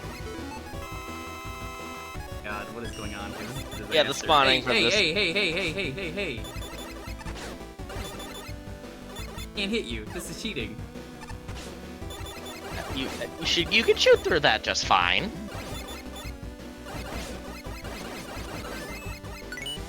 What a mess. Wiley never did notice me. The fool was so blinded by his own ambition that he never noticed that oh my god, it is Dennis. Could be his most valuable weapon. Yep. Tall man noticed, though. He brought me under his wing and taught me even more forms. Now I'm more than infinite. I am unstoppable. I am the golden god. All will tremble before my might. Now you'll notice me, Wiley, but it'll be too late for you. Not a fan of putting Dennis there, and the only reason I say that is I don't know if permission was asked. I don't know if it was either. That is something that, like, if you're gonna do that, you should probably get permission. Otherwise, I think it's fine. Yeah. For courtesy, if nothing else. That's cute. Oh no.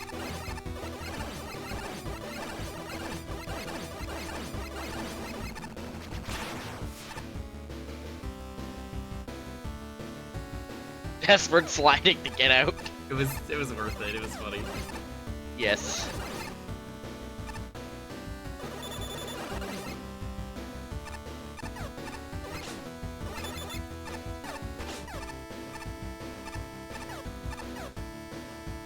I just know that, like, if it was used and I was the person that, they were like, oh, you use that without asking, I would be a little upset. Yeah, fair. Flattered, but upset. As I said, yeah, fair, I get it completely. I mean, I'm the one who went to the trouble of gathering permissions for the vast majority of the tier bosses.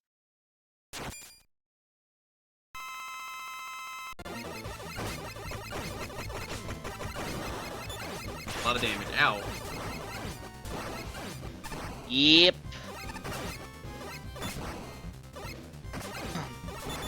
Metal Man is not a pushover. That's for sure. Whack. Yeah, I don't know which judge brings it up. I guess we'll see in a moment. But, like, I don't know. Anything that doesn't ask permission, I'm like, ask permission.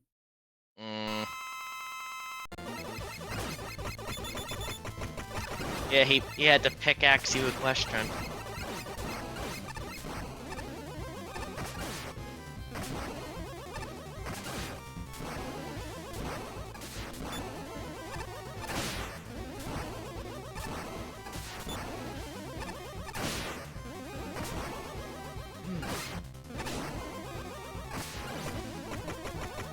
Why does this room need to be as big as it does? I don't know. What? Me. Oh, you're not invincible. That is not clear. I do not like this play.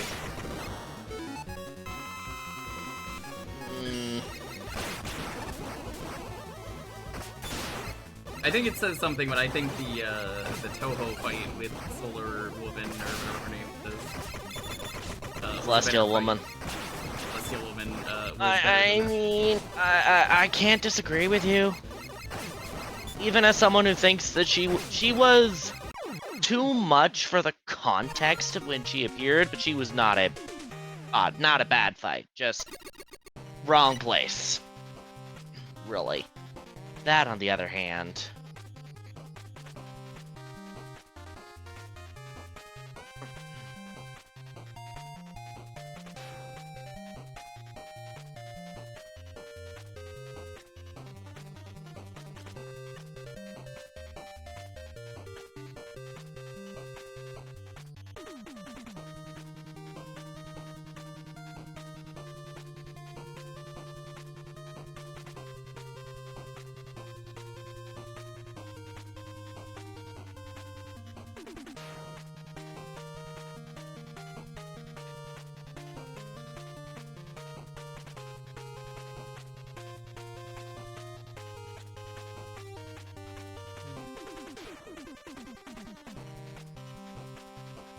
Okay, I wrote my additional thought.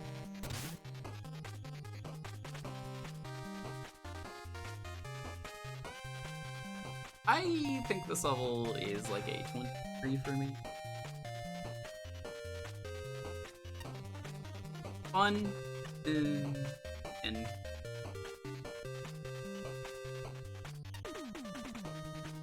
creativity.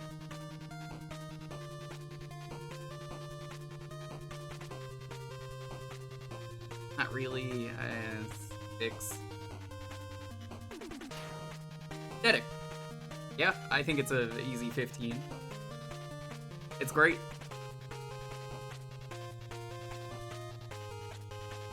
I'm gonna say that glitch at the end was weird. I'm gonna give that a 7. What is that score? 33, 39, or 61. Yeah, 61. Kirby, will you read this real quick?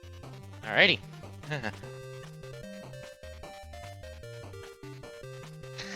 I like V for Van.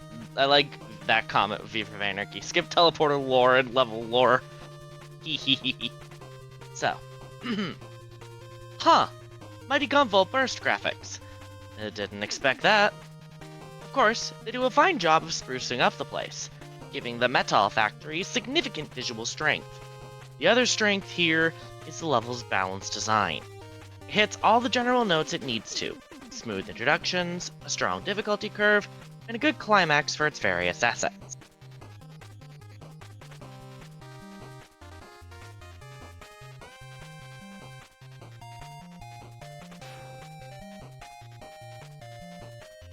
Not going to start the next paragraph until Jewker returns. I'm back. Ah, speaking of, I found the function of the crates and conveyor belts where I highlight, particularly the shrapnel telegraph. I appreciate how that exists, regardless of where the blocks are falling from. The mech crates are also a fun grab bag of enemies, and the level makes good use of security mets and helimetals. In general, it's well designed. If I had one major complaint about it, it would be the sheer speed of the red belts. Those are fast enough that I've actually gotten more or less stuck on the edges of these things in attempts to recover, which means they're a pinch too fast, and also this is where I knocked off functionality points, because, on a lesser note, the level's most interesting part is about 3/4 of the way through, with the ending climb to the boss door being much less interesting than the big crate room before it. Unfortunately, the selected combination of core gimmicks is a death knell for creativity. Crates and conveyor belts are everywhere in this genre. They've been done in numerous different platformers, including Mega Man 11. This is a well-executed example, but it's also been seen before. Multiple times. The mech crates help a little, giving the idea a Mega Man-esque spin that it doesn't always see. But enemies hidden in boxes are still fairly standard. And if you don't go trigger happy, they don't affect much. End result? Something way less memorable than it could have been. The other thing to talk about is the bosses. Metal Potten is fine, particularly the second one changing its drops. And the return of Dennis is neat. Glad he's only in this level. The giant Met Cannon is alright, but the second one is far easier, throwing off the difficulty curve. Finally, Metal Man starts smoothly, with a first phase that feels good to fight, but then comes a surprise second phase, amplifying his power, range, and speed significantly, while also decreasing his vulnerability time. That is overkill. It pushes him from fun to frustrating in no time flat. It's a shame. Things were honestly going pretty well up until that happened. Still, this was finely crafted. It might not be dripping with originality, but what it has is still good. I hope to see a more unique concept next time. Because yeah, that really just sums up how I feel about the level. Is just, yeah, it's fun, it plays well. Neat. I have seen this it's pretty, But and I have seen it's this. really rough. I have seen this so many times before that the design's kind of in one ear out the other, just a bit. This is not gonna be a level I remember. Hi, Icy. How was the stream? What were you doing? My moderators, like, talented. Moderator respect. I say it as someone who is a bit of a serial moderator. Yeah, that's me in far too many channels. Yep. Wacko died, fade to black. What were you doing? Oh, the Great Edgar Hunt. Oh, that's a good game. I need to play more of that. It's the Collectathon Animaniacs game on the GameCube. It's obscure, but it's fun from what I've tried of it. Huh.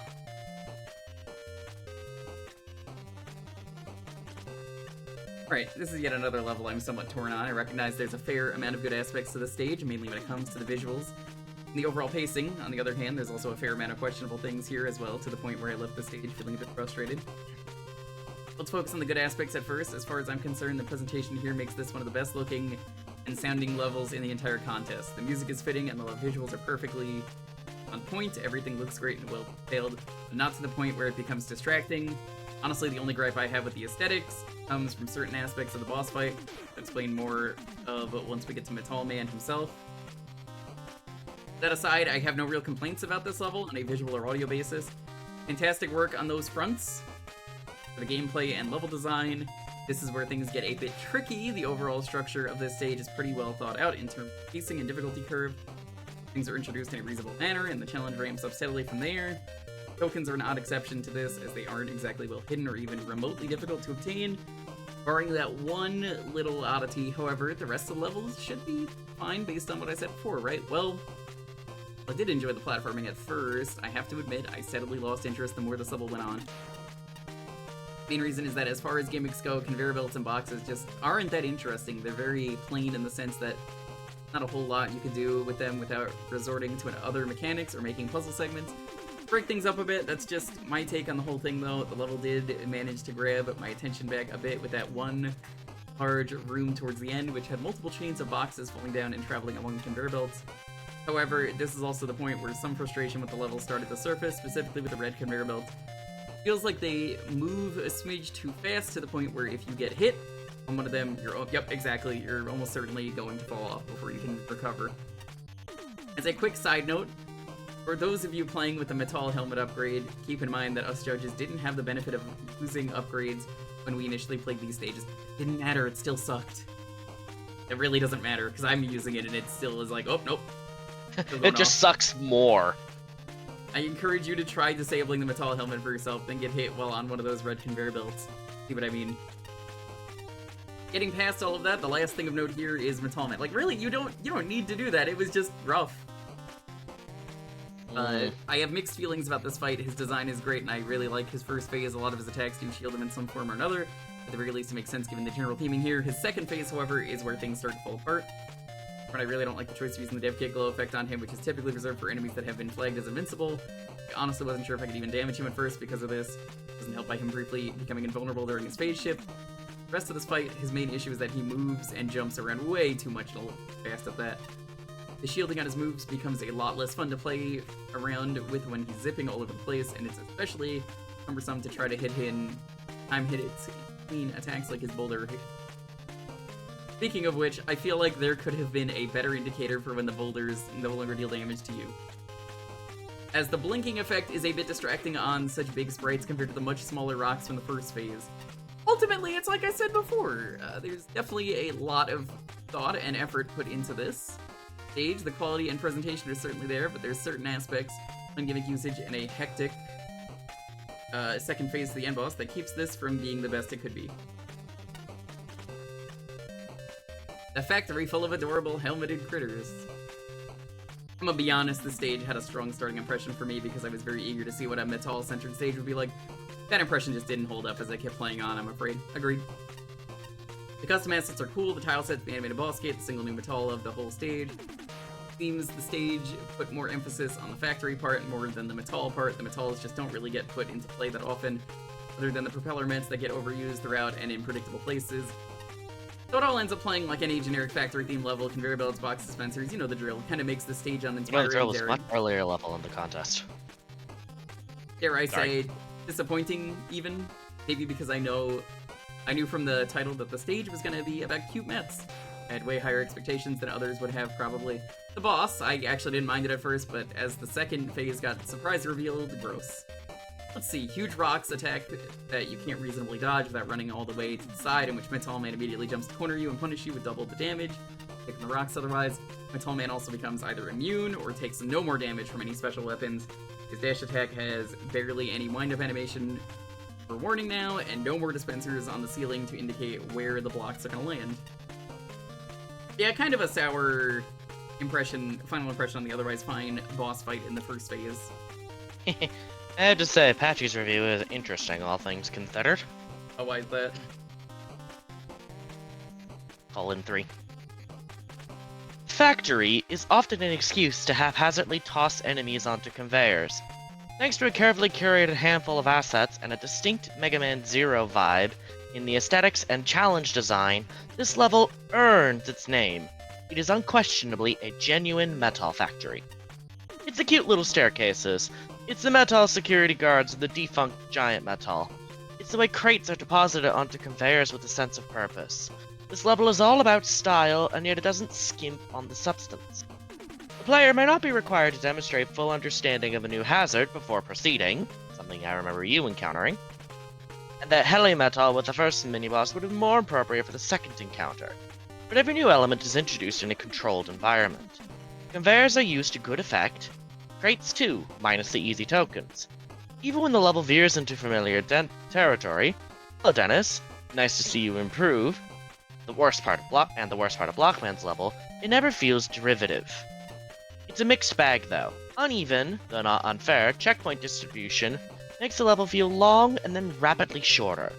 Fast conveyors are too fast, or perhaps too short too often where tight jumps are concerned.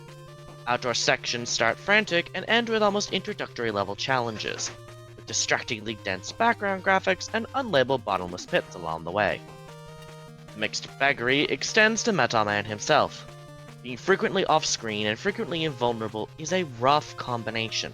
Plus he hits like a truck. His shot-deflecting pickaxe blends into the background somewhat, as do the crumbling dirt preceding a falling crate, and the glow effect during his second form reads as full invincibility. At the same time, he feels like an authentic Capcom boss, and that's excellent. Some things keep me from enjoying this more, but it's still a level to be proud of. It is clear just how much polish and care has gone into this level aesthetically. The little details such as the parallax scrolling debris falling from boxes and other particle effects, and the excellent music choice result of the stage. It feels fresher than any stage using jets and conveyor belts has any right to be. Unfortunately, it dropped the ball in a couple of really key areas. The Mets.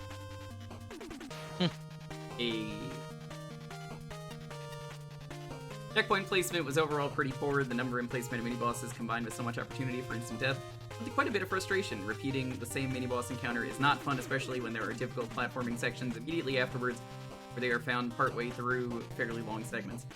Either adding more checkpoints or reducing the number of mini-bosses you were expected to fight would have significantly improved the playability of the stage as a whole.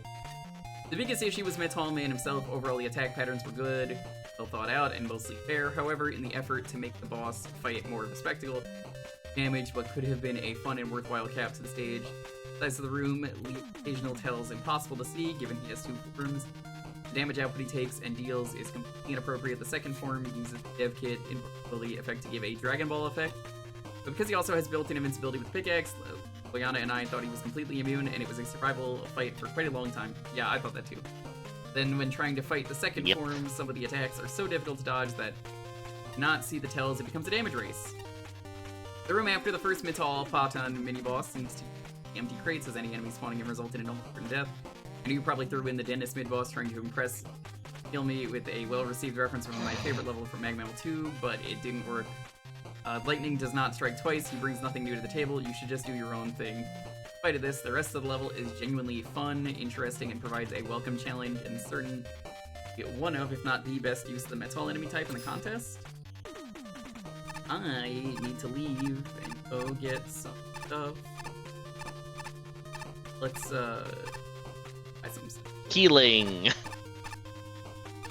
Tanks. They are running out.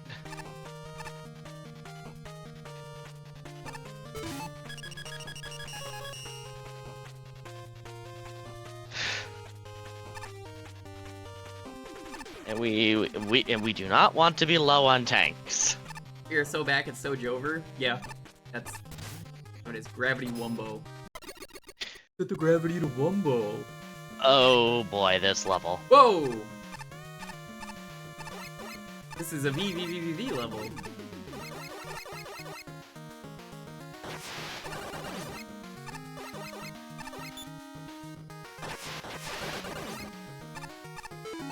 Five tokens. First grade, Mega Man. Study of Megamology.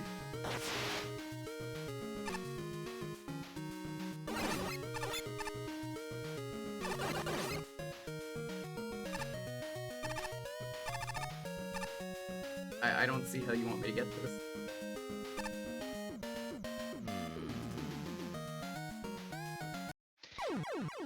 I was trying to slide. Yeah. The slide got me killed. I pressed the jump button. Yep. That is why I was like, oh, this level. Yeah, this is gonna cause me a lot of problems. Me personally. I experienced the same thing myself. What? That didn't work?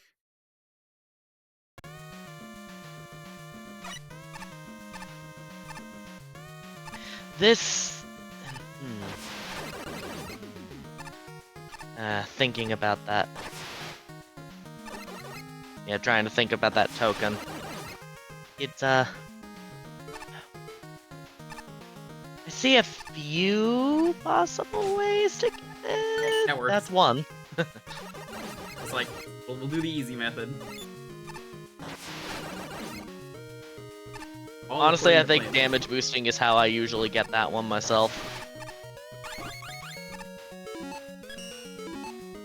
Sure, I am here.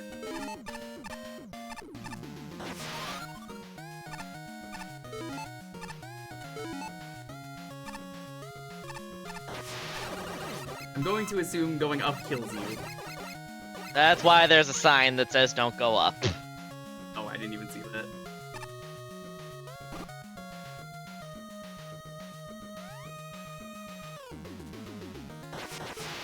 $1 million question. They got rid of a lot of the options I would like.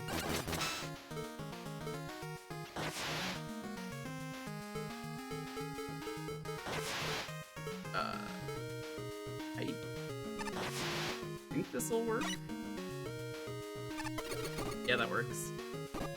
Not sure if that was intended, but that's how I did That it. is the intended method of getting it. Not only that, you were going to have not only that, as a dev, props. I actually figured out the intended solution. You have no idea how many people we've seen get stuck on that token. Wait, what is the usual thing you see people try and do? I guess how did Pink Deck get that? I know what I don't. It's more just people see the token and then don't like go beyond it to figure out, hey, you can use the rush coil jump that you just did. They just see it and then immediately are like, how do I get? Okay, this is cool. No, go back, go back, go back!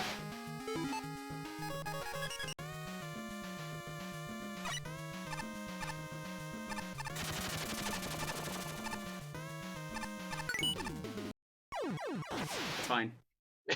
Success! It's Task. funny how many people are just really bad Task at getting failed tokens in successfully. this game, and it's definitely never been an issue in the other Meg Mammals, because it's like, I can't figure out why this token is impossible. Oh, it's Icefall. Or, Well, oh, I use think- Rush. Honestly, I suspect part of it is just Magmal 3 reached such a massive audience that we picked up more people who didn't quite know what they were doing. And I don't know how you're supposed to get that one, so I'm just like, fuck it. Win's a win. I ain't judging. Yeah, task failed successfully. Story of Buggy the Clown. Ren's favorite clown. Honestly, it's funny seeing people be like, "Weapon that does not exist," and me sitting there being like, feels like those tokens feel like they'd be one of the only times I'd ever use Break Dash. And that was a break dash scenario. I didn't think you'd make it back in time, so I was like, oh. I don't actually know if you'd make it back in time for that second one. It definitely seems like it doesn't.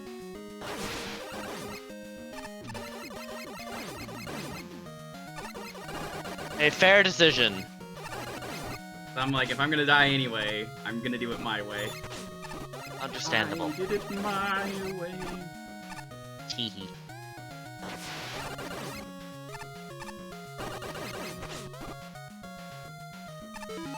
Contest weapon. I mean, I have all of them. You can just say what it was. What would have been one of the altar weapons?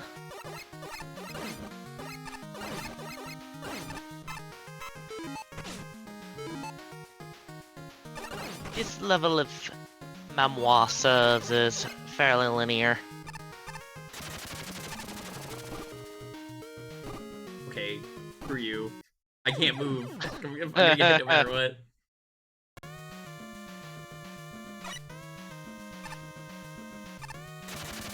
Yes, level of VVV mechanics. Not the first time Whoops. Egg Mammals had that, so not as exciting as you would think it is.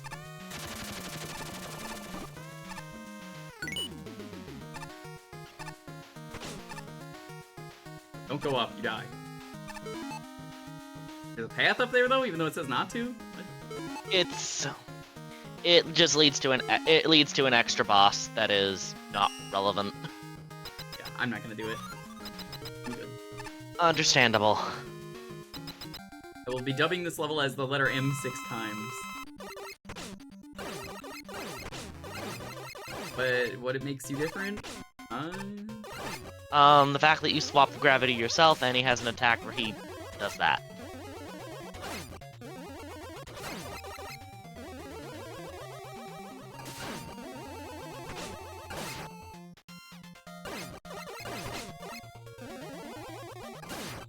And it also seems he does not follow his predetermined pattern.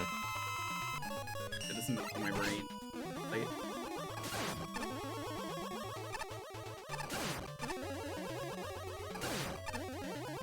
feels wrong, if that's the best way for me to describe this. Yeah, fair. Hooray!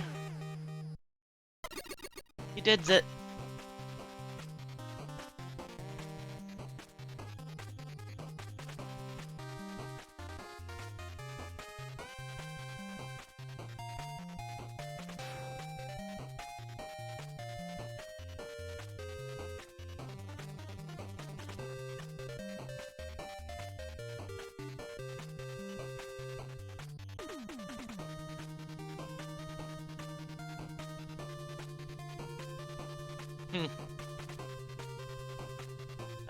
Actually, come to think of it, Pink's far enough along. Should probably, link her the document someone made that just translates all of Element Man's dialogue. Oh yeah, I want to link that at some point, for the chat. Because someone did it! Yeah.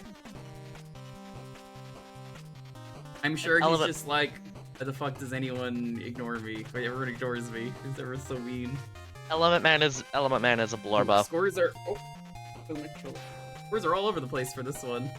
Yes. I think this is an 18 for me. Yeah, nah, Element Man's dialogue had been translated, has been manually translated for a while now, and also, if you're willing to do a cheat file, by collecting all the cheats from Eddie, you can get a translator for him. That's cool.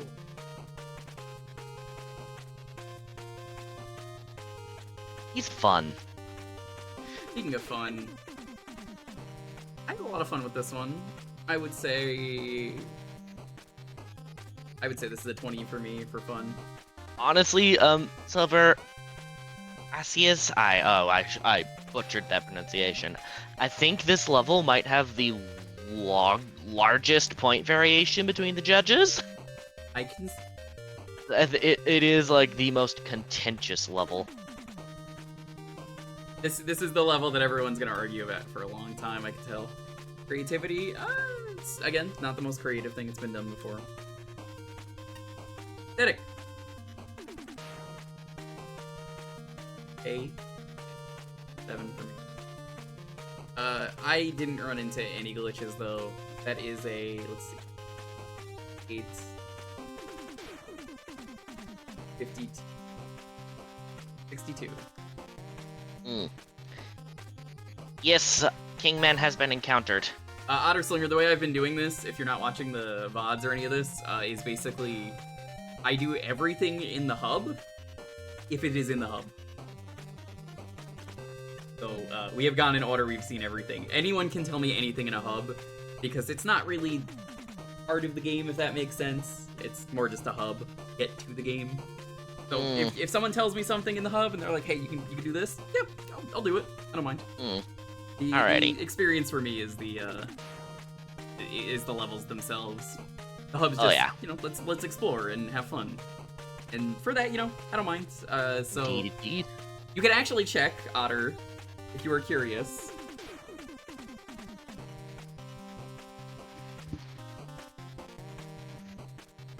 They're in an ad.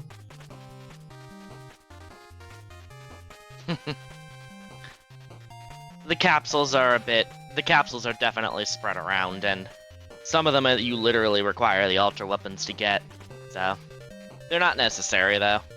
Yeah. Alright. So. A gravity flipping level. Can't say it's the first time I've seen that. The core concept is to replace Mega Man's jump with a gravity flip, and he can only flip while grounded. Sound idea in theory, but the execution wasn't as entertaining as I'd hoped. For starters, a flipped Mega Man falls at the rate you'd expect from Mega Man 1's Magnet Beam. It's much faster than regular jumping, and can make dodging a chore. The second issue is how badly it screws with muscle memory. Not just in the sense of jumping versus flipping, but if someone prefers down plus jump slide over the slide button, this has an alarming chance to screw them over. Top it off with a weird lack of sound and boring graphics, the whole thing ends up feeling off. Suffice it to say that I didn't enjoy this.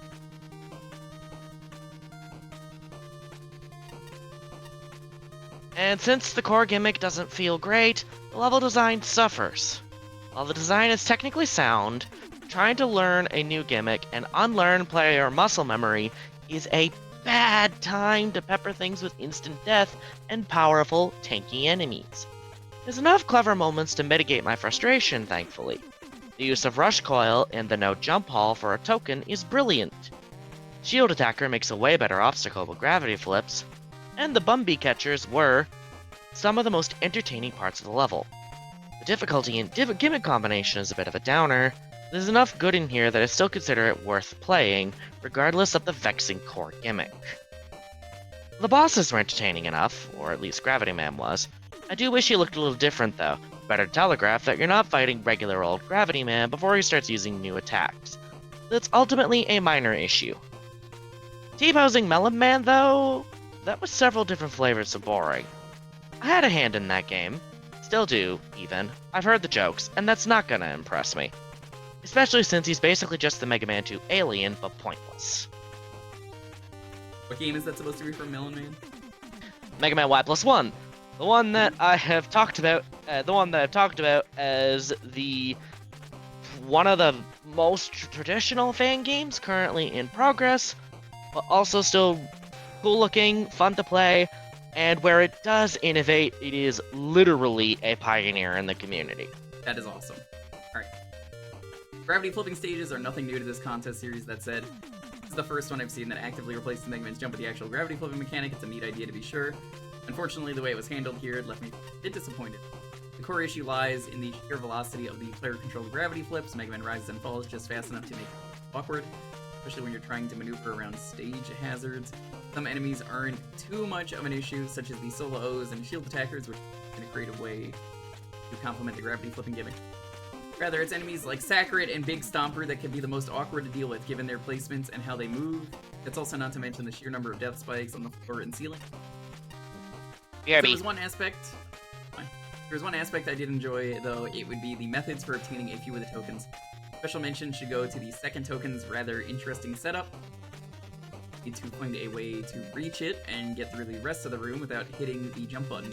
One of the catcher ones I was a little less thrilled with, so you have to hold back the whole time to stay on to manage the pace.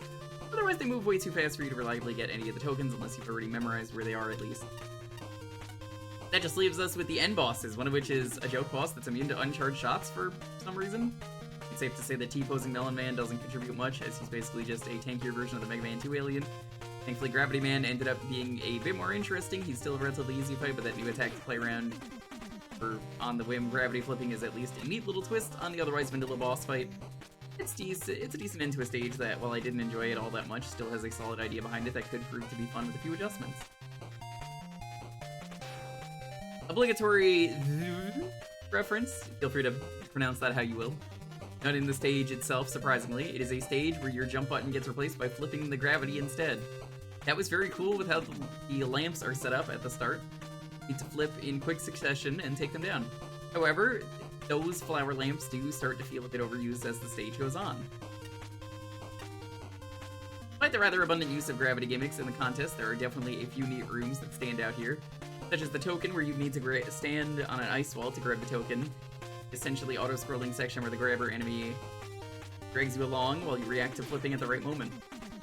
Funny Melon Man cameo? Only hit with the water shield? change the Gravity Man fight where you have to micromanage the gravity flipping itself now too. The problem is that his new attack doesn't really do a lot of damage, but it's better to take it sometimes as opposed to staying in the same lane as him and taking that high contact damage.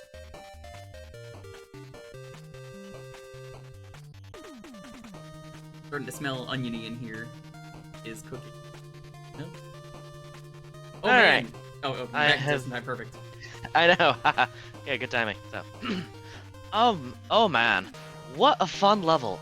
Starts with a simple gimmick that takes players by surprise, ease players into situations that introduce new elements while testing what they've already learned. Keep building on that foundation with twists and combinations that will make a one-ballogist proud. I love that it's Buster Perfectable, yet designed for special weapon use. I'm often skeptical of weapons being disabled, but the limitations are smart and allow for a couple of my favorite token challenges in the contest.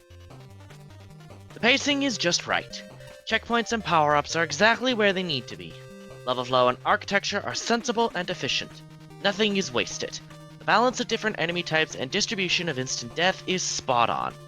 The only real criticism I have in this department is with the challenge progression between the two Bumby Catcher sections.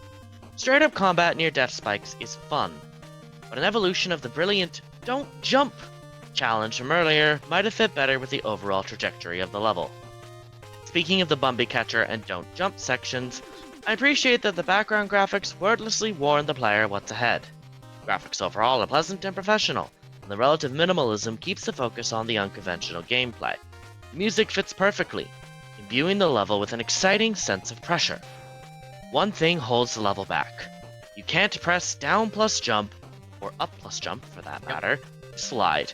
I know there's a quick slide button, but I grew up playing Mega Man without one. It's very, very hard for me to adjust. Same. Bosses and Bumby Catcher tokens are less fun when I'm suddenly fumbling with controls I've known for decades. Fix that, and you've got a contender for my favorite level in the contest. And yeah, it's like you saw my scores. The fumbling with the button was... I tanked the level for that one. Let's get the negatives out of the way. It was aesthetically boring and way too generic. The music was a poor choice and added to the feeling. The ring enemy was frustrating when you couldn't hit it, and there were multiple above you. Said all of that, this is the first time I've seen a stage in these games using the mechanic implemented well and built around completely flipping to the player makes for a refreshing stage. Complexity of the challenges facing the player increased in a very natural way, and the generous checkpoint placement allowed it difficult. Bumby Catcher sections were very entertaining and a nice complement to this mechanic. Every single token was a different puzzle, all of which required some thought, but were never cryptic. The second one in particular stumped us for a bit, but was rewarding to figure out. Gravity Man had just enough changes to feel like a new boss and was a nice cap to the level. Turning through him and quick movement of both players and boss made for a hectic yet satisfying boss. Overall, this had the potential to be an incredible stage, and it is a shame the issue mentioned let it down so much. Oh, and Melon Man sucked. It was a dull fight, and that dragged on way too long, and even though it was purely optional, it actively made the stage worse by its inclusion. Not because it's a crap fight, no, but because the simple fact that it's an overplayed joke and not even a fun reference of this. Give him an unfunny text box, you probably would have tanked your score across several judges, so good thing for small bits of great. Oops. Sure, we could have got up here without breaking that, I'm sure.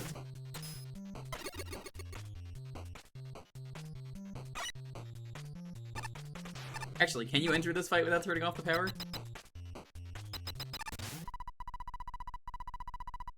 Probably. Warning. Power conduit offline. Total generator power loss in T-minus 5 minutes. I just noticed my microphone was muted, and I've been talking, and I was trying to talk. No. Game Master Anth. One, you were looking at the level that was the most contentious among the five of us, at least in terms of scores. But then also, like, we do agree on some things, but the panel was at least partially picked deliberately to make sure the five of us had different viewpoints. Because having most of us think the same way just leads to worse judging. Better for us to be different. So yeah, we don't agree on a lot of things, which is good. Also, hello, Control Man. Control Man seems pretty cool. Yeah, fun fact. You know how we mentioned the creator of Western Railway did fan games? Yeah. Control Oh, hi. Man is Control Man is from those fan games. Mega Man Voltron, assemble. Oh, it's a Voltron. Oh no. Oh no, I recognize all of these. Welcome to one of the main reasons why I said you do not want to be low on E-tanks.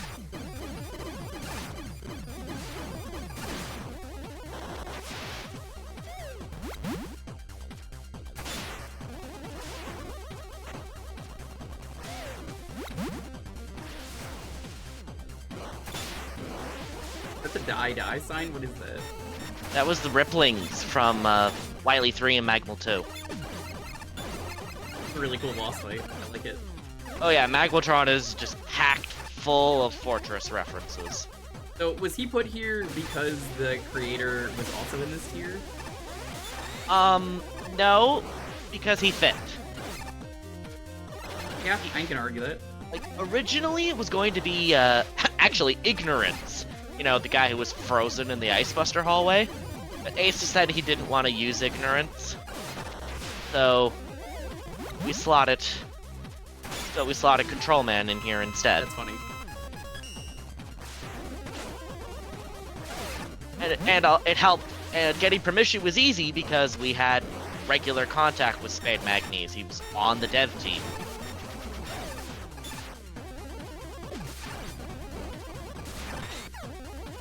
This is a very fitting fight for Control Man too, because yeah, he has no onboard weapons. He fights you with whatever he has on hand. He has a lot of very powerful weapons on hand. No.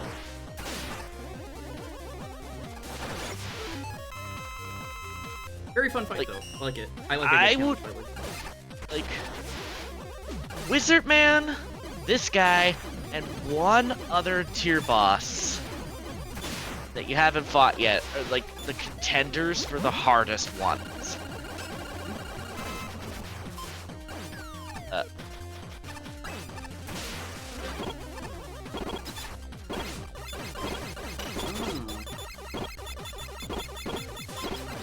Oh, I see. Okay.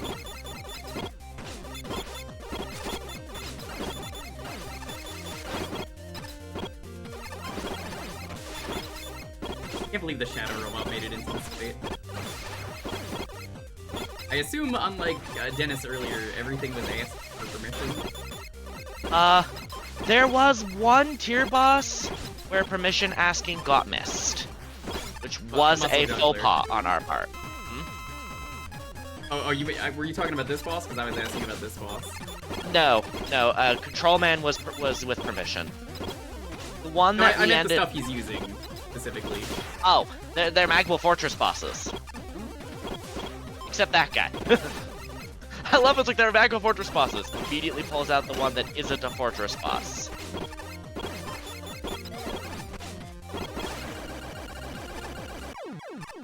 Very cool fight. Well, keep me fair and square, go claim a prize. Probably prepare a new power conduit. Very sick fight. But yeah, it's like the Fortress bosses are Magmal devs, so the permission for that was effortless, essentially.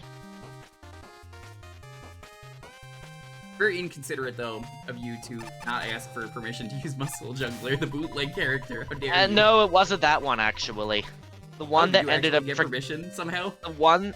No, Muscle Juggler was one that we couldn't have gotten in contact anyway. No, we actually forgot to ask about Boki. Which one is that? Copy Kitty. Forest tier. Which it has worked out, but I am still not impressed with myself for that one. Oh, did they was find like, out about it? Yeah, they're in the server. They're okay with it. They think it's cool, but it was like, should have asked. Yeah. Still polite. It was fine, but I'm not impressed with myself in particular, since I checked for all the other ones, except like Joopy got in contact for Puzzle Man. but it was Puzzle still just like, Man is, I think, a ROM hack boss. yes, Indonesian artifact. I've heard that one's pretty neat. Yes, it's one of the ones that has custom robot masters. I'll have to play that at some point. I think I have it downloaded somewhere. Hmm. Indeed. First things first, let's say hi. Not you. Even Muscle Juggler appears, I'm like, it's Muscle Juggler, and buy Muscle Juggler. Well, actually, we gotta buy some more tokens. Anyway. Yeah, I have never played Copy Kitty. I saw Raocow play it years ago, so I'm familiar. I should play Copy Kitty. I've never played it. I haven't even. I We'll play it should. at some point. It does seem cool. I need to buy it. Hey everyone, this is Cowrell here. All that stuff. Curious after our fight and came here to see what else I could interfere with. The hard way, though, that Magic Man was prepared. Here has an EM shield blocking signal. Hopefully no one else catches on. Can't exactly be Control Man if I've got nothing to control.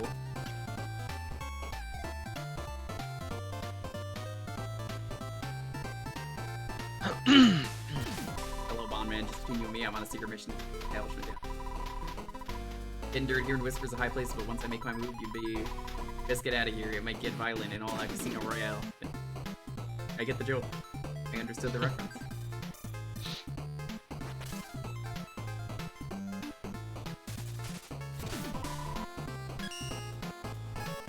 I would like to token, please.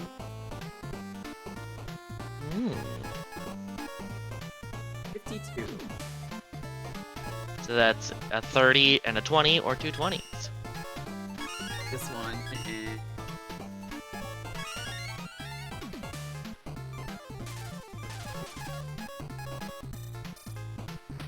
I'm gonna get two 20s because having the Airy, I think this is called.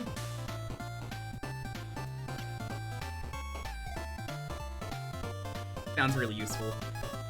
Shadow Slide is one of those ones that is one of the hardest ones to use, but if you do fully grasp it, it's quite powerful.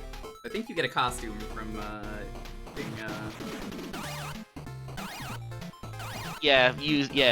abusing Solar Siphon gets a a costume. friend of mine told me about this. I was like, oh, how'd you get that? And I hadn't bought it for a while, so how many times do I have to use it?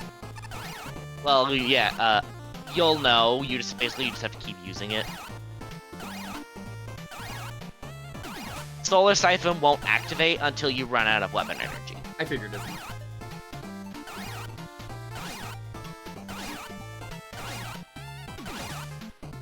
Ah. Static? Yeah, that's... You mentioned it in a prior stream? I didn't notice. Someone else that I know mentioned it. I'm healed. Gonna buy more in a bit anyway.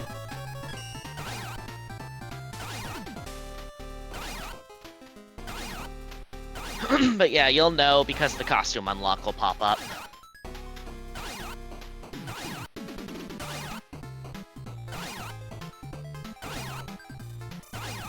Tee-hee. I Yeah, understood that point. reference.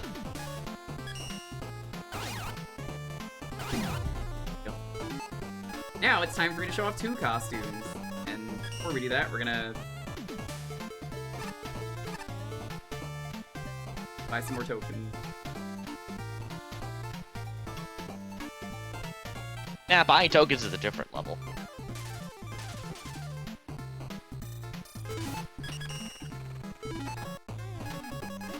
We're gonna do our usual shopping spree. Let's go shopping!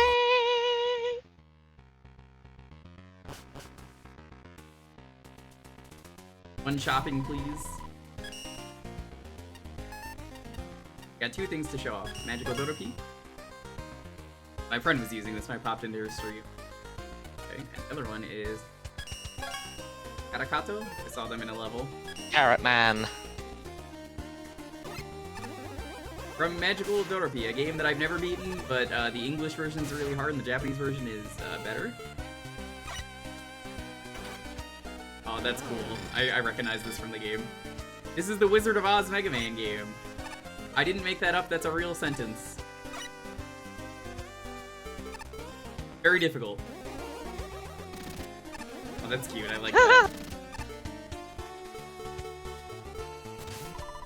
I don't know. I think I look more like a Francesca. That's clever, because that's her name in one of the versions. They got rid of the Wizard of Ozzing, even though it's really obvious.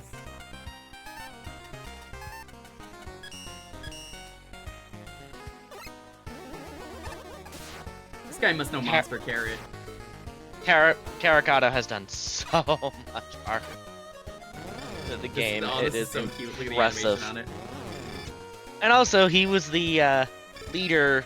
He was like the lead judge for the Make a Good Mega Man Robot Master contest, which is why you unlocked his costume for clearing all 3 Mega RM levels. Cute. Oh, that's really good. That's my favorite break dash yet. Carrots are good for your eyes, unless they're used as projectiles. Then they're bad for your eyes. Can't argue with that. Once from a rejected level, I think I missed that art set. I think I missed that one. Yeah, Dorothy, you know, Dorothy. Maybe at some point I'll stream the Japanese version. It's Mega Man. One cheat, please. I hate that this doesn't ever scroll properly like I want it to.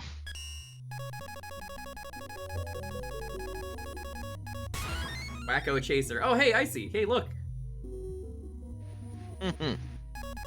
Rated in with Wacko. Go figure.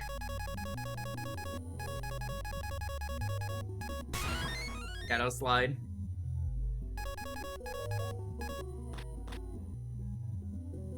Oh, it's not gonna turn that off actually. What's the sound effect? Various sound effects. It's different.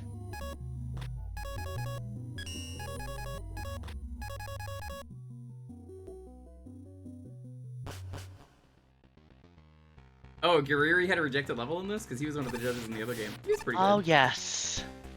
Oh, right. Yes, he never did finish the Triple Man one. Yeah, I would like it if some of the cheats weren't restricted, but it is what it is.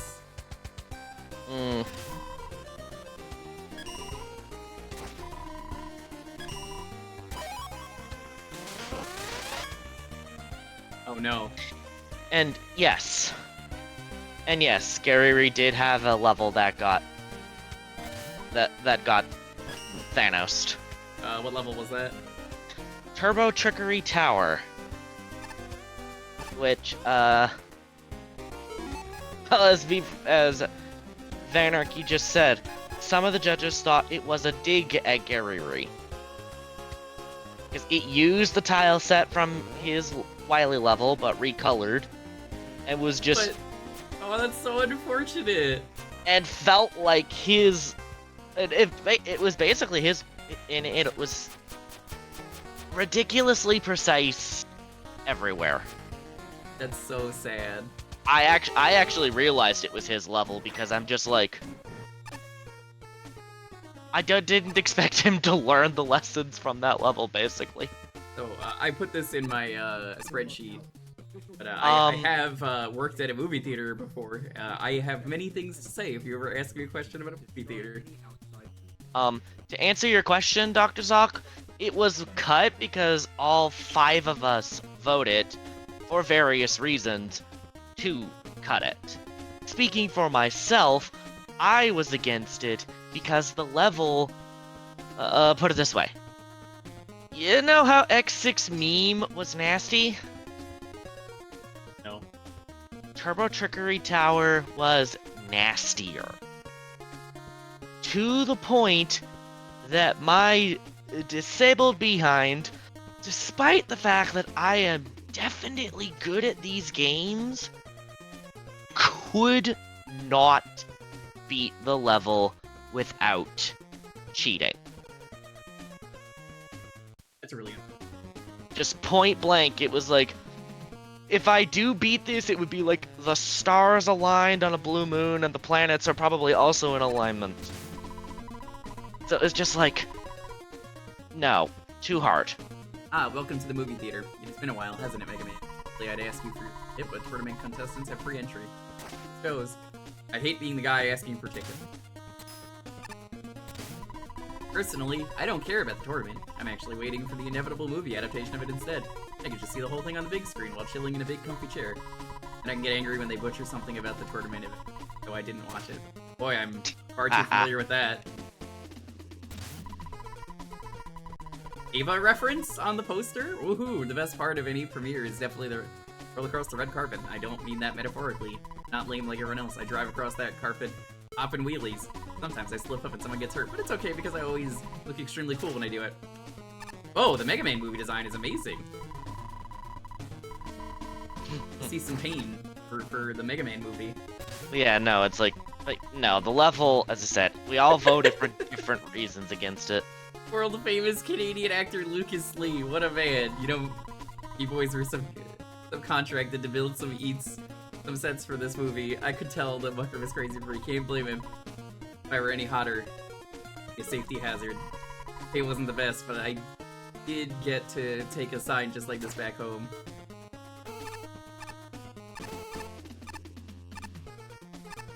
Gotta love Lucas Lee.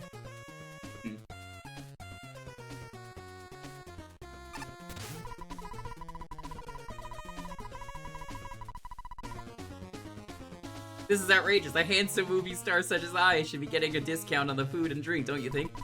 I should get the promotional cups and toys for free, too. Oh, you were the worst kind of person, handsome.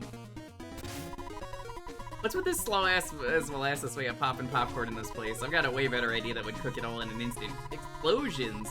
That's instant heat, baby. All pops at once. I'd like to point out the best Toadman is right here. He's in the popcorn maker. So, that is a nod to that. I didn't read any of the dialogue, but I did hunt for them.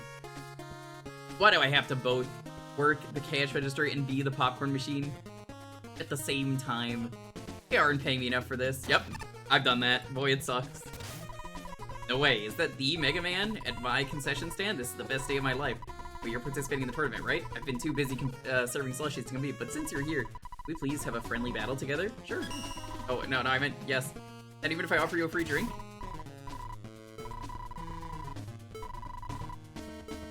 So here's the other guy who, like Namahage Man.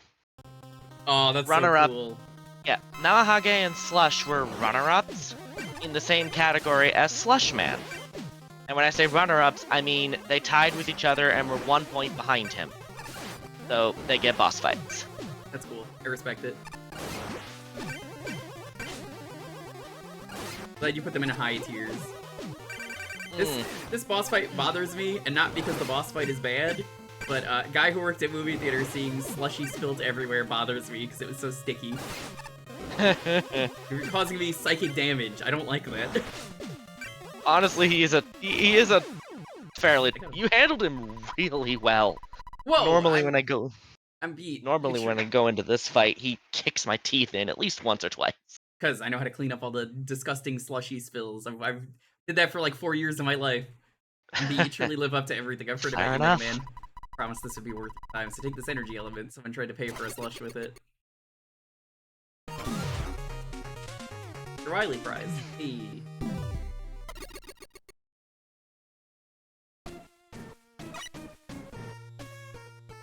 I love movie theaters. I also hate them. Understandable. Yeah, I barely go to the movie theater anymore. There has to be something very good like the Barbie movie for me to go. Yeah, we went last year for my birthday to Barbie. It was great. Any Barbies in chat? Any Kens in chat? Because I'm Ken up. I actually live in the Mojo Dojo Casa house. No women allowed. My girlfriend's giving me a look right. I love that. That's the best part of the movie is Ken. He really was. Ryan Gosling killed it in that movie as Ken. He was so good as just idiot who just finds out what the patriarchy is and he's like... It's just so funny. He's like, what do you mean men are so cool they could do all this very bad stuff? And then the movie's just like, no, that's so fucked up. You can't do that. It's a really good movie. I definitely recommend it. Like, as someone who never watches movies, I loved it. People think of movie snacks, they usually default to popcorn, but concessions aren't completely without candy.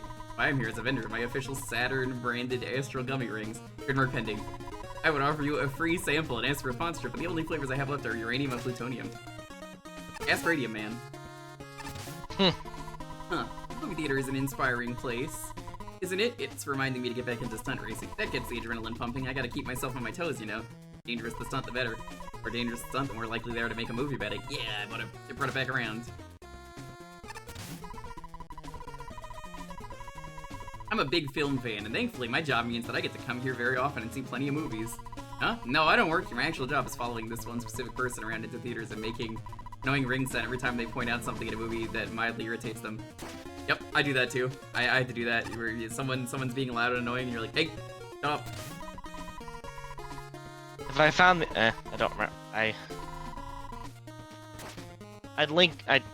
If I could find it quickly, I'd have translated Element Man's dialogue there, but oh well. It's fine.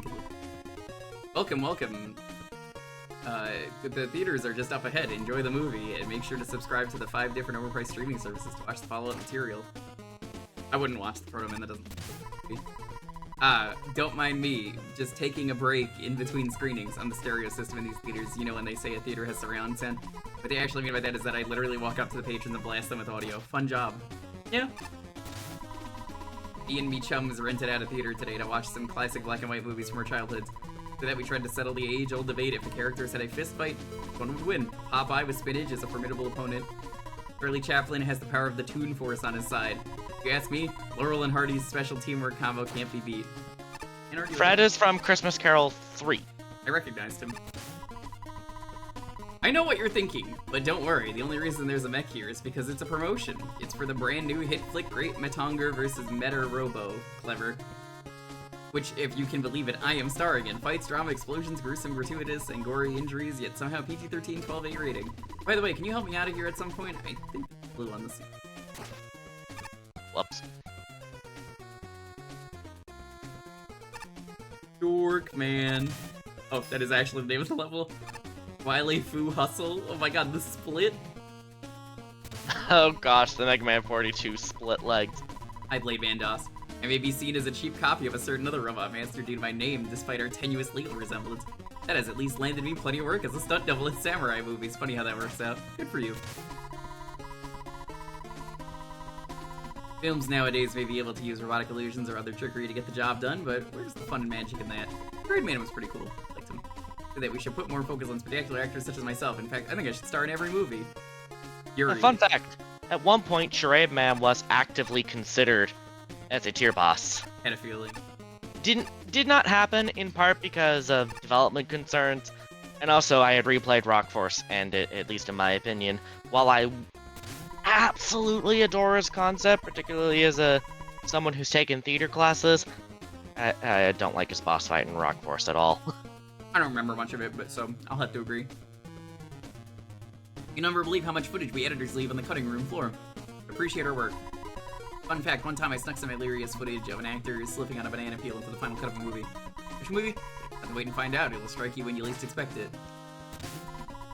Man. From the cartoon. I started my career by starring in many a parody and pastiche film, but I've changed my tune. Now my favorite kind of movies to be in are desolate, deeply reflective art house films. I think I fit right in with that vibe, don't you think? Or whatever you say, man. Bit of action flicks on display here make me sick to my stomach. People realize how much waste is created in pursuit of spectacle. Thousands of trash cars building and robots all for a few seconds of adrenaline in a dark room. Popcorn is acceptable, however, I will give Ernest that. Yeah, that's Man from the TV show. He's not a cosplayer. My favorite movie? I don't really engage with entertainment. It'd just be a distraction from my work. Now for research, there are many fascinating nature documentaries, and I'd be happy to recommend some. Peregrine Bird's Journey, Wolves of Siberia, The Life of an Average Mole. Huh? You're not interested? Oh, poor Hunter Woman. Yeah, I'm the backup projector they call upon me whenever there's some sort of incident. One time we, of course, had a power outage on our biggest premiere night for the whole year. 1,000 people had to watch a movie throughout a tiny screen I was making. It was dire. Pause. Oh, that's great. I love Pause. Just a little pupper. Torment. I don't know what Torment is supposed to be. I think that's a nod to Stove's Magmal 2 level. This is the first one, Pumpkin Patches. Yep, also the last level with a light penalty. Wild. Could be a potential amazing banger. It's got ups and downs.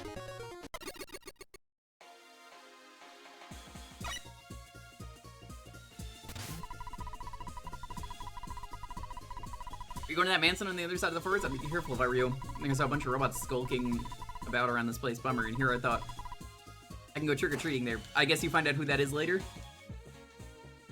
Yeah. Okay, this level, if it wasn't late, would have been in tier 14. So, you know, Makes sense. still pretty solid.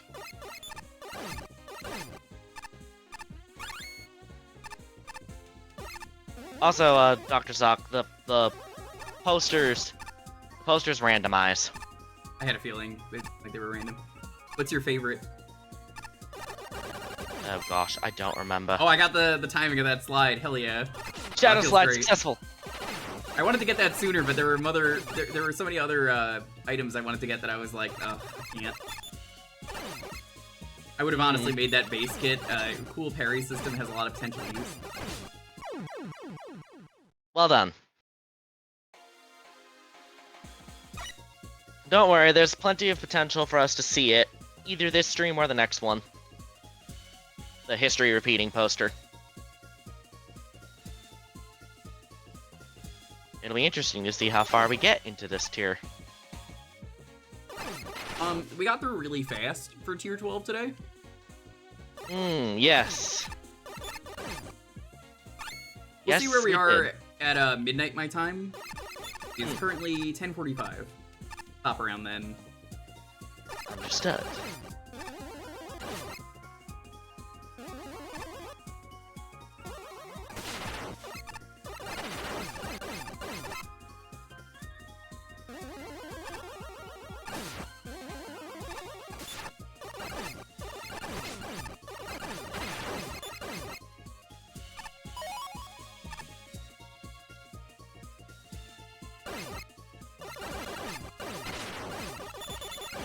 Pretty cool level. I don't see what this has to do with pumpkin patches yet. Well, I mean, the Mets are like jack-o'-lantern pumpkin Mets. What they were supposed to do. Hi again, mister, huh? How did they get here? Heh, that's a secret. You don't say anything else. Sometimes they do. The worst I don't think thing- these NPCs had the coding for that. I don't remember. One of the worst things in Dark Souls is to advance a quest for an NPC, you just have to know to talk to them multiple times in a row. And like, I would just not have it in one full conversation, but like, my chat told me that when I was streaming Dark Souls 1 years ago, and I was like, what? Why not? And they were just like, oh, you know. It does sound very silly. It is. Are the eyeball bats any different? Near as I can tell, no. Huh. I like the up arrow there. Yes, yes, one of the bats just randomly isn't reskinned. Not sure if that was intentional. I have no idea. Probably gonna take a point off the functionality for that, because I think that, or this would be aesthetic, not function. Yeah, aesthetic is probably where I would knock a point off. In fact, I think I did. Remind me, chat, I will forget. Honestly, I think I comment on it in my review, so I'll remind you in spirit.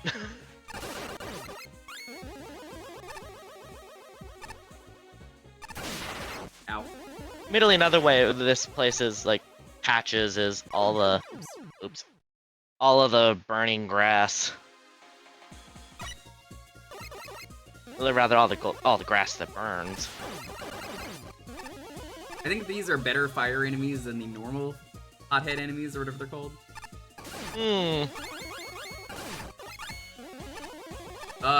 There's no way to get back.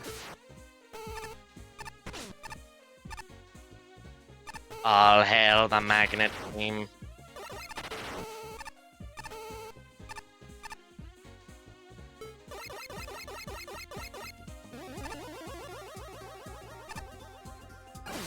Oh, that's neat. I'll have to do that at some point. If there is a tier that I don't have a lot to do between finishing it, I'll do it. Oh, the gate is closed off? Oh man, that's lame. I wonder if there's any other way to get in. Gee, I wonder.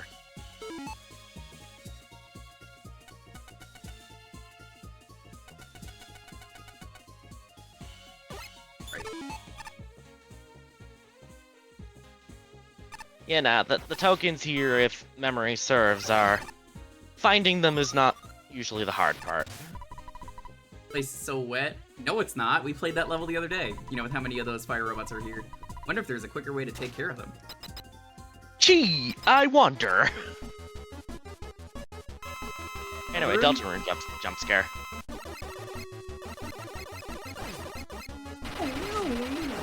Down that Lancer rakes. Lancer's so cool. I would hang out with Lance.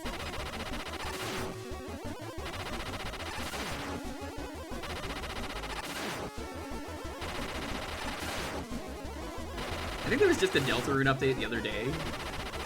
Yeah, newsletter update. Newsletter update.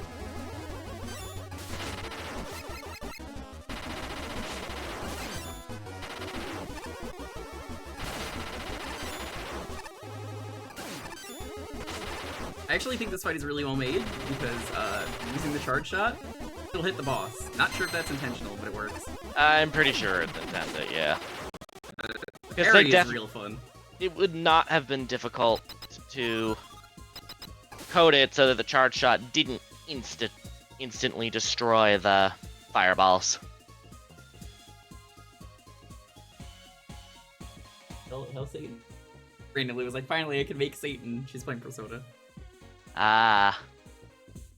But yeah, good shield bosses.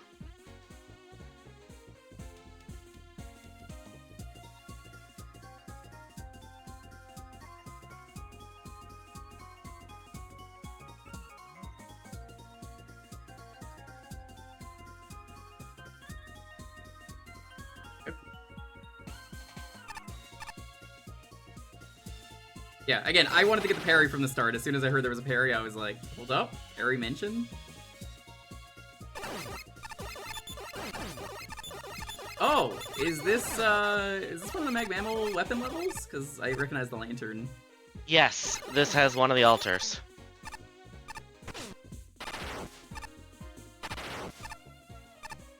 Eek.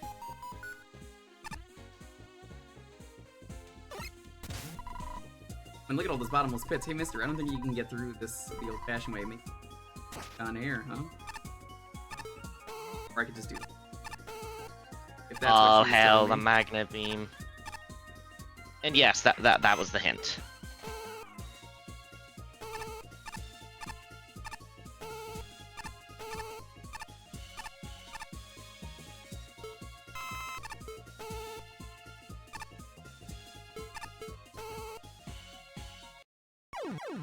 Oh, Unfortunate.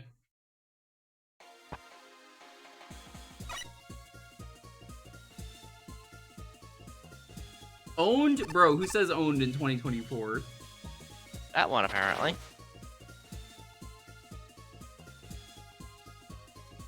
It's like the most dated thing I've heard in a while. I mean, it could be worse. They could have said pwned or pwinned or however you pronounce it. They should have put a checkpoint there, though. Admittedly, I think that would be a much better token to grab.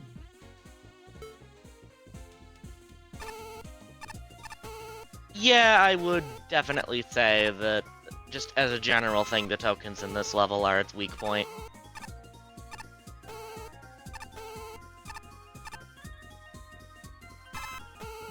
I'm thankful there's so much weapon energy lying around.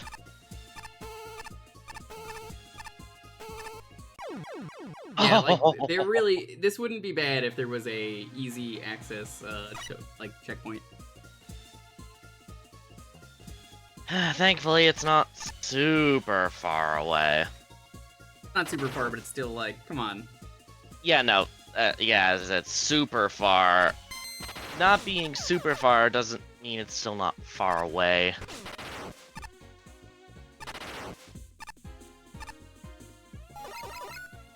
Feel free to share the story. Go ahead. Well, you know what I'm about. You know you're all...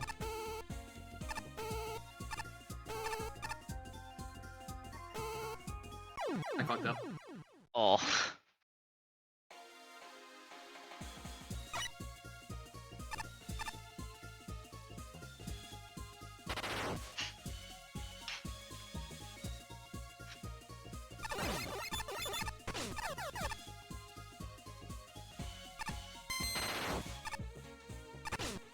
The speedrun is gonna be incredible for this game if you could just parry through things to not take damage. Yeah, Shadow Slide is definitely useful for that sort of thing. Kinda goated. Use the hip millennial terms. It's base. I was gonna say. I don't know what it's he's just, based on, but like, it's pretty base. I was gonna say, it's like, I'm like on the cusp of millennial, and I don't remember using. And I do not remember ever using the term "goat it." Okay, we did it. How do you do, fellow kids? Oh no, you need this for the boss without dying. It's one of those. For token 3. In that case, time for spam. That again. Fair. It's a shame because this part's neat because the Joes, because they jump when they detect you, so it's a neat little sneaking challenge that just goes. Oh, that was actually way easier than I expected. Some dude just went this way and placed this gate thingy here. And had this weird Halloween costume too. I mean, why? Who would even dress up as a log? Log from Blamo? You have go through. The map will not help you get that third token. Ah. Intentionally graphics that are out of place.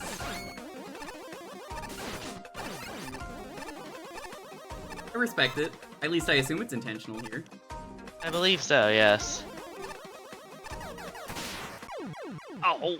And the checkpointing is also incredible. Like a lot of other levels in this contest, they go. Yeah, the checkpointing is. Yeah, the checkpoint. Yeah, having the checkpoint here is much appreciated. Oh, a hot little sneaking challenge. Yes, I suppose you were right there. I think this is a really cool level. Yeah, no, Pumpkin Patches is great. Just. When I'm in the air. If Mega Man 3 were a good game, it would have Royal Guard from Devil May Cry 3. I'm just throwing that out there. Oh gosh, walking off into that pit, that is unfortunate. It has Royal Guard, but not the Royal Guard from Devil May Cry 3. It's not the same one. I need my Royal 3. My DMC Royal Guard. It's good. Yeah. Oh, this is rough. Yeah. God.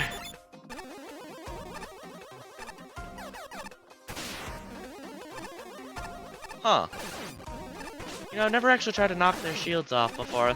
Their behavior is kind of weird when you do that. Interesting.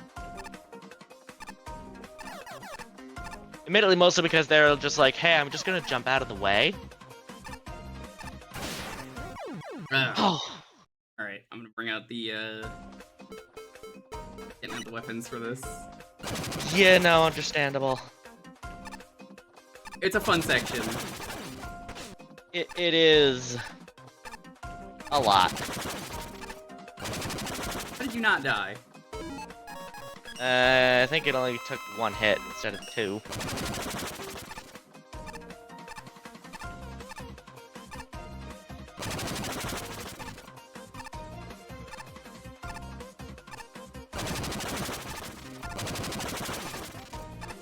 Nice.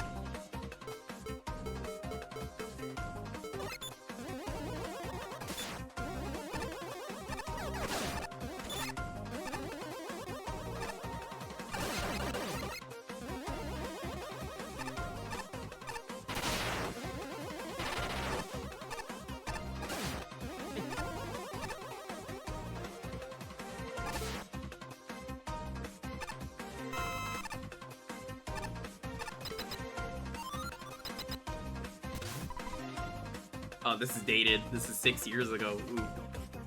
Man? Yes. Where's that new? Take my eyes off him for a moment. He just. R.I.P. Robbie Rotten, goddamn legend. Yes. We love Lazy Town music here. Yes, R.I.P. Oh shit.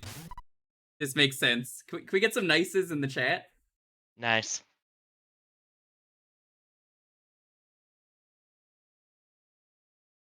And that's why the portal had the Woodman face on it.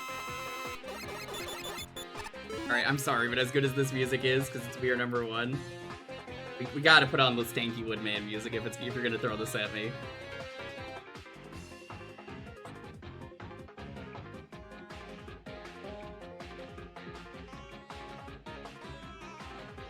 What is it? This one? I'll know instantly. Yeah, it's this one. Alright.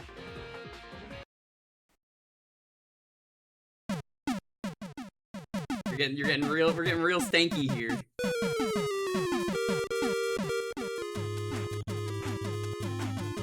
Stank time. Well, animated sprite.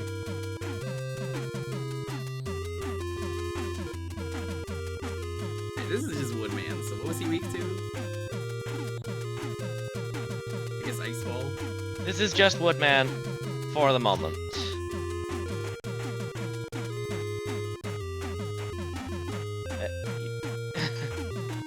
Immediately do it.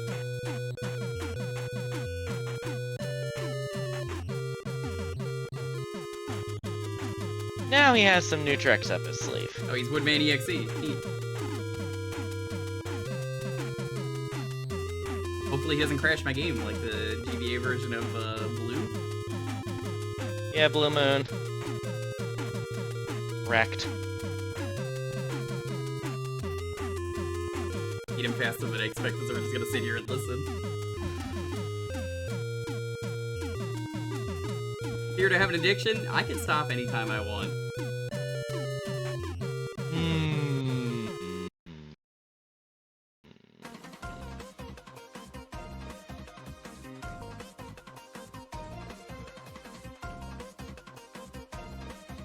Ha!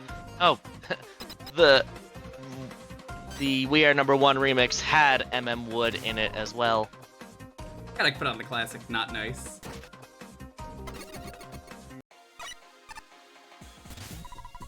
There's a dusty old picture frame here. Inside it is a picture of a girl wearing a witch hat. Looks happy. The wardrobe looks like it was recently opened. Inside of it is full of dusty old hats. One of the hats is missing. Title reads credits.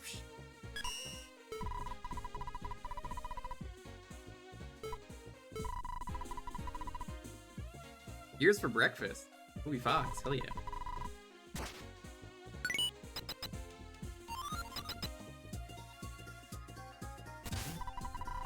The jerk took my hat and ran off to the upper floor. Then what am I wearing? It's a spare hat I had with me.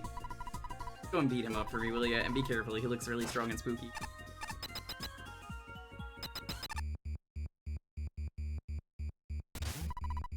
Hat and time music I didn't even notice.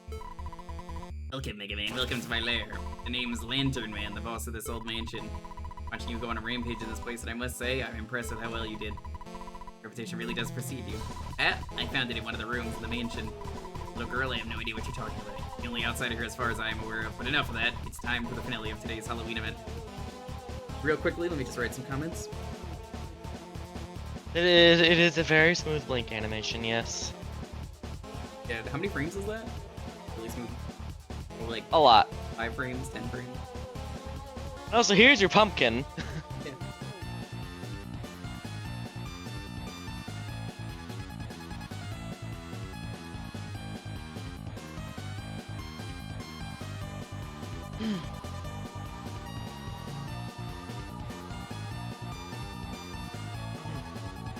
Also, what will hopefully be a really fun boss fight.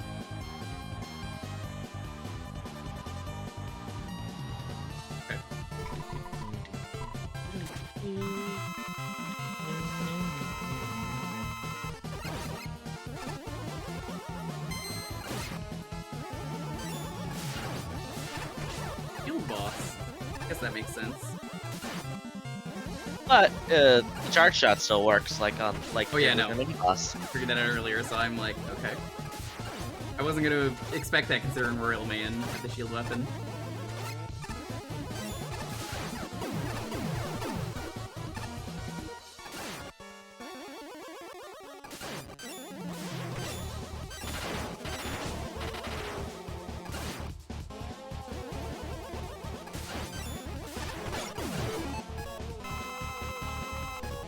It's a cool fight, I like it. I really like how it's paced so that if you're good with aim on the charge shot, you'll see all of his attacks per phase, like just in time to swap him into the next one. This guy has 3 health bars. He's not nearly, That's and 3? it's a I thought it was shield 2. pot. No, he has 3. And yet Wow, he's I was already doing better dead. than I expected then.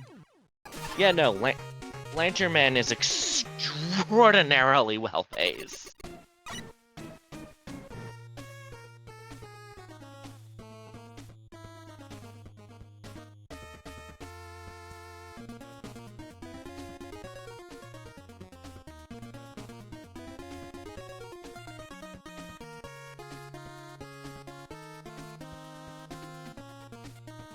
Yeah, the health bars are largely phase indicators, because yeah, when he dips into a new one, he goes into new phases. See if there's any new posters around. I recognize that reference. There will be new posters every time. I know. Alright, oof, yeah, this one was really good. Let's say this is a 28 for me. I think there was just a little too easy spots to fall off in that side area, otherwise I probably would have been higher. Challenge. Oh, definitely.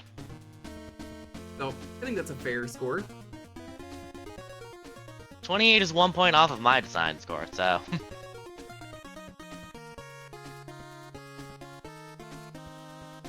20.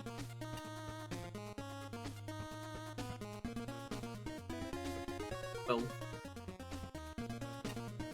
Pathetic. It's at least a 10. I'm trying to decide where I fit.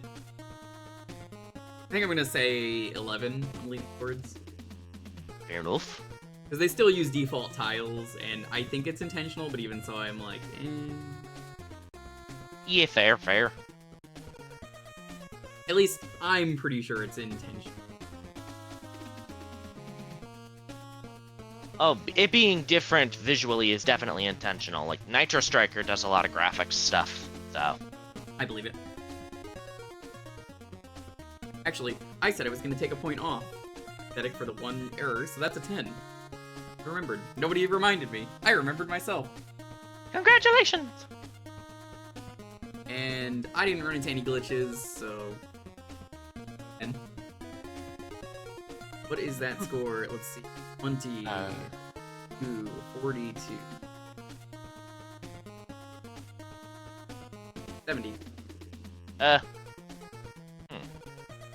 28, 20, 12, and then another... It's 80, actually. 80. Don't listen to me. What do I know? I'm using a calculator, so... I'm just doing this in my head. Yeah, yeah. Sort of faster. There's an asterisk at the end of that. Not really faster. I'm actually losing. Yeah. 3 health bars and a shield. Somehow he paces really well. Yeah, I think that's an impressive thing. Very Like much. that a lot more. I should. When you describe that to me, I would probably groan at that normally. Oh, absolutely. Oh, definitely.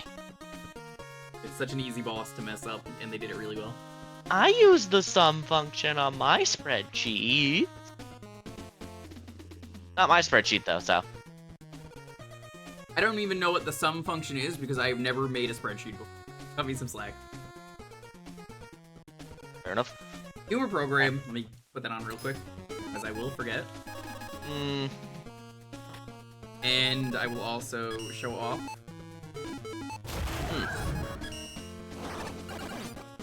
Oh! All according to plan. That's exactly why I did that.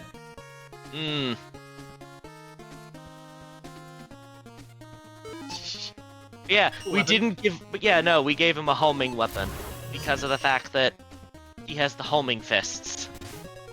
Sense. Homing fists and fireballs. Alright. Foggy Woods? Check. Abandoned Castle? Check. Jade Man music? Check. Surprise Ghost? Also check. This is an attempt to be spooky. Personally, I was disappointed by how predictable the ghost thing was, and I almost wish we got a proper fight out of it. Still, what the was rest. that lady's name, by the way? Because you said apparently we know it. No, we don't. No, we don't get her name. Okay, never mind then. I almost wish we got a proper fight out of it. Still, the rest of the aesthetic is solid, although pixel-perfect jumps on curved stone tiles are a pain. Conceptually, this is pretty strong. The Mets and Hotheads are one good thing. They work great with the grass, and I adored the telegraphs for when Hothead sees you. But Lantern Joe was a pleasant standout. Yes, Mick, I wish we got to beat up that little girl. I mean, transforming into a monster would have been preferable, but... Yeah, I mean, imagine a ghost woman robot mask. They would never do that. Never. But Lantern Joe was a pleasant standout. Instead of another tedious shield enemy, they ended up being cool dodging challenges in disguise, which I adored. Unfortunately, the one-eyed bats seem like an afterthought in comparison. They're not badly used in any stretch, but when one of the bats is still just a regular bat, Yep. This is evidently what got the least attention of the enemy batch. As far as enemies go, it's only got 2 significant ones. The drop platforms are great. The flammable grass, solid concept, but not a lot of variety in how it's used. The pretty level. Indeed. Of course, I still have more review. You do. I have words. But the real issue isn't variety, it's length. Good grief, this level is long. Cave section has the right idea, starting off with only a few pieces. But 2 to 3 enemy types and 1 gimmick are not enough to sustain the first half or 2/3 of this approximately 50 screen stage. The bosses are also longer than usual, and the level's final token is especially lengthy. You have to get the second token's key, survive the climbing room, brave a several screen long Starfield death trap with every gimmick tuned up to the top, and fight a multi-phase bonus boss. You do all of this for a token and some lore. Even with checkpoints, that's too much, and it absolutely hurts the level. Yep, that's valid.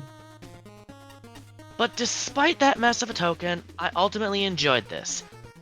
After the Big Chanky is defeated, itself an alright boss despite the repetitive first phase, the experience picks up massively with Lantern Joe and the drop platforms showing up. And Lantern Man himself?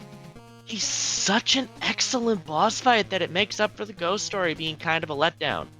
He makes great use of his 3 health bars to spread out his abilities. And he's one of the only shield bosses I've fought that doesn't annoy me to death. There are issues with the level length that need adjusting, but as a whole, I enjoyed this. Good work. Second?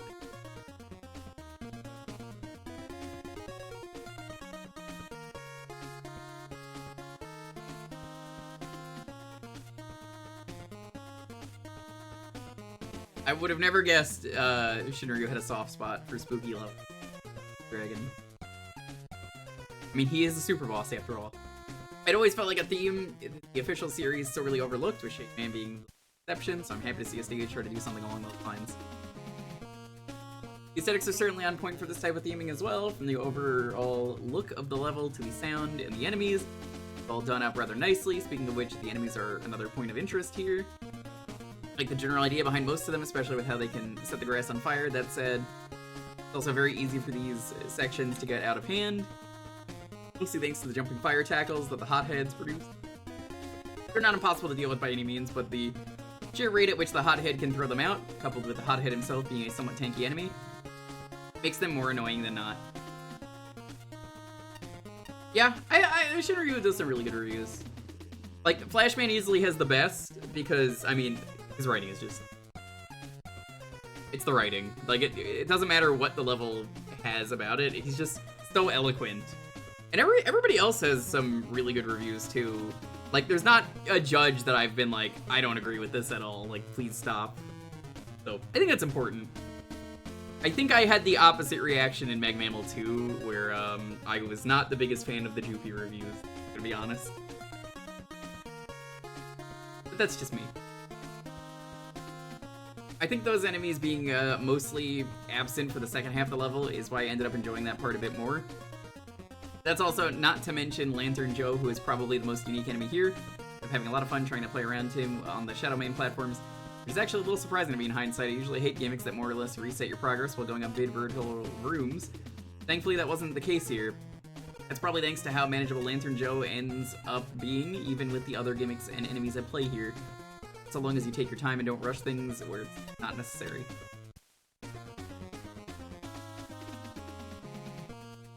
Oh yeah. Yeah, I've seen that. People took things way too seriously in the Mega Man 2 stuff. It was years ago. Who cares? I still have horrendous memories of that in Magma 1. I can believe it. Because I was the lightning rod for that, and oh, that was not fun. That was the precise opposite of fun. That's unfortunate. Outside of the tackle fire sometimes making things a bit hectic, I'd say I really enjoyed the main sections of the level. Sadly, the side areas of the level are where things get a bit more mixed. First, there's the Manga Beam Challenge. While it's not too hard to get through, you could easily find yourself in a situation having to redo it. You're having to die after grabbing the key. That said, the secret area said key pretty good. It's a short set of tough, but fair platforming challenges, with the one exception being a rather frustrating hothead encounter. Early on, these tackle fires really don't mix well with the Shadow Man platforms. That one bit aside, though, I thought the secret area was fine. Secret boss, less so, while his custom attacks are fine and actually kind of fun to avoid. And can be said of his default attack. Woodman's falling leaves have always been very finicky to avoid, agreed. But it's made even more of an endurance test. Damage race here thanks to him having 2 health bars. And the reward you get for beating him, 1 token and some core implications, to be pretty lackluster. Thankfully, the level ends up on a high note with its main boss. Lantern Man is a pretty straightforward but still entertaining fight. Admittedly, I didn't quite understand some of his attacks at first. Once I realized how consistent his moves were, go to the center of the room for attacking. His fists always try to home in on you after a slight delay. His other projectiles always come out in the same way. Everything suddenly clicked with me and I learned to really enjoy his fight. He also strikes an interesting balance with the multiple health bars, the increased damage he takes. He doesn't go down too easily in spite of that, but it doesn't feel like he overstays his welcome. Overall, even though its side content has a few rough patches, I still really enjoyed my time with this level. It's got good theming and aesthetics, interesting enemies, and both a really fun mini-boss and end boss to boot. Fire hazards! The horror! I like the small story going on with the Witch Hat Girl. The sprites are also well done, and a nice touch to make existing enemies more fitting to the Halloween. I enjoy the concept of the fire enemies sending the grass up in flames. It's always cool to see enemies interacting with their environments. It's a lot like Mega Man 6 in that way. Also like the fact that the tackle fire-like enemies don't immediately attack you, so that you can plan your route before risking the fire being set off. The little gripe I had with the stage is that it's a little bit on the long side, with the same Met and Hothead-like enemies scattered throughout, but not much variation on the enemy challenges. First token is in a fake pit with no immediately obvious way out of the pit. Rude. The entrance to it was marked differently than actual pits, but still a bit of an odd design choice. Stage music can get rather annoying after a while, with the same sample playing constantly in high energy, and it's much louder than other music in the same stage. Audio mixing, everyone. That fire mini-boss suffers huge damage from Water Shield. That was told by the NPC, though. The tricky part is that all of its attacks also get rid of the shield, combined with its frantic movement, making it hard to actually land those hits. Somehow, I had more trouble with this guy than the actual stage boss. Stage boss is fine, can get a little intimidating with the fast attacks and huge health pool. Thankfully, he takes double damage from the Buster. Many of his attacks are reasonably dodgeable as long as you stick to the extra and pay attention. Stick to the side and pay attention. The extra crosshair graphics look cool, but also somewhat unnecessary. Doesn't really seem to change much of the dynamic of the fight, nor can you really influence how the crosshair is placed, as far as I'm aware. Then there's a weird side level with Woodman with a funny face. I knew someone had to recognize it. I mean, I did. I just didn't comment on it. I do not have to acknowledge the memes. internet, you have to acknowledge. Too bad. I'm a pineapple. You've made a level with highly satisfying aesthetics. Other levels look and sound good. This one is art. The whole experience is a Halloween thrill ride with a perfect soundtrack. I don't even like Halloween, but I like clever environmental gimmicks, a narrative with a sense of humor, well-timed checkpoints and power-ups, and cohesive theming. Well, I'm not sure how the second half qualifies as a pumpkin patch. Yeah, I do kind of agree with that. It's kind of lacking in the patch department. But I'll take it. Challenge progression stutters a bit. It's a smooth upward curve that flattens out, then dips rather shockingly, then quickly ramps up again. Challenges themselves are clear and well structured, but often border on cheap and overly demanding, especially in a Buster-only run. Lots of proximity-triggered enemies on ledges, gaps that are almost too wide to jump across, and long stretches without a safe place to rest. Fortunately, special weapons help tremendously. The water shield is perhaps too good. The custom enemies are initially a treat, but start to go stale by the end, especially if you pursue all the tokens. A level this long needs at least one more enemy type. Lantern Joe could use a little polish. Magnetic Shockwave makes his lantern disappear, and it doesn't flash when damaged. Mini-boss projectiles should disappear when the mini-boss dies. That said, Fireball mini-boss is a fun break. I could do without Woodman. I don't get the reference, so that whole digression into the portal zone feels highly disruptive. Plus it requires getting the difficult Magnet Beam token in the same sitting. Lantern Man is a fitting end to the level, albeit a smidge too frantic for my taste. Also, please consider donating some health bars to charity. 7 health bars across 2 bosses and a mini-boss is overkill, and some color choices are indistinguishable to my colorblind eyes. Oh no, not another one. That's unfortunate. I mean, not another one to the, not another streaker. Yo, Teddy, what's up?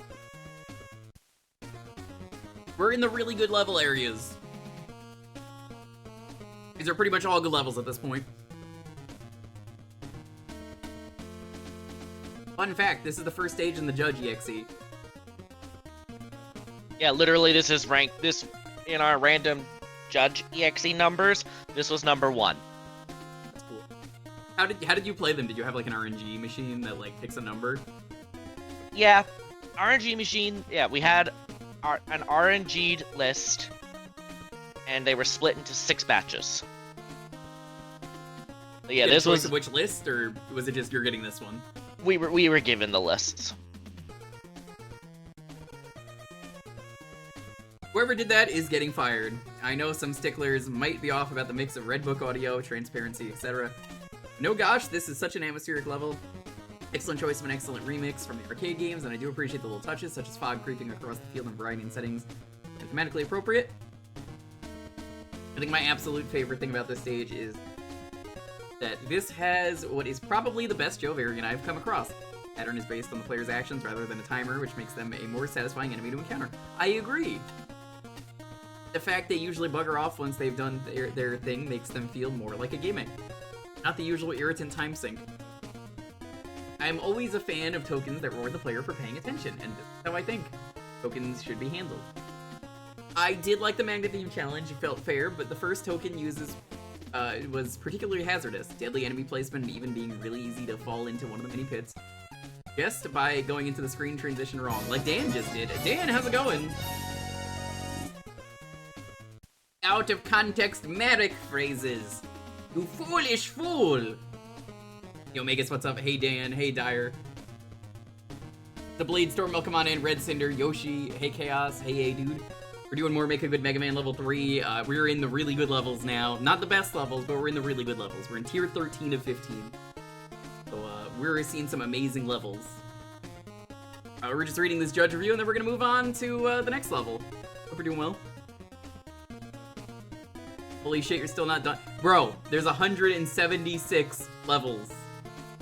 That's not counting the Wily Castle or the most likely exists tier X, which also exists, probably, because it did in the other game. You've been on this for like 2 months? Yes. I've said multiple times that I wish I could pay the devs for the amount of work they've done, because this absolutely, the amount of work put into what was just, you know, a passion project is like, it should have been like AAA kind of thing. Absolutely. It's, like, This is how ridiculous. This is how huge this game is, Stan. It is genuinely that big. Started the first one last week. Red Cinder, please stop by the stream and let me know how you feel about Mag Mammal 1. I would love to hear your opinions. Same with 2 and 48 Hour. Yeah, like, But yeah. for reference, completing this game 100% in less than 24 hours, I am pretty sure is impossible. I don't think you can do it. There is just so much content. Alright, let's finish this review and then we'll move on to the next level. Some parts leave me wanting a bit. I'd say the tile work early on in this stage could do with work.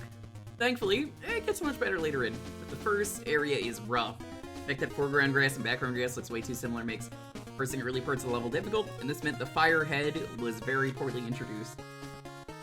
Using it in an area with grass that both wasn't lit on fire and then including it with real grass is very confusing. This even confused me in replays. But if there was one part I just didn't like at all, it's the secret area. The meme area, the general area here was weaker in every way than the rest of the stage, but then Woodman happened and, well, Woodman felt distracting. You got your car? Yo, congrats, I saw. Alright, Dan, we said if you got your car, you would go pick me up when I was back in New York, so, I will be waiting here now that I'm in California. We're gonna go hang out. Have fun with the multi-day road trip.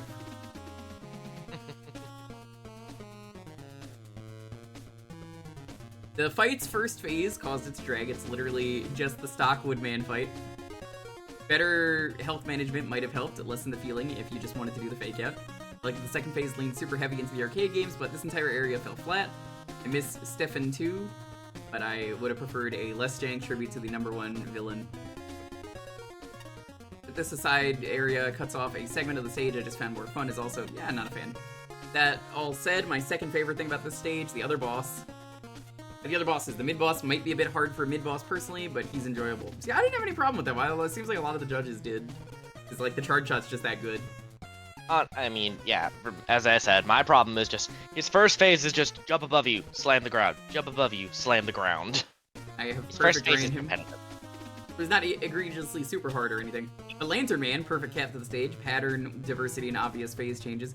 Good tells, thanks to increased damage dealt to him, he justifies the health increase. This is a clever way of handling really obvious phase transitions, and it's only a shame that first reactions might scare people due to how badly the other stages have bumped this. If I had one critique, his projectiles persist into death, as does his hurt box, and that has in fact led to some rather unfortunate deaths. Still, he's a really good boss, and I'll be coming back to fully digesting the pattern in the future. 2022 note. Wow, both some of my quips in this stage's meme reference particularly show their age, huh? Those that don't remember, both the stage and review reference a certain #1 Lazy Town song. We didn't actually fire the person, we just sent them down to waste management. Oops. Your 100% is like 121 hours? Yeah, checks out. This is a fun one. Hope so, it's tier 13. I haven't forgot about the Buster, we put this on. So, one of the things, Dan, that I have, inspired by the sick roast that I told you that one time. For those who don't know, Dan loves Mega Man, although he's more of an EXE guy. I respect, you know, he didn't really play Blood Classic. So, there was a point where I was talking to him during my stream of Battle Network 3 where I was just like, you know, calling someone a clown on the internet, you know, so there's always some new way to roast someone, so I was like, go ahead and install the humor program since you're gonna act like a goddamn clown. So, I made a redeem to install humor into Mega Man when I found out that this was, an option. Battle Network is amazing, yes. 2 versions of this level, we only have to play one of them, I guess this is the one I'm playing.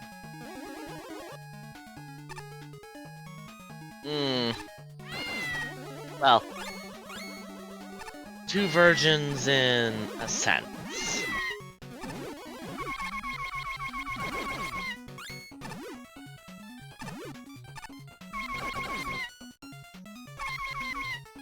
Dan, when are you gonna actually get around to finally playing some Mega Man?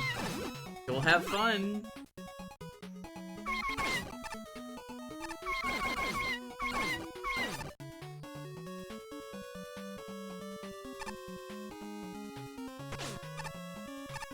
Go! Alas. You don't have to do the retro achievement sets. You can just have fun. Let's go down the other one, because I want to see what's different. Oh, it's the same. Huh? That's cool. That's well designed. Very well designed. The level is the same. It's you that's different.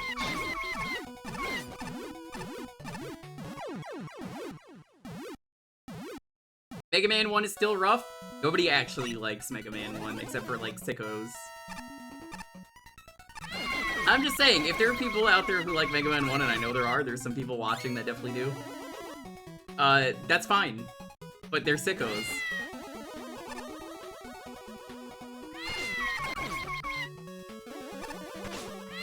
It's a rough game, and yeah, hey, they learned a lot. Powered Up count? Powered Up's its own game.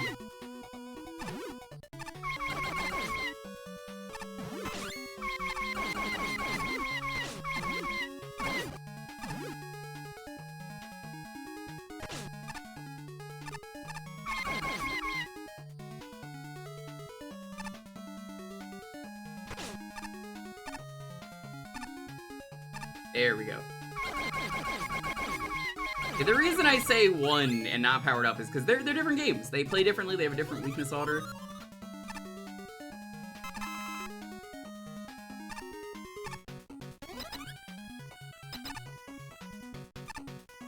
Ooh. I haven't fought Pharaoh Man a lot. Gravity Man's used too much.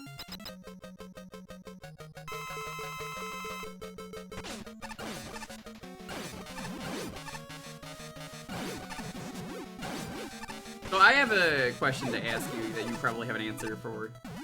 So I assume you picked Spark Chaser because Solar Man, or whatever his name is, at the end of Mega Man 5 on the Game Boy is weak to Spark Chaser? No, that was just what happened to be voted on.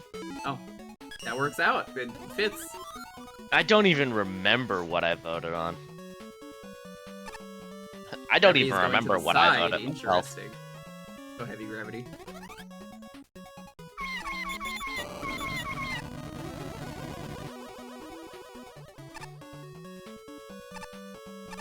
Whoa! It's speed, it's not gravity.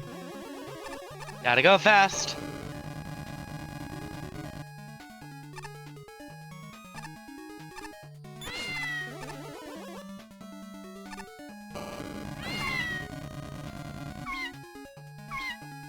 Oh my god. I love this level. This level. Oh! That was a shield attacker. There was.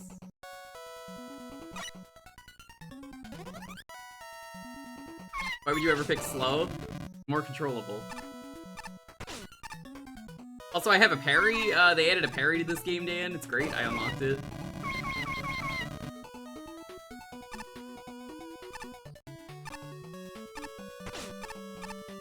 Hit the slide at the right time, you parry.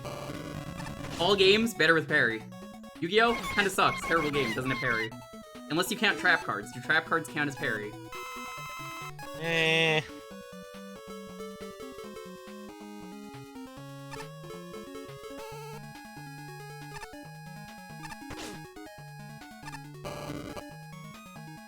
They're parries? Alright, that's a strat. Rebo is a parry.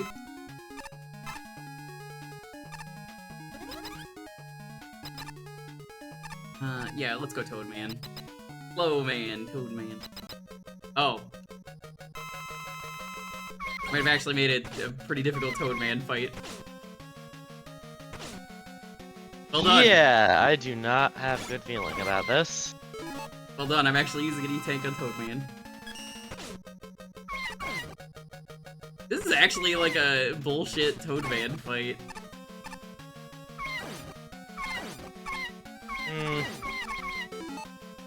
What was he weak to?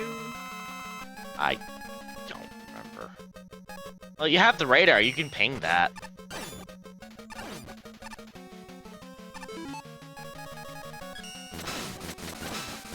This works. World's hardest fucking Toadman fight. Why would you do this?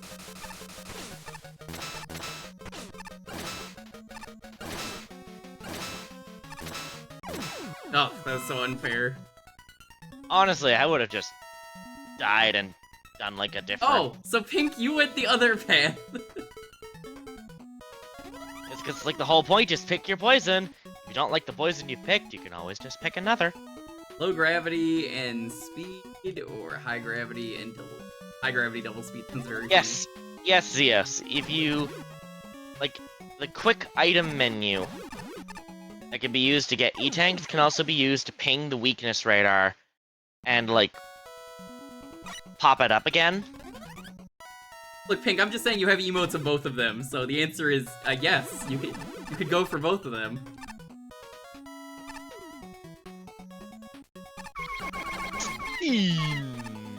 Oh, oh. It's not even eating inputs, I'm just moving so fast that I'm not able to.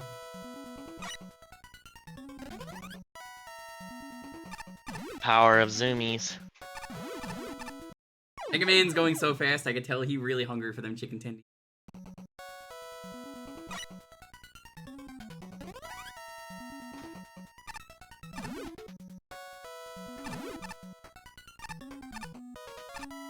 I'd love this.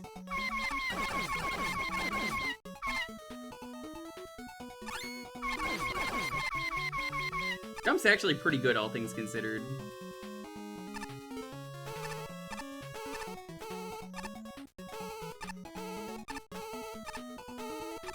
I just wanted to see if it was possible to get up here, and it was.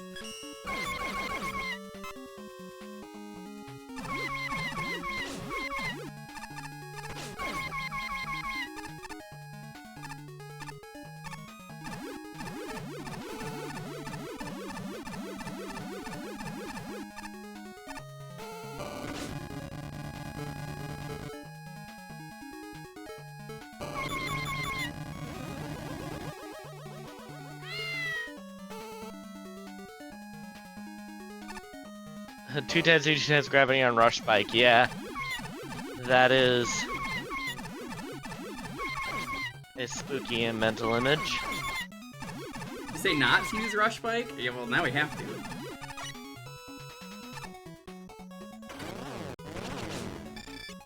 It doesn't feel faster, I'm gonna be honest. I think it actually gets rid of it.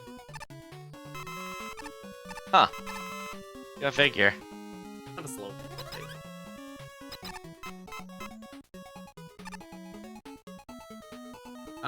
I can't beat one of these fights, so we'll go for the impossible one.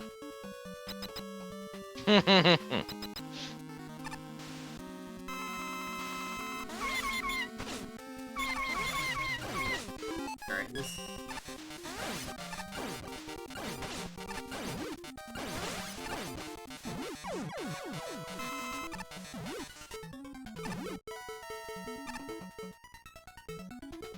I guess he took pity on you. Yeah, he saw the Toadman fight and was like, damn. Alright.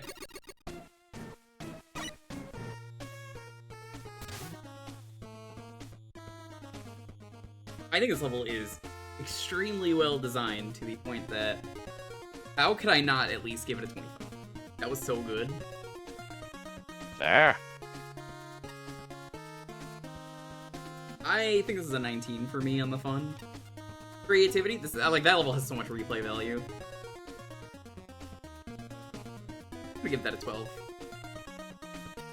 Aesthetic, it's kind of boring. 7. I didn't run into any glitches, as far as I can tell. What is that score? 73. Math. My math.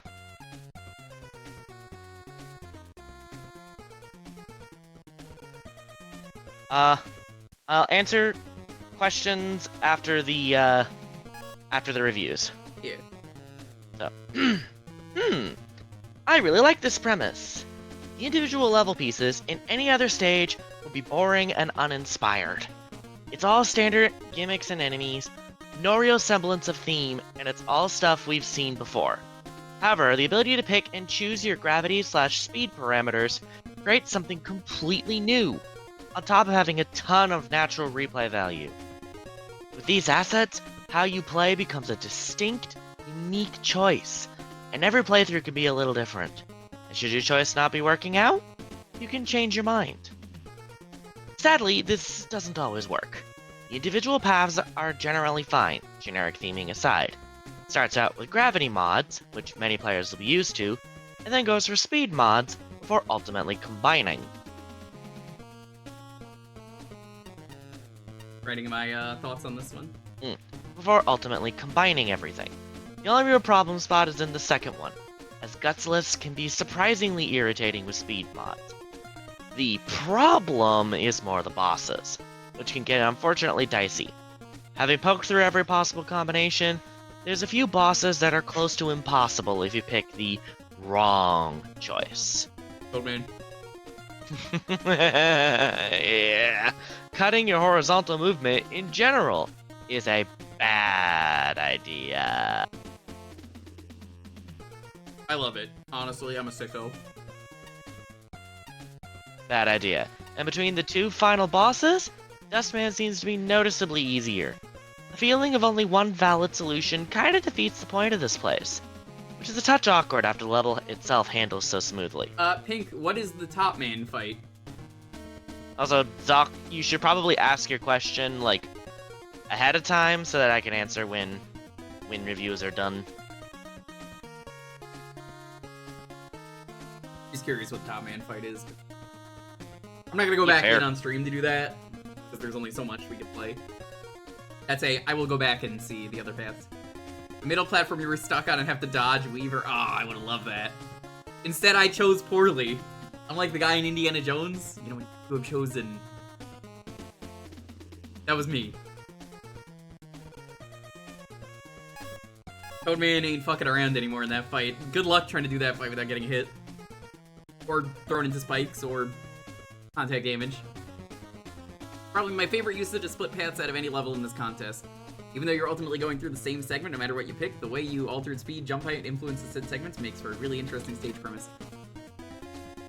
Starting off, I really like how each choice involved has its own share of pros and cons. For example, low gravity jumps allow you to bypass or trivialize certain enemies. But then you run the risk of more easily hitting spikes in low ceiling segments. Granted, not all of these segments have an equal trade-off for your choices. Picking down in the first segment, prompted to do so feels way more punishing than the speed-up option. That, and no matter which movement types you pick, the Popo Helis will always be a problem.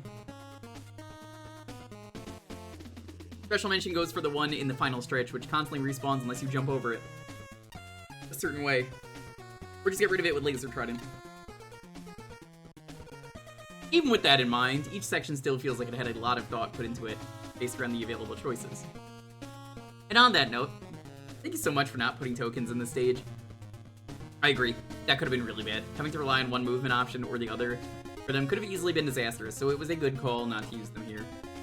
As for anything else, I think the only parts of the level I didn't like as much were the boss fights.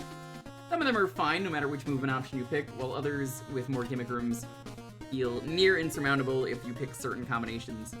Hot Man's boss room may as well just instantly kill you if you happen to pick the speed up option. I'm guessing Pink probably had the speed up option. Same thing goes for Airman if you pick the high speed, low jump option. I feel like seeing the boss portraits before you make your choice of movement options and maybe some indicator what kind of gimmicks the rooms have would have alleviated this a bit. I don't know about that. All that being said, I still had a good time with the stage by the end of it. Overall, not too bad.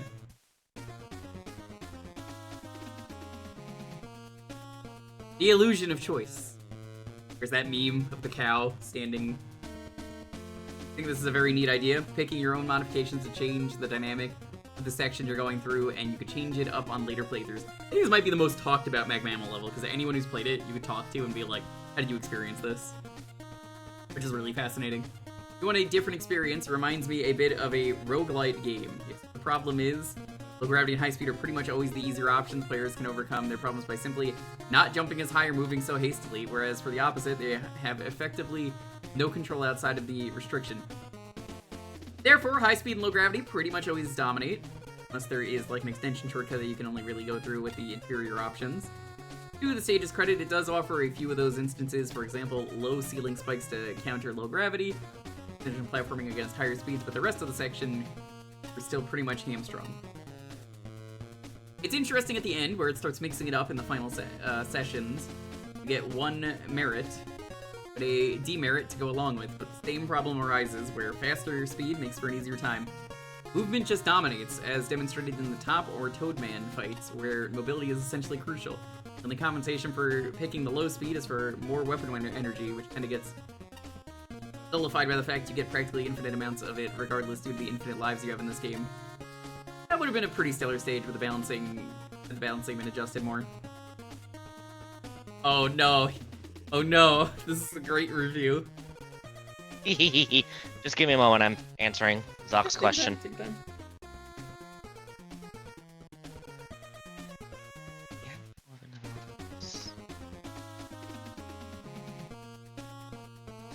Alright.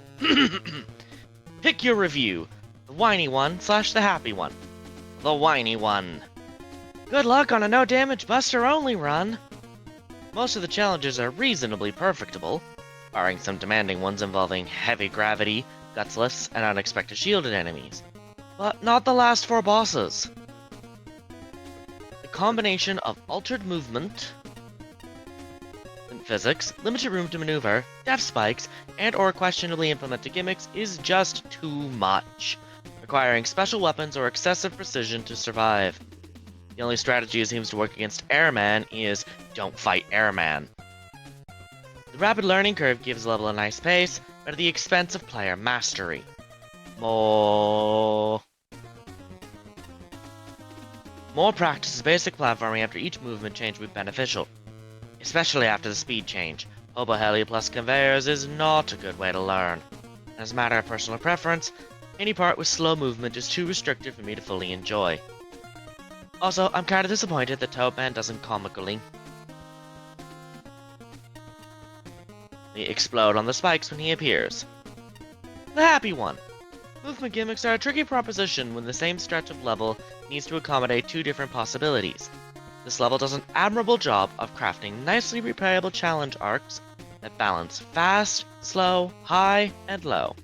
Power-ups, checkpoints, spikes that explode when a boss dies, and gimmick signage are considerate of the player as well. Music and graphics are appropriate. Technical construction seems to be flawless. Fast movement is bonkers and fun, and it pairs surprisingly well with heavy gravity. The slightly oversized enemy / gimmick roster is used to good effect. The first stretch of modified jumping is a highlight for me. I also enjoy the Pharaoh Man fight. Its attack pattern and the room architecture work equally well with either movement modification. Overall, this is a unique twist on the usual gameplay, and I like that there's freedom of choice attached. Yo, Raid! Ilion, what's up? Welcome on in, friend. We're reading the rest of the review here. We're probably going to do one more level, just in time for Alpine Weather Institute is apparently the next level. I'm checking on my spreadsheet. Hope you're doing well. Having a wonderful night. We're still trucking through this game. We're approaching the end slowly but surely. It's going to have at least, like, 3 or 4 more streams. We're going to finish it this month. Thanks for the follow, I appreciate it. Follows are anonymous. You want to lurk away, feel free. Multiple paths, so often I have these sync levels and make the whole combined package work. Worse, often through just not giving either path enough time and love to shine. And sure, here you are technically going through the same path with different movement options, but there is still mechanically multiple paths. First new fish level, thank you for letting me know. But here's Restraint. I think Restraint is one of the things that earn a lot of goodwill. Situations like this. Players are not forced to replay this level. Both final bosses drop the same energy element. Which is good, because some poisons here are less fun than others. Oh, sure, I replayed the level with all possible options at a judging obligation, but no one else has to. This was smart. I think poisons where your movement is only hampered are the least fun option. It's slow and plotty for my taste, and the first segment in particular invokes a lot of pixel-perfect jumps, and when combined with low gravity is honestly the hardest and most tedious segment of the level. I like how everyone had a different part of this level that they thought was the hardest part. Any given segment is short and checkpoints are not far away. Then again, this Restraint, it helps the level. This stage has clearly had a fair bit of thought put into it. Barring a couple of circumstances, any of the many deaths I suffered always felt like my own fault. And not too punishing either. I think this allowed me to ultimately enjoy the design of the stage, rather than feel like I was butting my head up against it. For purely dev kit assets, this stage does look nice, and for one stock piece of Mega Man music fits well. Rather than trying to remind me I am playing a lesser version of an old stage, Starman's theme helps highlight the overall atmosphere. Another frequent complaint I've made over judging his stages, just arbitrarily using Robot Masters. Our mid-boss stages. I don't make that complaint here. Aren't just wasting my time fighting something I've fought before. New rooms and changes to your movement render these fights way more original. As thus, they're complementary to the level rather than distracting. There is enough thought or novelty put into. I think it's supposed to be or. I think it's supposed to be thought and novelty. That could also work. Put into these battles that I felt compelled to try every option. Of the fights, I think Gravity Man and Air Man are the weakest here. Gravity Man feels pretty much the same. Admittedly, he's such a simple and hard-coded boss. Tough to make him novel. I probably would have put something else there. Air Man is still suited to is ill-suited to the new movement options you're given, basically boiling down to a damage race. Really don't have enough time to set up dodging the air shooter. A shame since he's one of the potential final bosses. Overall, while I think this stage might not suit everyone, I came away pretty positive. As basic as it was, this was an overall fun level. I mean, it was fun enough to get into Tier 13. Alpine Weather Institute by CWU. Surprise! There's something to the left. Who would have guessed? Mountains are nice. What? The life. But it's...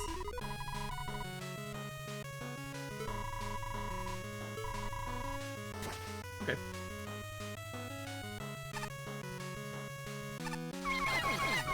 Got to take that off.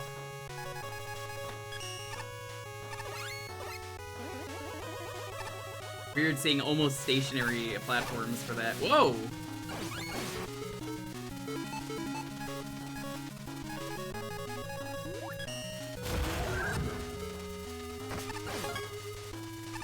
Fish. Really cool.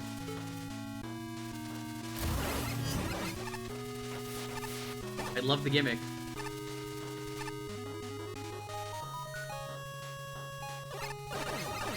I'll be the judge of if this is fun or not. I mean, kind of the whole point of doing your own reviews. I love hearing though that other people maybe did or did not like the level. I just want to see. Could cheese that is an option.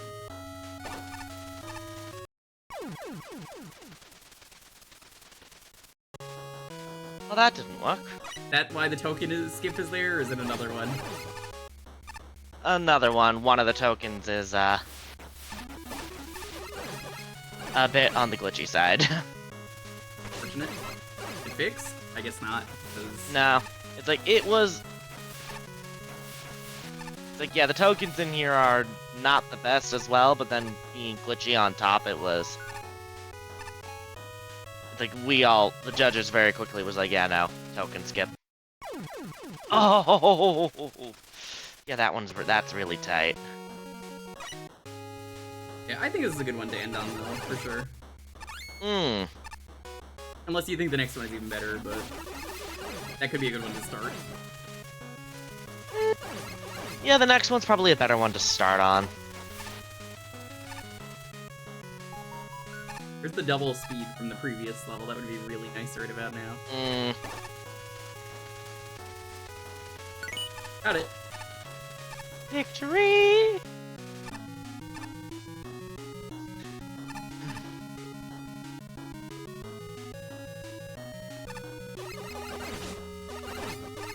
Damn Canadians. Hey, the Olympics.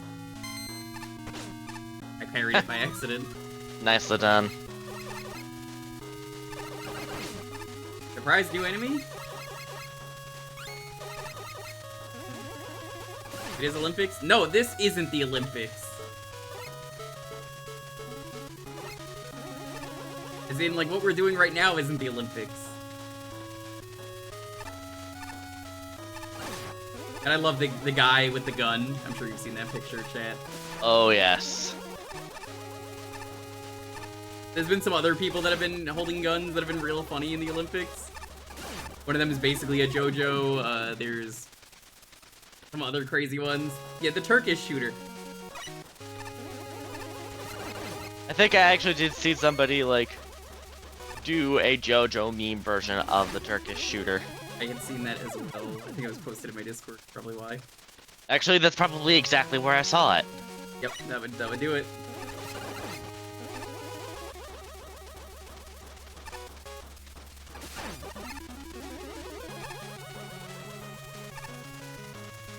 That guy does not give a fuck, and I think it's great that he got a silver medal. And may have been divorced. Someone was saying apparently he wasn't divorced, but I like to believe that he was divorced and that he channeled his energy into getting a silver medal because that's just way too funny not to.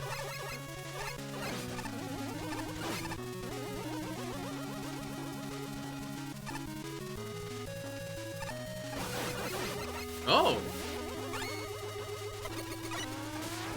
Jewker, oh.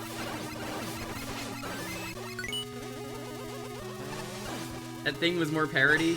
I choose for it to be real.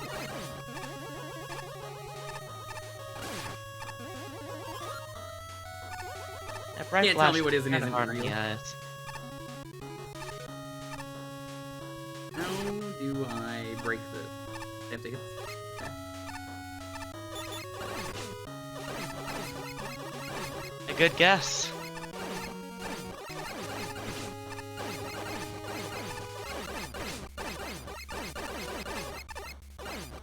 No, I fucked up.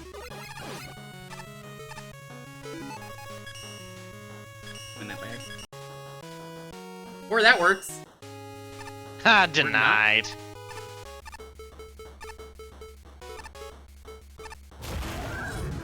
Let me try a thing. Dang, they're not gonna let me do it. Nope. What am I supposed to do? You had it right. You have to hit. There's a switch up ahead, and you have to back around, turn back around. Okay. On the next screen then? Yeah. Also, like, you were fine. You could have I think you could have respawned the Okay, good to know. frozen waterfall.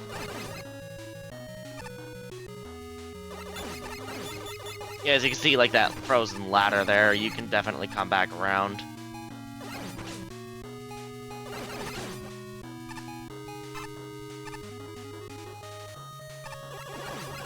I blame the Canadians. There's the switch we're looking for.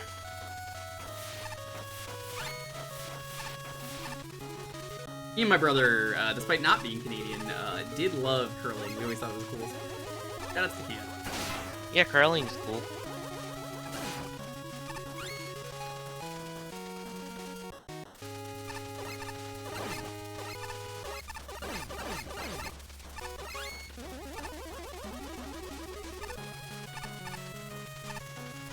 Ugh. Oh no. Input.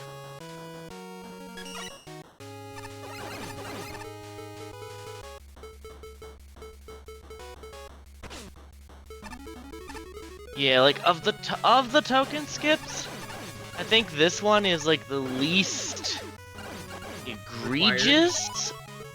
But the tokens here are still Bro. awkward across the board.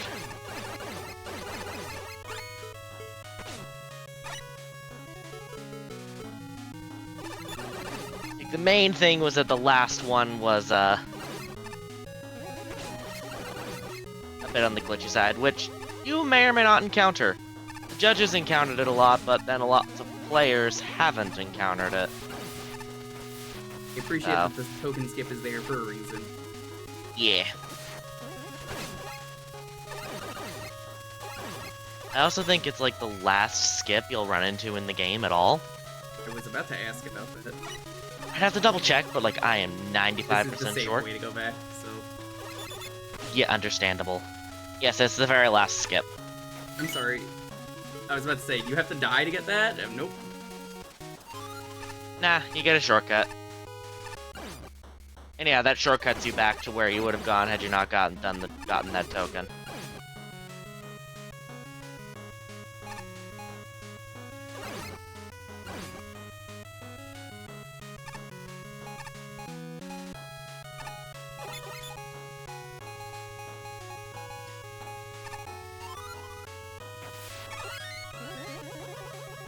Didn't even notice that was taken away from me. Well, now you have it. Infinite. What? Press the button again, Button. because you can press it. I'm smart. I'm very smart. It's like, it's like the button popped back up again. I'm offering that one to you because we're doing things that are a bit puzzly, and it's like... It's late. Yep, Yes. it sure is.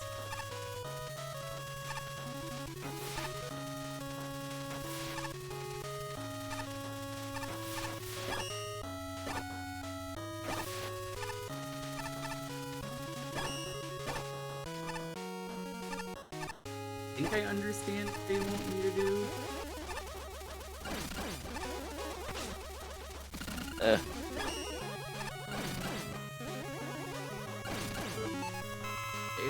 I was just about to say, it's like, this is looking a bit, It's sus. bit dicey. Oh, that's really cool. I like what they're doing with the block there.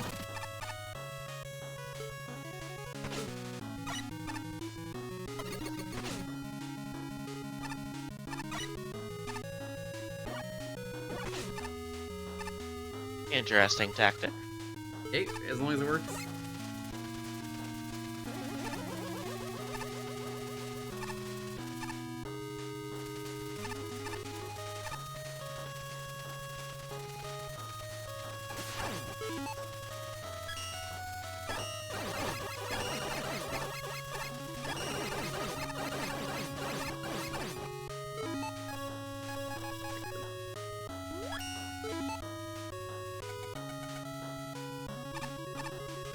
So we have to teleport there on the top left. Yep, there's going to be a teleporter. Y'all know it when you see it. Makes sense. I wish the teleporters were marked. That'd be nice for the mapper to make it a little bit more valuable. Not required or anything, but it's definitely that would be nice.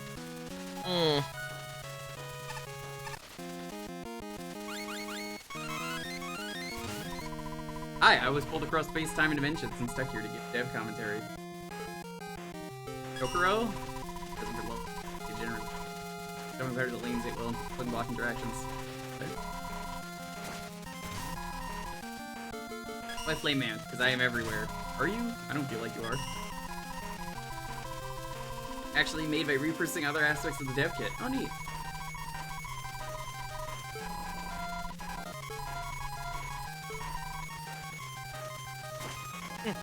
Oh, they fire faster in the rain. I saw that, yeah. That's neat. So the teleporter is not here. Here's the teleport. You'll know it when you see it. Okay.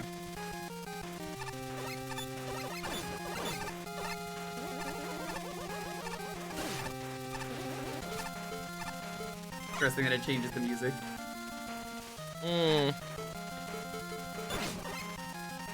Oh, come on. Yeet.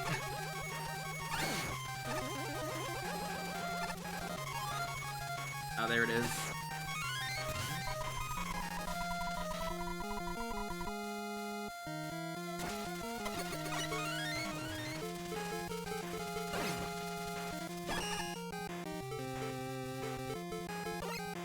I assume the note there, the be warned, was not made by the Oh no, guy that who was the made level. by the devs. Ah! I see why. Yep. This one in particular was, the one that gets kind of, that's fiddly enough that the judges were like, nah. Respect it.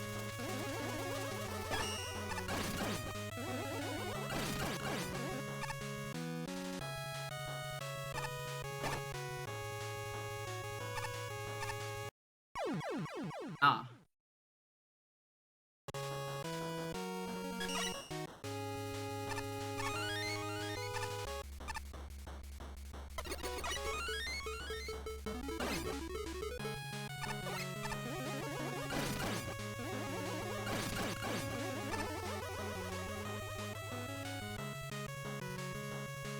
Yeah, this one's a fiddly one.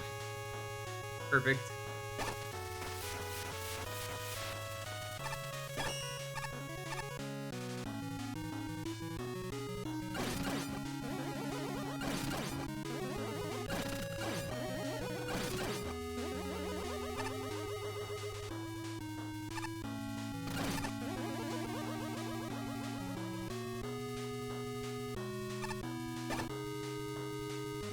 think you want this off.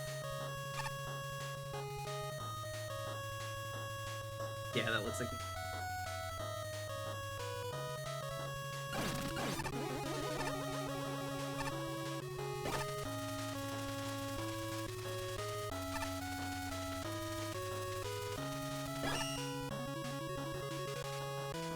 Yeah, I think I understand just about how they...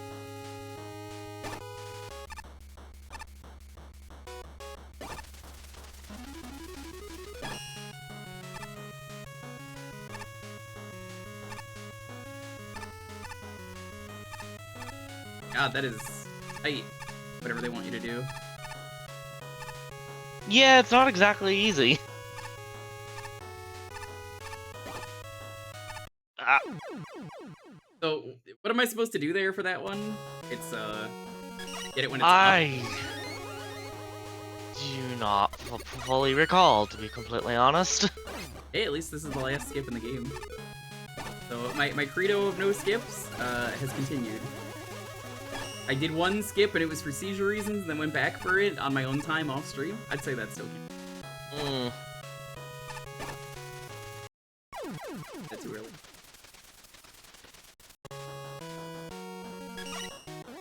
Yeah, I don't mind help on this, because, like... I mean, this is rough anyway, and it doesn't really necessarily work as intended, so...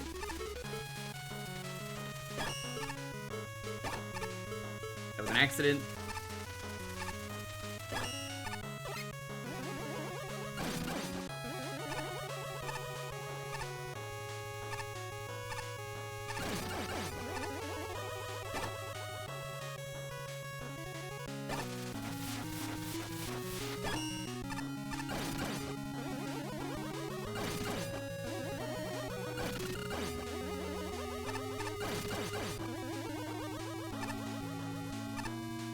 And freeze to drop it on the platform.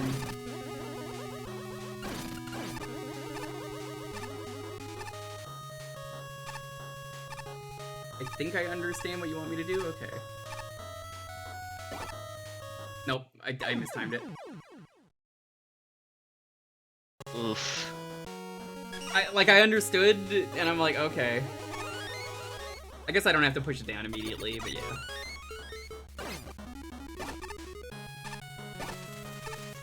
Sometimes having overly mean tokens is not necessary. I'm just throwing it out there.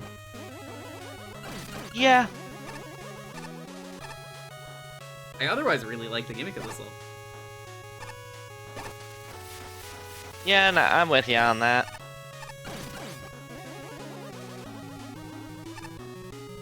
I almost got crushed.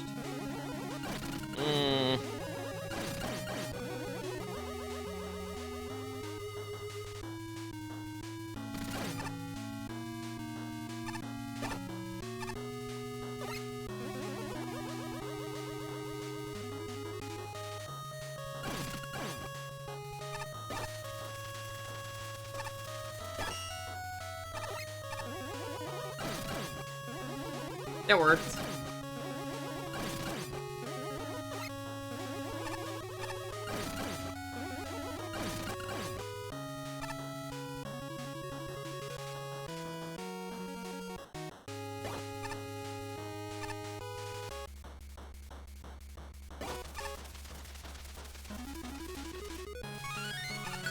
It didn't glitch! We're good. Victory!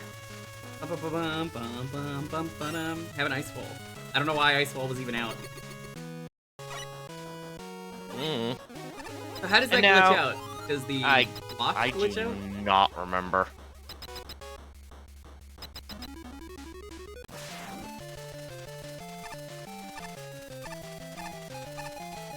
Oh no, Canada. I'm sorry to the Canadians in the chat, I'll never be mean to you again. I'll do the thing you love most, apologizing and saying sorry, eh? Oh shit, wait.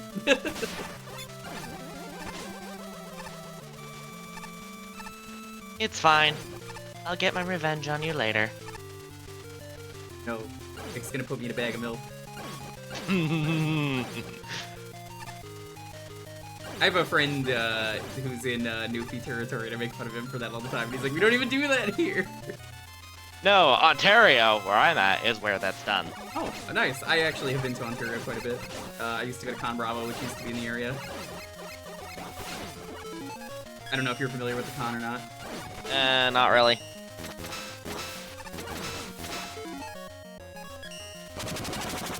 I have only been up here for like... I haven't even been in Ontario a decade yet, so... Most of the Canadian stereotypes come from Ontario. Probably. That wouldn't surprise me.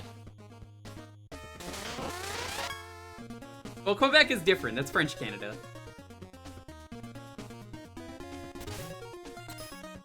El Volto. I love it.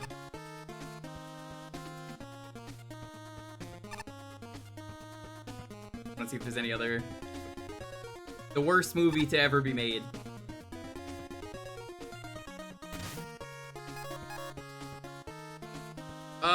Yeah, I think this is a 28 for me. I think this is really fun. I think the tokens really lower my fun value on this one a lot, so I'm gonna give this an 11. Understandable. Creativity, I think it's cool. The freezing things, so I'm gonna say 12.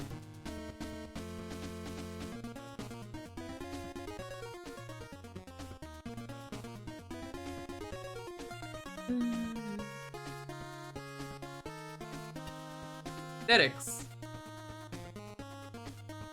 Kind of just those, it's fine, middle of the road ones. Nothing really stands out. Functionality, obviously there's a clear bug, so I didn't run into it, but can't, you know, I already know about it, so like, I think it's fair to include it. I'm gonna give it a 7. I think that's fair, if it's gonna have a token skip just for that. So that puts it at 66. Would seem. 6? Yeah. Well, we've got clouds, rainstorms, snowstorms, and winter ice. Fitting for alpine weather, and Cloudman wants his concepts back. Of course, Cloudman didn't have flooding, waterfalls, or lightning lords, so it's safe to say this is more than just Cloudman 2.0. The weather effects are put to excellent use with puzzle solving, particularly with break-dash puzzles at the end.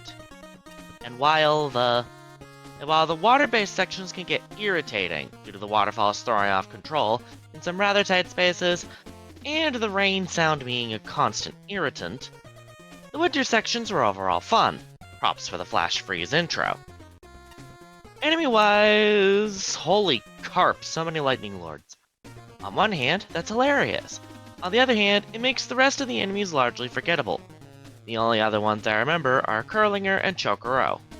Curlinger because of the invincible respawning pipes, Chokoro because it tries really hard to be a mid-mid boss and doesn't do it very well. Never mind the glitchy snapping movement. As far as the full package goes, the level's not bad. The layouts are interesting, frustrating waterfall rooms aside, helped along by thoughtful checkpoint placement. And it ends in a neat idea with the rising block trap. Unfortunately, the rising blocks are more than a little awkward to fight on, and a pink Chokoro makes a very dull end boss. The third token is a bit more climaxy, but that's because it's a huge difficulty spike compared to the rest of the level. It's quite the long string of tasks, some more complex than they look. And all it takes is one mistake or glitch to have to start over. That token took forever, and it drained all the fun from the level for a good while. Even after I came back and figured it out, I'm still not sure I'm a fan. It's not a bad level, but I can't say this clicked with me.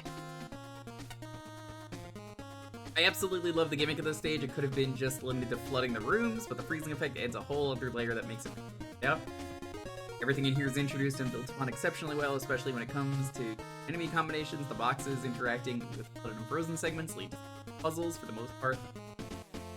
While the enemies fit each section relatively well without feeling too overwhelming. We got a kick out of the Lightning Lords in particular, with how a few of them are attached to other enemies that serve as their Jewker interacting with the boxes is also a nice touch, although they seem to snap to whichever box is closest if their jump is in dead center. Certainly a bit off-looking. It didn't really cause any other issues. I only ran into 2 major problems in the stage, one of which happened in the first underwater room. The boxes are supposed to spawn and float up from the bottom. For whatever reason, the boxes never spawned for me the first time I played through the stage, although they did show up in subsequent playthroughs. The other issue comes in the form of the final token challenge. This is where the stage goes from tricky but fair platforming and puzzles to an outright frustrating game of trial and error. I mostly blame this on one particular switch, the one positioned just before the large pool with spikes lining the floor and ceiling, since it has a strong tendency to activate twice if you jump on it from the wrong angle. I don't think I need to explain how easily this messes up the whole puzzle and how it's made especially annoying that you have to redo it each time you die. Granted, it's one of those sections where once you learn all the ins and outs of it, you'll probably be able to nail it each time you go back through. Actually, getting to the point is nothing short of aggravating though, and it really does drag the level down. Not to the point where I'd call it a bad stage, far from it actually. The last sequence and boss definitely helped end things on a high note though. Seeing how involved and well put together they were. Overall, aside from a few technical issues and one rough token challenge, is a really well made stage. And I found myself replaying a couple times just for the fun of it. State machines, move on forward.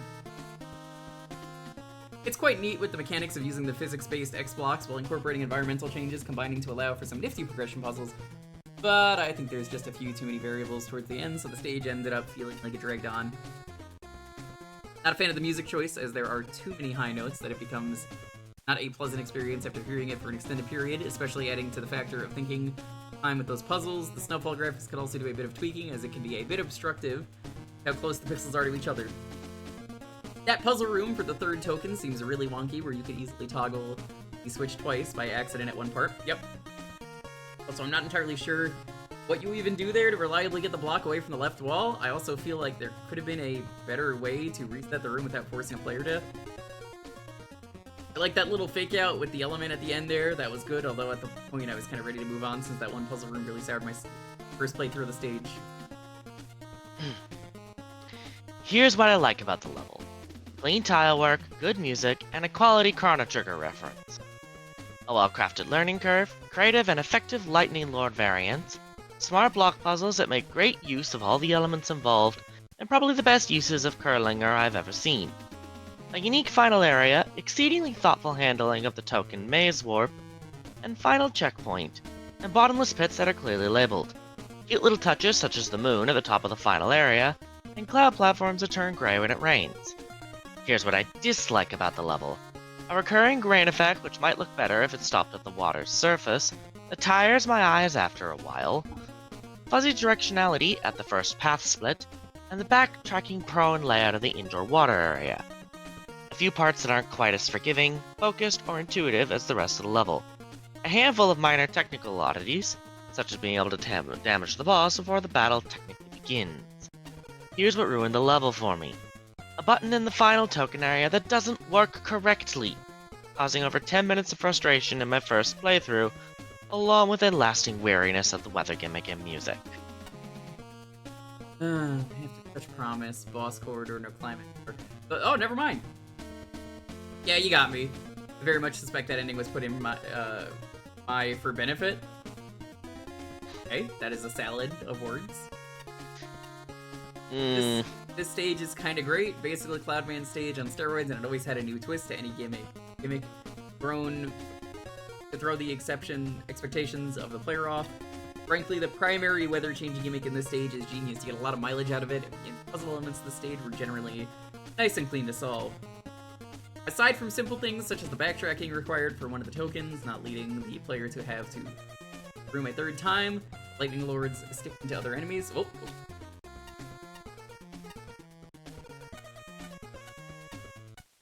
Kick.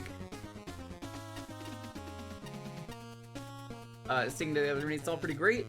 One thing that sideswipes the level a little is that last optional token. It might be too difficult for its own good. I got it, but it took me a while and experienced quite a few fatal glitches. Weather freezing gimmick in this room, it's too easy to keep triggering the switches twice in succession, which leads to death. The ending did crack me up, although the boss itself is very simplistic, and overall, there's plenty to be happy with in this level. Good job. That is it for today. Accomplished a lot. Hello, Flashman. My voice sounds really different after 3 a.m. Hi, Flashman. Good morning. It's me, being you. Thank you for stopping by. We're about to go in, but hey, happy you would stop by. I've been reading some more of your stuff. They're quite good. Keep it up. Keep up the good work. Next time, I guess we're starting with 31. Crosshair Aware. We'll start with that next time. Thank you all for watching. Again, if you got anything you want to talk about, Mick, real quick, drop a link to. Feel free. Nah, not right now. As I said, opportunity for that will come up eventually. Okay. And also, it's like, I think if I tried to talk about stuff, compared to earlier when I was talking a bunch of classic fan games, I do not think I would be even half as coherent. That's valid. You can send me a list of that when you are fully awake and not exhausted. Yes. So... Yeah, what I'll probably end up doing is, like, I'll send you a list. I'll likely include Mega Man 42, even though, as I commented earlier, definitely not the best game. Just, like, a list of fan games that I think are interesting for various reasons. Yeah, I would Besides, streaming games that are not necessarily good is still just as fun. I sure would know that. I am a Kuso Grande judge, and I mean, hey, it's the bad video game tour. Ain't that the truth? Thank you everyone for watching. Sunday, for me, going to be the Olympics stream. We do this every Olympics as of last Olympics. Me and my buddy Dalton are competing in a bunch of various games. Some of them are sports games. Some of them are games that we just throw in because we thought it would be funny. And we're gonna do things. There's some Tony Hawk in there. There's some other stuff. It's gonna be very silly. He literally made a Tony Hawk skate park for me to go through on his stream. For Underground, so that is on the list, assuming I can get it working. Let's see, besides that, Tuesday will be the next Meg Mammal stream. We'll be heading back into the movie theater. I will cry more because movie theater. Again, if you missed it, I used to work in a movie theater for like 4 years of my life, so... a lot to say. It's a very good aesthetic, you got a lot of stuff right, though, here. Even the carpet. Oh, yes. But we'll be back, like I said, Tuesday with this, so that'll be tier 13. Friday is going to be the tier 14. I'm going to stop, by the way, for tier 14. I want to make sure I stop so we can do all of tier 15 in one go. I don't think it would be right to do like half of it and then just, you know, stop. I think that makes sense. Oh no, I get you completely. We'll probably do that in the castle in one stream, because the castle we don't have to make reviews for, so... Yes, I'll have to keep that in mind then, so I can make sure to holler at the other judges and such when it's like, hey, stream! Because, like, I'm sure Flashman and Shinryu would love to see you play their levels. I'm gonna say right now, Tuesday... on the 13th is not happening. I'm not even going to be streaming. I'm going to be on someone else's stream. Talked about this months ago, so a thing. That's completely fair. So we'll be missing that day, so it'll probably be on Friday. But then we've still got the X tier levels, and again, those won't have reviews. So indeed. Other than that, they will have vengeance. Every Thursday, you get to pick a game for me for a half hour, so that's always fun. Thank you for watching. Again, if you want to see more Meg Mammal, hey, it's been a lot of fun. I love doing this. The work put into this always just makes me very happy. It wouldn't be what it was without all the amazingly talented people who worked on it. So thank you to everyone. Yeah. I don't really... a raid message. What would be a good raid message today?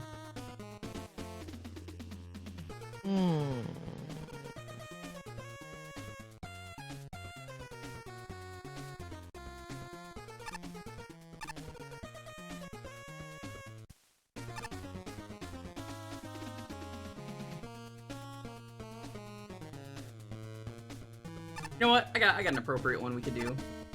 We're at the movie theater. It seems appropriate. Mm. We'll go to the lobby. Again, if you are subbed, get the rating mode on. We'll go to the lobby.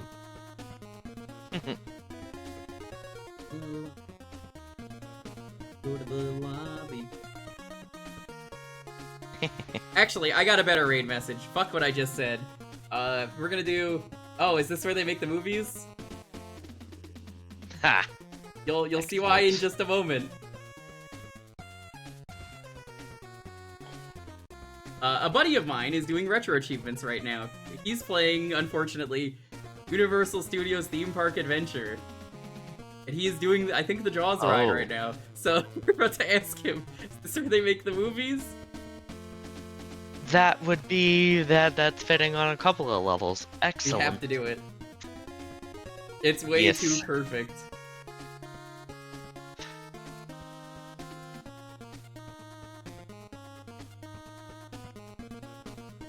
Let him know. Is this where they make the movies? Thanks for watching. Stay safe. Be excellent to each other. Have a wonderful night.